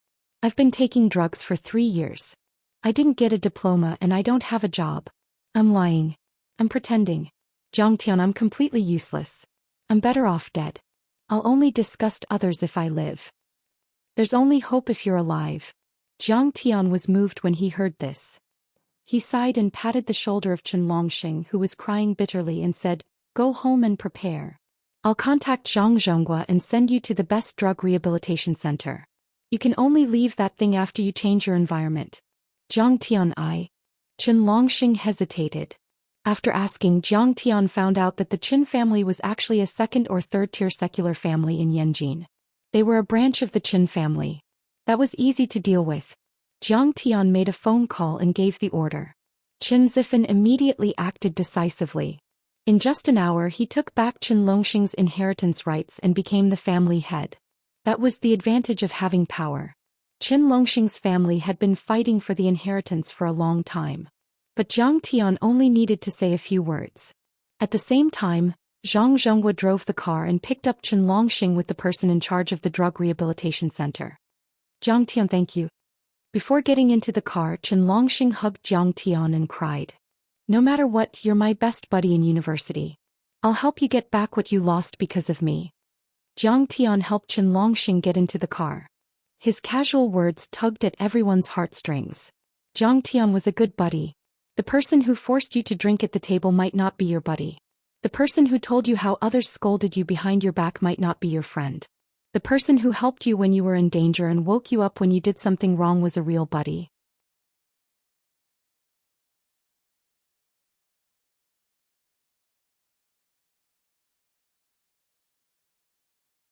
Chapter 547. At the same time, in a brightly lit building built against the mountain beside Kunming Lake, a tall and majestic old man with an extraordinary bearing was playing chess with a dignified young man on a Torreya wood chessboard. The black and white Yong Chong chess pieces looked as gentle as jade. They were locked in battle on the chessboard. In the end, the young man with the white chess piece won and gradually surrounded the black chess pieces. The old man put a few black chess pieces in his hand into the chess box and laughed heartily. "Li Xuan, your chess skills have improved and your layout is far-sighted. I'm old and I can't do it anymore." His eyes were filled with admiration and gratification, but there was also a hint of fear that was difficult to detect. "Grandpa, you've given in to me. I'm too sharp and you're the one who has endless tricks up your sleeve." The handsome young man smiled humbly. On the plaque hanging on the lintel of the pavilion, there were a few gilded words, "Song Tao Pavilion." The surroundings were filled with pine trees and covered in snow. Song Tao Pavilion was located in a large manor. There were pavilions, 9 winding corridors, rockeries and strange rocks. Lotus ponds and fish ponds complemented each other. It was surrounded by mountains and rivers and had an antique atmosphere. Under the bright lights, it looked like a fairyland on earth. This Song Tao Villa, known as the Pearl of Yanjing, was remodeled from the courtyard of an Iron Hat king in the Qing dynasty. Standing at the highest point of Song Tao Pavilion, one could directly overlook half of Kunming Lake. The location was blessed by nature. This was a private club belonging to the Song family. It was usually used to entertain the top tycoons, high-ranking officials and cultural celebrities. Beside him, there was a woman with an extraordinary temperament in a Cheongsam brewing tea on a tea tray. The woman was about 40 years old, but the merciless carving knife of time did not leave a single mark on her body. Her skin was still as smooth as jade. On the contrary, her temperament was even more graceful. On her wrist was a set of 9-eyed heavenly jewels worth at least 10 million yuan. Her movements of brewing tea were as smooth as flowing water. If a tea ceremony master was here, he would definitely praise her and be amazed. "Master, young Master Lu, have a cup of tea." The woman stretched out her snow-white wrist and handed over an exquisite porcelain teacup made in Jingdezhen. Lu Lixuan took it with both hands and took a sip. His eyes lit up and he smiled. "Good tea. Authentic Priming Longjing tea." This water should be the tiger running spring. I heard that when Grandpa Yi came to Beijing this time, he took a private plane for himself and used the other plane to carry spring water. He really knows how to enjoy life. How can I enjoy myself as much as you young people?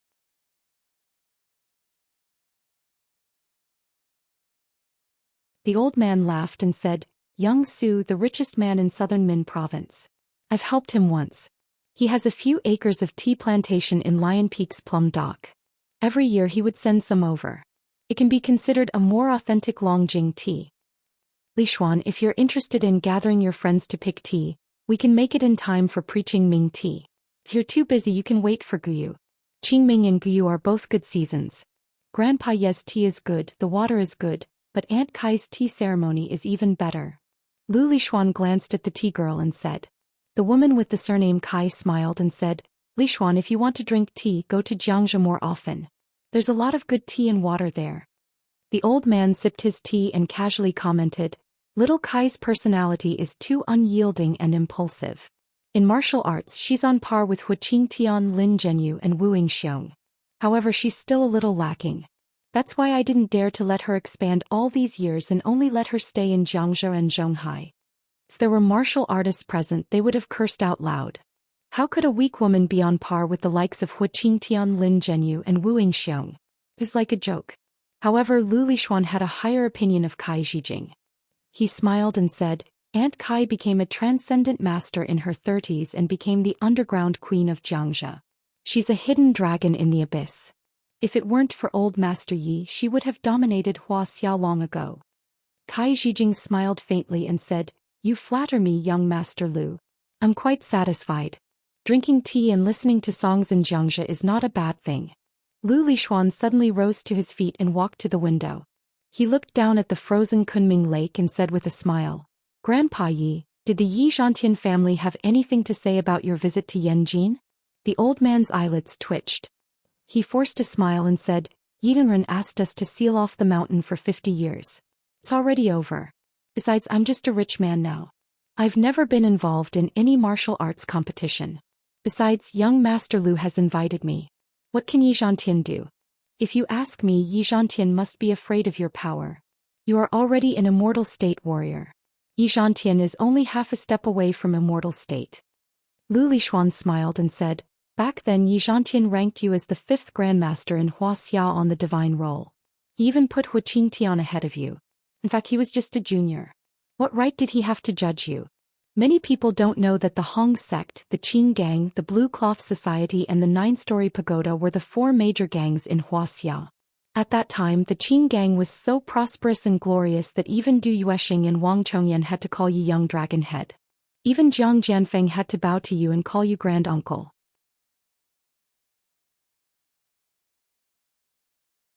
However, on the eve of the Battle of the River Crossing, Yi Tianren crossed the river with a single leaf, defeated the Green Gang, expelled the Blue Cloth Society, and destroyed the 9-story pagoda. He killed so many people and killed so many heroes. Wang Chongyan crossed the ocean and went to Singapore. The 9-story pagoda could only hole up in Bao Island. The Yi family could only swear to seal their mountain for 50 years and not set foot north of the Yellow River. For decades you've been under others. Don't tell me you don't want to regain your glory? The old man's smile froze on his face. After a long silence, he shook his head and sighed. Lixuan, that's impossible. It's a new era and a new society. Let's not talk about those things anymore. People will laugh at us if they know about it. He seemed to be talking to himself. I didn't like drinking tea before, but after I tried it, I fell in love with it. Lixuan, look at this tea set. The teapot, the cups, the plates, the pans, the chopsticks and the crockery, not to mention the tedious process of brewing the tea. It's one step after another and I have to take care of it carefully. It's just like fishing doesn't necessarily like eating fish. It's just that you enjoy the process. The old man was the lord of the Yi family, the 5th on the divine roll and a martial arts tycoon who had dominated the Yangtze River Delta region for decades. I value results more than anything else. Lu Lixuan turned around and looked at Yi Wudao with a smile.